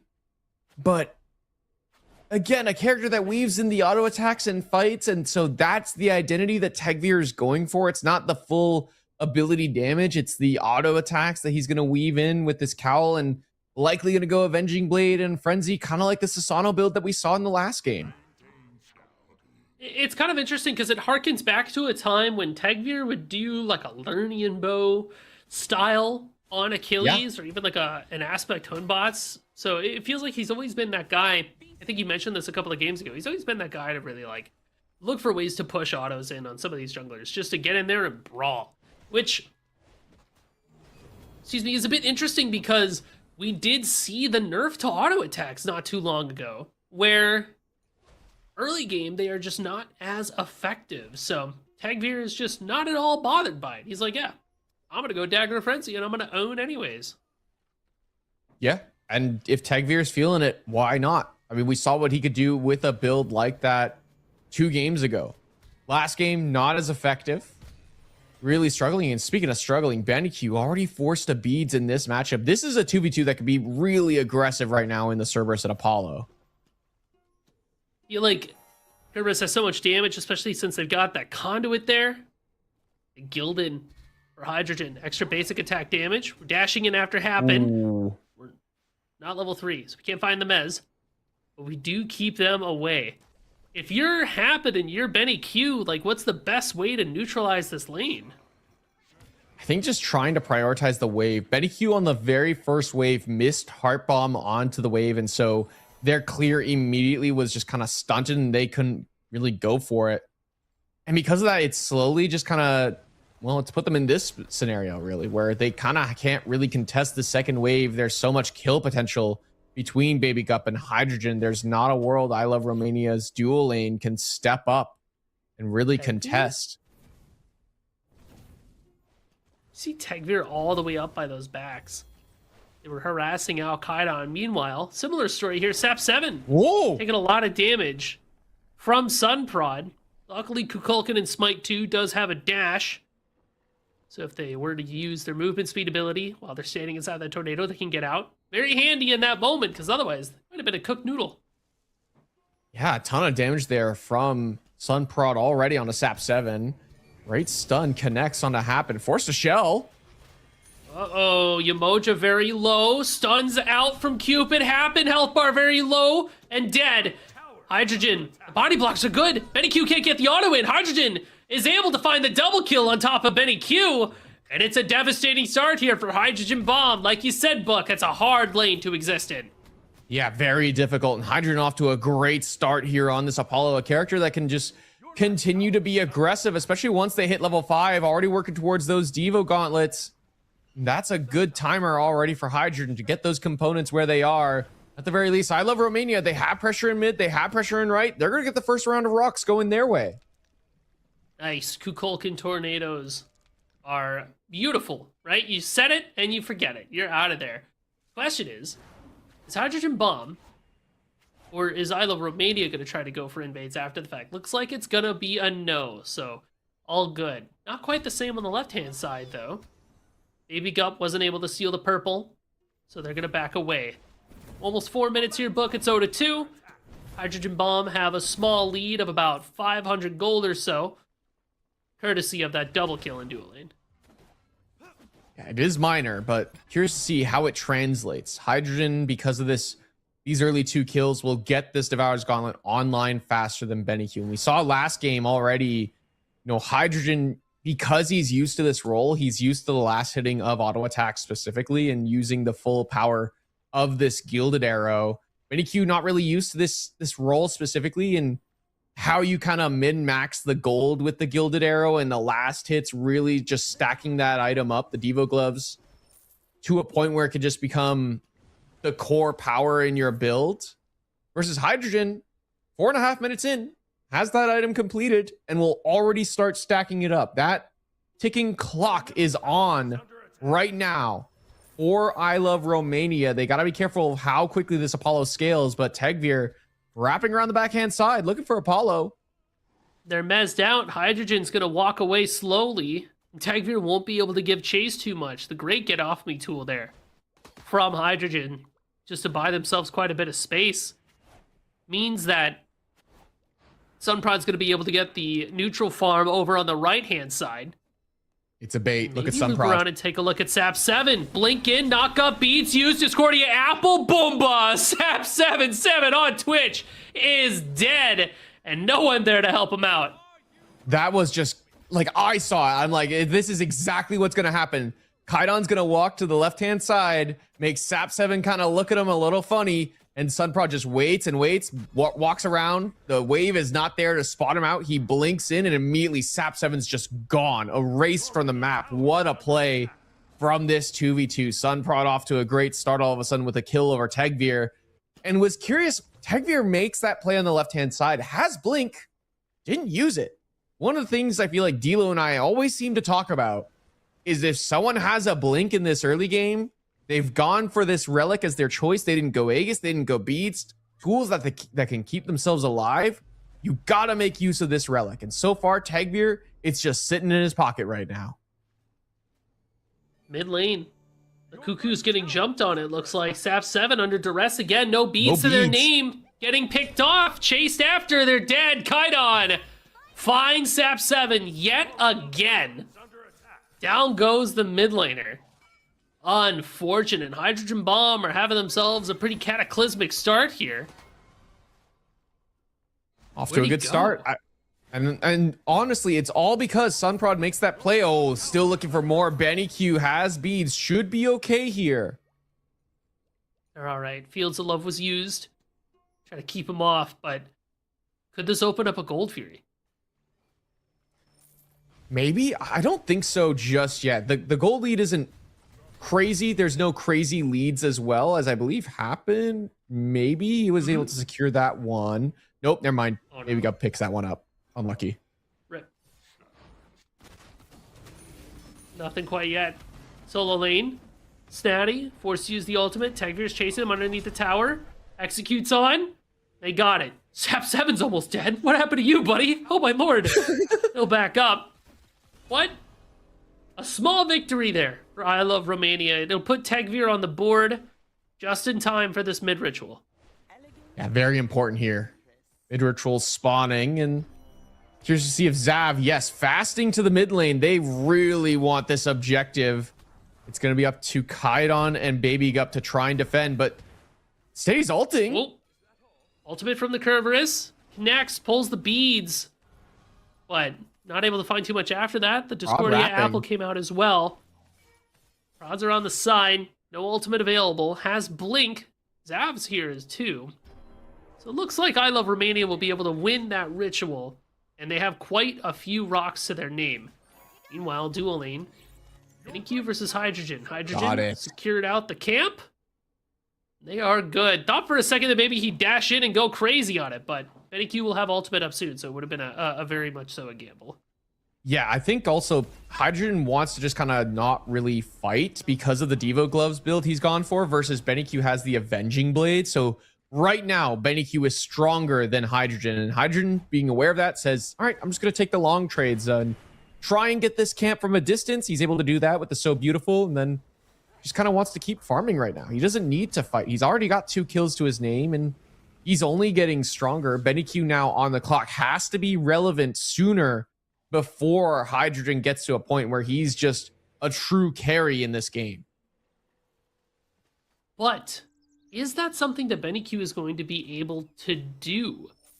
Because before we would see that kind of struggle to make those early game impacts. Happens caught out here. Double stun. And the Riptide away. He's okay. Gold Fury. Sunprod picks up the gold. The rest of Hydrogen Bomb converge. Down to 2K. Look at Snap. I Love Romania walks up. We're committing to it. We got it. Ooh, what a solid apple. Bounces off the wall and ricochets, finds damage. Apollo's in the air, looking for a target. He's got someone in tow with him. Doesn't look like we're actually going to commit to it, though. There are pushers on the map that have to be acknowledged. That was so sick from Kaidon. Not only use that apple to kind of bounce and get to that, backline really, but also use that sort of throw of the apple animation as a little bit of extra damage to secure the objective there. Nice little moment there from the Discordia player. Fields of Love used, but I don't think they can really dive this tower. Yeah, the damage is solid. Oh, Tegvir. Oh, actually, wait. Tegvir. Tegvir's looping around the back. Can he get there? Blink. Whoa, combat dodge. Finds him with the shield bash. Down goes Hydrogen. Tegvir goes the distance. Got another execute in there for you? No, the shell. wait, yes. Potentially the shell. It's going to keep Baby Gup alive. Woo. But hey, the old hit and run tactic from Tegvir there works wonders. Yeah, great play. And now Kaidon tries to ult. Sorry, no, Sap 7 tried to ult Kaidon in that moment, but Kaidon able to just kind of walk away to safety. Lovely play there from Tegvir. Wraps around the backhand side, is able to find Hydrogen. That's an important kill. Now trying to be a little more proactive at this stage. Has that first item. Working towards that Frenzy Dagger yet again in this character. Well, different character, but similar style. Tegvir trying to find small windows, because so far it feels like it's been Sunprod in this early game that's been a little bit more proactive. Sunprod has definitely been the one to make plays so far, but haven't been too many plays to make. It feels like it's 11 minutes, 2-4. 2,500 gold lead in favor of Hydrogen Bomb. Courtesy of the Gold Fury that they got not too long ago, they're sitting with 1 pip. And it feels like this might be another game where we're kind of chilling towards that late game. Potentially. I'm not so certain just yet. I feel like between the Pele, between the Achilles, and apparently between an Apollo Ultimate, I feel like both these two teams can be proactive at this stage. To me, it's going to be about what they're being proactive for, of course. Larocque spawning here, and you can see Kaidan hovering that direction, but I can't imagine he really contests Zav right now, who is level 12 on this Jormungandr, has 2 items completed, though Kaidan is on the way, and so is Snatty. Yeah, they're going to contest this objective and likely out secure it. Say, no help there for Yorm. Doesn't want to face the 2v1. Now Tegvir's here to get some damage onto Snatty. Odds here. Stun's good. Here comes Sunprod. Can't block the ultimate.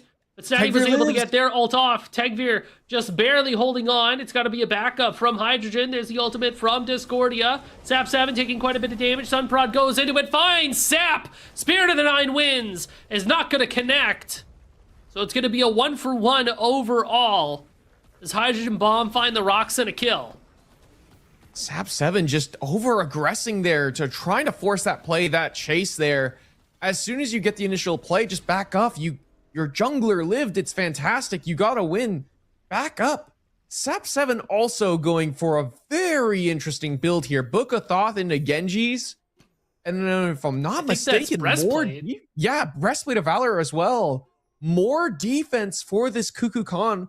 But it does convert to damage, which is crazy to say at the end of the day. Because of the passive, these are all items that give you mana. So there is this weird conversion where because he's building defense with mana items, he's also getting damage, more power to his character. But this does mean that Sap 7 is not going to hurt because of flat pen or percent pen eventually. Those items are going to be very delayed here for the Cuckoo Khan. So what does that mean, too, for, like, I Love Romania's team comp as a whole? Like, where's your damage really coming from there? Because I feel like you need flat pen in order to keep up with everybody else. Oh, Snatty's dead. Looks like there was a rotation there from Tegvir. Sunprod hanging on the wings, just not quite there in time.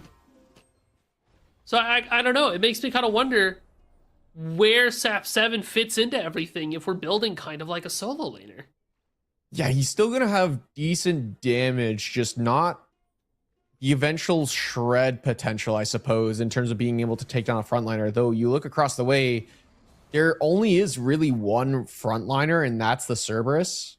And so maybe the idea for Sap 7 is, hey, I'm just going to have a lot of power in the build, and it's going to come from mana that I build up over time. I'm going to be a little more tanky. It's going to be hard for this Pele to really kill me, and I do think that's the idea, is this Pele does so much damage right now that you almost have to invest in some forms of defense if you're Sap 7 because you are a target. I mean, Sap 7 started this game, got exploded in the mid lane, right, by Sunprod, and immediately probably said, all right, this is a bit of a, we need to build defense here. We gotta immediately build defense. I need to not die. This can't happen again. I refuse to get exploded again. And so I'll lean on this defense. Eventually, guys, I'll start to swing when I get a few percent pen items.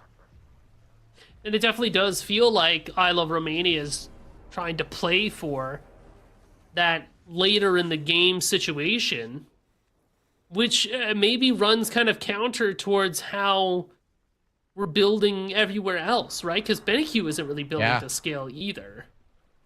We're building to play and fight for the here and now, but there hasn't been a lot of playing and fighting for the here and now. Moonlight Queen Naga is available on the board. You know, where's the grouping for it? We have to wait for our Cuckoo to catch up. Whereas it feels like, you know, Kaidan has got Soul Reaver, Deso, and Soul Gem. I'm ready to punch people. Let me get in there. Let me at them. I'm ready to fight. I love this Reaver second item. It's not really something we see a lot lately since the change to flat pen and percent pen and the items of across the board. But you look at the composition I Love Romania have, it's a lot of just high health characters, right? Like Yamoja, you know, Tegvir on this Achilles as well, Zav on the Jormungandr, all characters that are going to have a ton of HP through just base health as well as through their items. And now Sap 7 as well, also leaning on a little bit of items that have some health to it. So he's going to be a little tankier. I like the idea here. Go for the Reaver. It's going to make your damage hit a lot harder right now. Bit of an early spike there. You see Sunprod's build too. Barb Carver and Reaper. That's a lot of sustain for a Pele. And I don't see any anti-heal from I Love Romania either. I kind of wonder, when do you need that online? Or if we even see any anti-heal at all this game. Yeah, I feel like anti-heal is in a very odd spot right now. I don't think it's a necessity. And so I wouldn't be surprised if neither team really goes towards it. I wouldn't be surprised if the idea is, look, they can't heal if we just kill them, right? And that, I think, is the thought process here. Not only for I Love Romania, but also Hydrogen Bomb. You look across the way, there's Yamoja on the other side. Achilles with a little bit of healing in the kit. And so anti-heal wouldn't be too bad for Hydrogen Bomb to pick up either. But you don't really need it. You have so much damage in between this Discordia and the Pele that they're never going to really get a chance to heal if you play your cards right. Not too worried about it. Looks like Zav should be a little concerned, though. Some prods hanging around that solo side, but not quite ready to commit. The Moonlight Queen Naga is going to despawn soon, and neither team really want to look at it. Which is interesting to me. NQ's getting chased after in the duo lane. Paulo Altin. Mez, damage, Shell, good, picked him up. We bounce back over to solo, though, because we're underneath the tier 1 tower. Alting Snatty, take him out. Who's left behind? It's Sunprod, sticking onto Sap 7. And Zav, Shell popped. Spirit of the 9 wins. Sunprod lives forever. Bet you wish you had some of that anti-heal. But with Tegvir looping back into the mix, it'll be enough to put Sunprod down, but with so many people on the solo side of the map, it'll open up the Gold Fury for Hydrogen Bomb. Yeah, Hydrogen Bomb will get themselves this objective unless Happen has something to say about it, and he is nearby, has some decent damage. Good ult, but Ultimate spamming abilities. He took it. Who's gonna have it? Oh, Hydrogen Bomb confirm it. And Happen got clipped by the Discordia ultimate. That was scary. If it wasn't for Shell, it would definitely be dead. I thought for a second Happen could take it because they took the leash from the gold. It felt like Hydrogen Bomb was going to try to disengage there, but Hydrogen Bomb were able to confirm that and confirm themselves the Pyromancer. Yeah, big play there for I Love Romania at the very least, where they get the do they get the Pyromancer, or did Hydrogen Bomb steal that one away? Because neither I Love Romania, they didn't pick that one up, and I thought they were the ones that got it. I can say with some degree of certainty that the bomb should be picked up by Happen right now. Okay, there we go. Bomba. Nice. Tegvir just didn't want to hold the bomb. He doesn't like hot potatoes. He's not interested. He's like, this is not my job. This is not my role. I don't pick up runic bombs. I pick up kills. Up top. Is that what he says? Minutes. He says up top? That's what he says. 19 minutes. 6-7. Up top. 4K gold lead for Hydrogen Bomb as we start to translate towards more of those later stages of the game here, where you see some penetration picked up by Kaidon, Deathbringer there for Hydrogen. It feels like some very significant power spikes are being hit. Oh, absolutely. And Hydrogen specifically as well, the crit being built here for the Apollo, gonna swing onto the backline specifically. You gotta imagine Hydrogen wants to play to dive this Cupid specifically. Everyone else has some form of little bit of defense in some capacity. Magi's picked up here for Tegvir, means he's got some CC immunity in some capacity. So the clear and obvious target is going to be Benny Q. You hop out of that Apollo ultimate, knock them up, throw an auto attack or two, and they're getting one tapped at this stage. Not just yet, though. Once they get the Titan's Bane battles, when that will start to happen, as Benny Q is able to secure his own buff in that moment. But slowly but surely, Hydrogen's getting to a pretty scary spot in this game. 93 stacks on the Devos. That's the scaler we were talking about. The damage is coming through. But so far, it feels like we're not quite ready to do anything with it. Although I do notice here that we've got a couple of blinks now. So Baby Cup upgraded their shell. Now they've got a blink engage for your Kerberos as well. So it feels like Hydrogen Bomb have a lot of really solid ways to start a fight and to get to that backline. Yeah, I think getting to the backline is what they need to really focus on if you're Hydrogen Bomb. That's how you play the fight. As left side, Tegveer hunting here. Oh, finds Baby Gup. Hydrogen dashes away. Tegveer blinks after them. The ultimate catches him out. Big. Hydrogen was not able to get into their ultimate in time. Unfortunate. It looked like maybe Baby Gup or Hydrogen just didn't quite respect what I Love Romania was capable of in that moment. This could open up a Pyro or a Fire Giant. Kaidon. Uh-oh. Kaidon's too far forward. Oh no, Aegis pop, stunned again. Not good enough. Picked up. That's 3 dead from Hydrogen Bomb. Fire. And it felt so innocuous. It felt like it kind of happened out of nowhere, like we just died for nothing. Oh, you're dying for something. Fire Giant started. Fire Giant is the target here. Snatty is nearby, so is Sunprod, but it's not going super quick, but it's getting lower and lower. Doors open. Pele's hanging around. Snatty's here too. Fields of Love out on top of the Aegis. E set. She'll pop the circle of protection, and the Aegis not enough to save her life. But Sunprod Tegveer's finds dead. Tegveer in the back. Spirit of the 9 wins. Finds damage.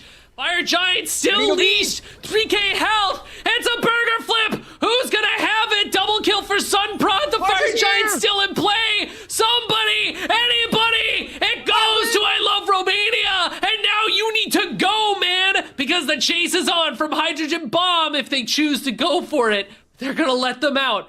3 strong with Fire Giant, I Love Romania, and a hectic engagement. Walk away, no way. You're gonna contest Pyro? Here they come, dropping it, picking it up. Appin will start it. Appin has the dagger, of all people. You wanna commit to this? You sure about that, big dog? I don't know. Zav, just too healthy there. Means the Hydrogen Bomb have to give it the Pyromancer, and I was worried a little bit for I Love Romania, where after, they get the Fire Giant on 3 members, but they have to back off, and both neutral objectives are available. Hydrogen Bomb look towards the Pyromancer, but I Love Romania better aware of it. Are there to defend the Pyromancer. They don't lose that one. Gold Fury available to them as well. They can sweep the map of a ton of objectives. A lot of standing gold available to them, and Kaidon gets pulled. Oh, there's the ultimate from Kaidon to offer some CC immunity. They need it. The pull again. Moja ult out. Catches him with the Riptide. Here's Tegveer. Spirit of the 9 wins, connects, and Tegveer finds the last hit on top of Kaidon. So the lockdown was good. I Love Romania walking it up mid. They can keep pushing here. Sunprod nearby, but immediately fishing to the left-hand side. Knows they need to pick. That's the dash from Benny Q. Sunprod beaming over there. As only Baby Gup alone in the mid. They're going to lose the tier 2 as well. Oh no, attentions are split. Left side, Apollo ultimate. Oh, the heart bomb caught Hydrogen. He's alive? Sunprod catches Benny Q dash. Down they go. Meanwhile, in the mid lane, tier 2 tower is dead. I Love Romania are not going for the push onto the bird. We're gonna fall back to Pyromancer. Hydrogen needs to work on a Kin size right now, or a Kin's Blade, excuse me. He's working on a Titan's Bane, but look at the HP on the other side. Tegveer's built himself a Magi's and now a Contagion as well. Tegveer is so healthy, and he's got the damage already just in 2 items, as well as his allies gonna have damage as well. It's gonna be so hard to chew through this front line here on the side of I Love Romania. How can you do it? How can you pull it off? Hydrogen Bomb were looking so good at the start. 3 gold. Now, I Love Romania has been pulling ahead a little bit. 25 minutes, 11 to 10, starting Ancient Gold Fury. ESET ultimate. We'll confirm it. It'll be the 3rd Gold Fury pip there for Hydrogen Bomb. And Hydrogen Bomb will now be up 1k gold. So you know what? Even though I Love Romania got FG not that long ago, we're able to get the tier 2 tower in mid. It kind of feels like Hydrogen Bomb are shrugging it off a bit.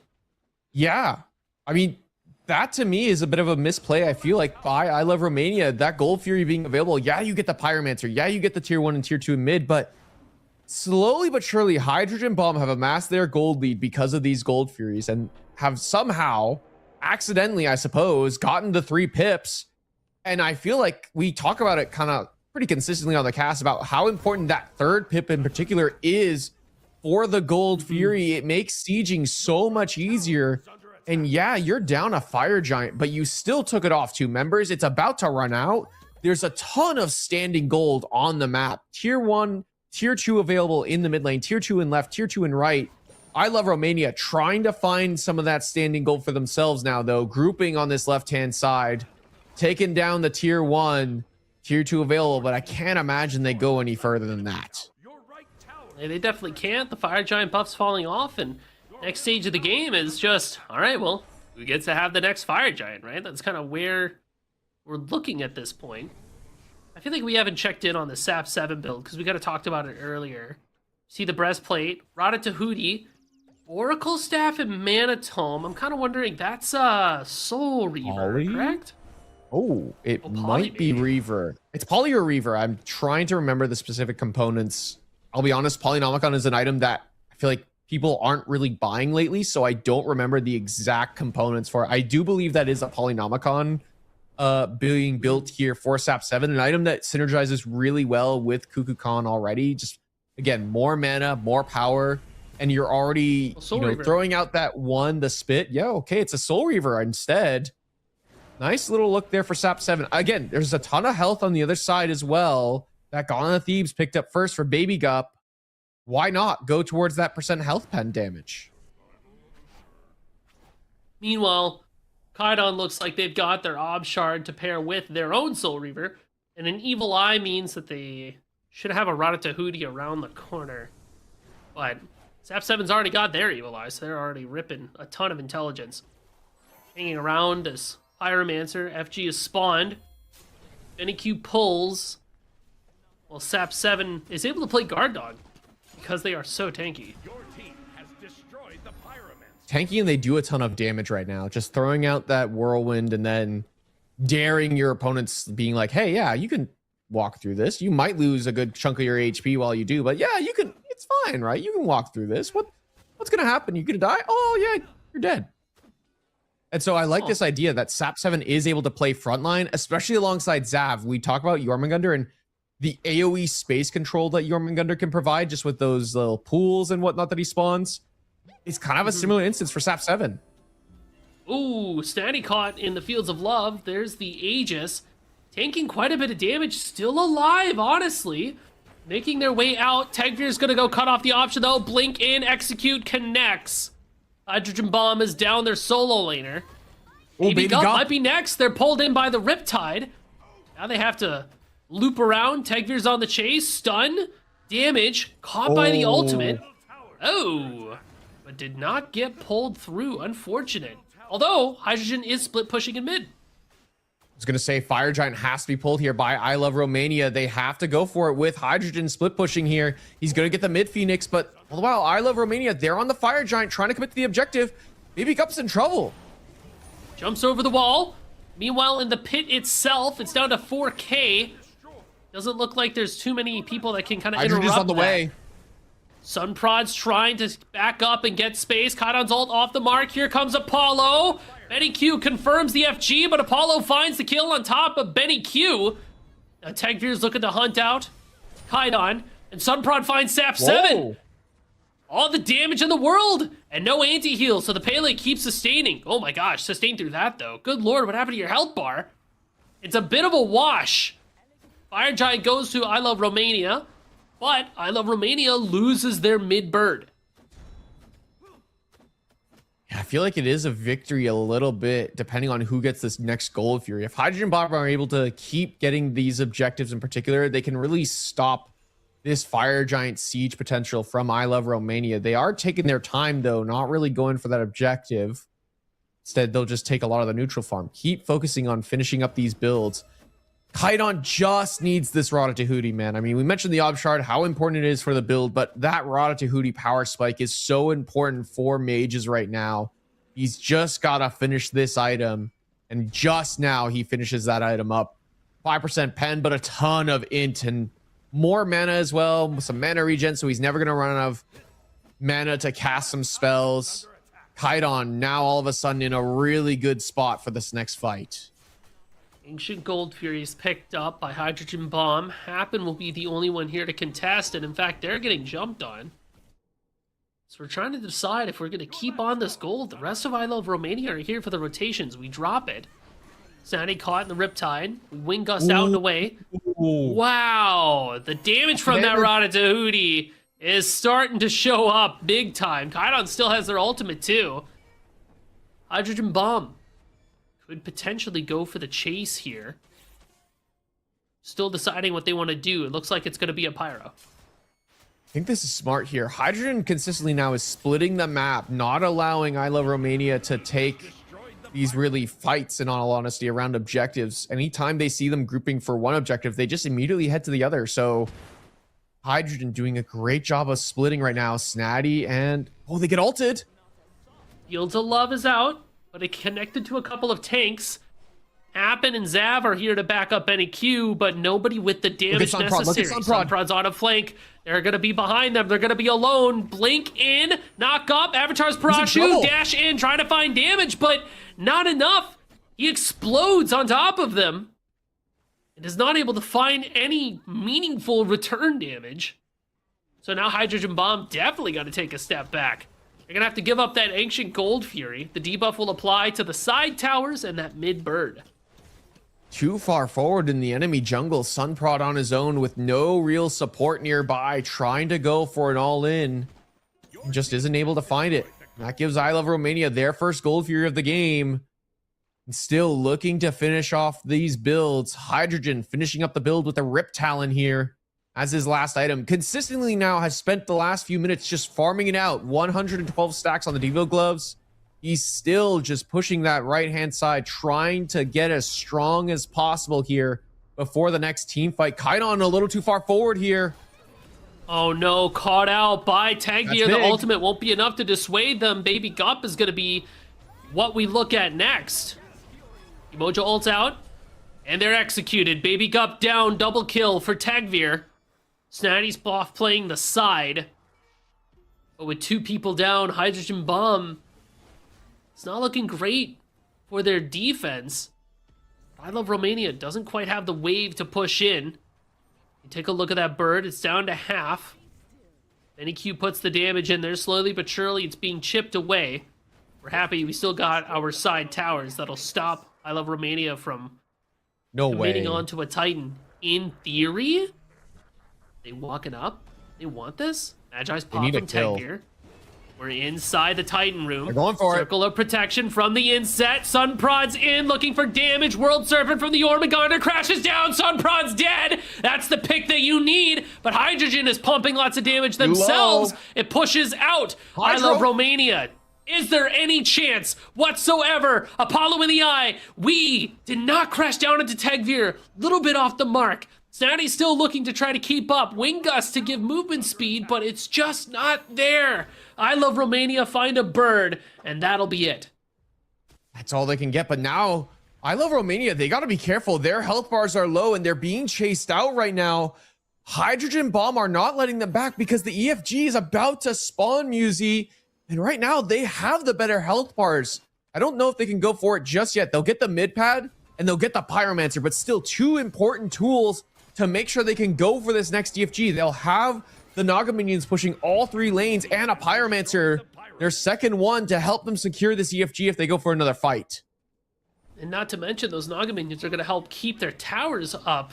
Because since those towers are disabled, they can't really defend themselves too well, but the pushers will be able to do that.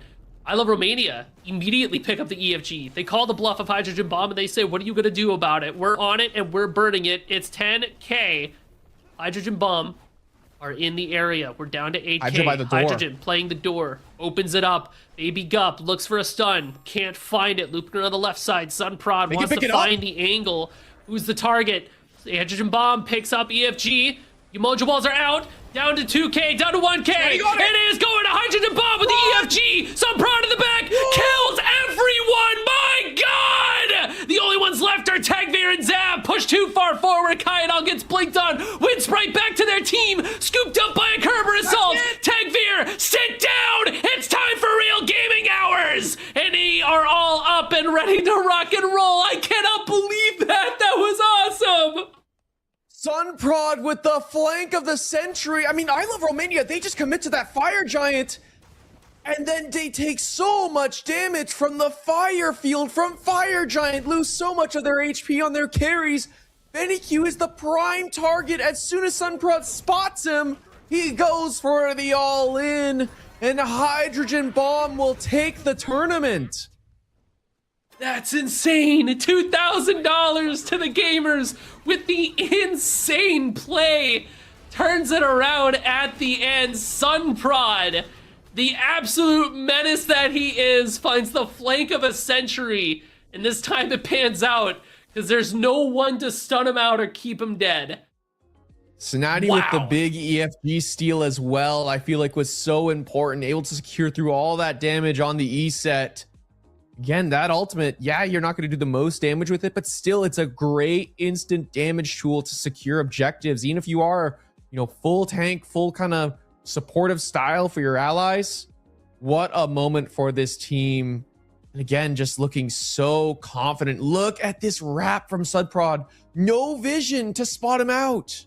Oh, it is. It's just too late. All the way around. Oh my gosh. Dude, and Benny Q and Cuckoo are standing next to each other. Dash in from Pele. Knock up. Done. Just the knockup. Destroyed. And then Kaidon zigs when Tegvir zags into the ultimate from Baby Gup. Like, you are kidding. And I feel like Pele, you haven't really gotten to touch on it this game, but I feel like we've seen Pele so much in the solo lane for so long that people forget just how much damage that character can do in moments like that. You have to play the spacing correctly. You cannot afford to stack up on each other as carries because that's exactly what happens. You just get erased by her. Ooh, I mean, jeez, man. That was insane. So I mean, that Sunprod flank was just crazy. I'm gonna be watching that clip for a bit. I'm gonna be show that clip to your comp teams. That's how your jungler needs to move. That's how they gotta do it. But the star is absolutely aligned. Like the fact that Sap7 and Benny Q were standing on top of each other essentially, and then there's a Pele behind you, like, oi. I don't have words. I don't have words to describe that. That was amazing, beautiful, intense, wonderful. Those are the adjectives that I've got to put in the back pocket there, because holy, I mean, wow. All right, deep breaths. Let's recollect ourselves a little bit here. Take a moment. We'll take a breather. Have ourselves some time as we, kind of get ready for our, wrapping everything up for today. But man, that was a fun game at the very end there. That was solid. Yeah. That was a good set, I think, from Hydrogen Bomb. It kind of felt like maybe they were ready to kind of let that go, but that push from I Love Romania at the end there, I feel like maybe they got a little bit too overzealous. Brackets coming at you quick here as we get a chance to see how the day progressed as a whole. The journey that we took to get here. Yeah, lovely moment here. So Hydrogen Bomb making it through the Kveka team, the Bread team facing off against I Love Romania in the finals in a 2-0 fashion. Just a very dominant performance from them. I mean, they're looking to be a very, strong contender here at SMITE Prime. I feel like this is a team that's really found its form. Hydrogen being a fine addition to the roster, really rounding out this team and the unit of this team. Two strong side lanes in Snatty and Hydrogen. That's Sunprod, who can just outright carry games, but has strong side lanes that he can lean on. Whew. And what did they win? Rising is what they won. $2,000 at the end of the day that gets split between the team there. We'll go ahead and add that to the Prod College Fund. Well earned. Really solid stuff. But we have more SMITE Prime gaming for you in the future. Oh, it doesn't end here. Next week, it's going to be EU Conquest. Playing for $2,000 July 18th. So hopefully the EU gamers will have their time to shine. I Love Romania. I want to see them hit the field yet again. Yeah, we'll see them likely, or at least Sap7 on his other team. But we also have a Joust tournament coming up on July 25th. $425 in prizing. Really excited to see that one. I feel like our Joust tournaments have been pretty exciting as of late. Not too shabby at all. I mean, love me a bit of Joust gaming. Why not have it on the other side of the river too? EU Joust as well. So we'll be able to see some excellent jousts for the NA and for the EU ping and off ping. So, whew, that's the future. Had a big day today. Gonna have some big days ahead. I'm excited. Also, I'm gonna say it. This new patch is awesome. This patch is lit. I love this patch. I'm a happy boy with this patch. This is a good, fun patch. So I'm gonna go play some more of this patch because this is all that we have for you today. So thank you so much, everybody, for coming by and watching the NA Conquest Summer Bash here for Smite Prime. My name's Musey, the Spirited Book, Testile, Mighty Eye in the Sky, as Dilo likes to say, Jithens, Man Behind the Curtain, Morton Man on the cams. He was here earlier today casting too. Red Rosy Panda was handling the cams earlier before. So thank you so much, Prime Crew, for letting us do this. Thank you to the players for showing up and playing your hearts out. And thank you, normal, obedient viewer, I'm just going to copy Dilo, for stopping by today. So we're going to see you guys next week for some more Smite gaming. So hope to see you out there in those queues. You guys have a good day.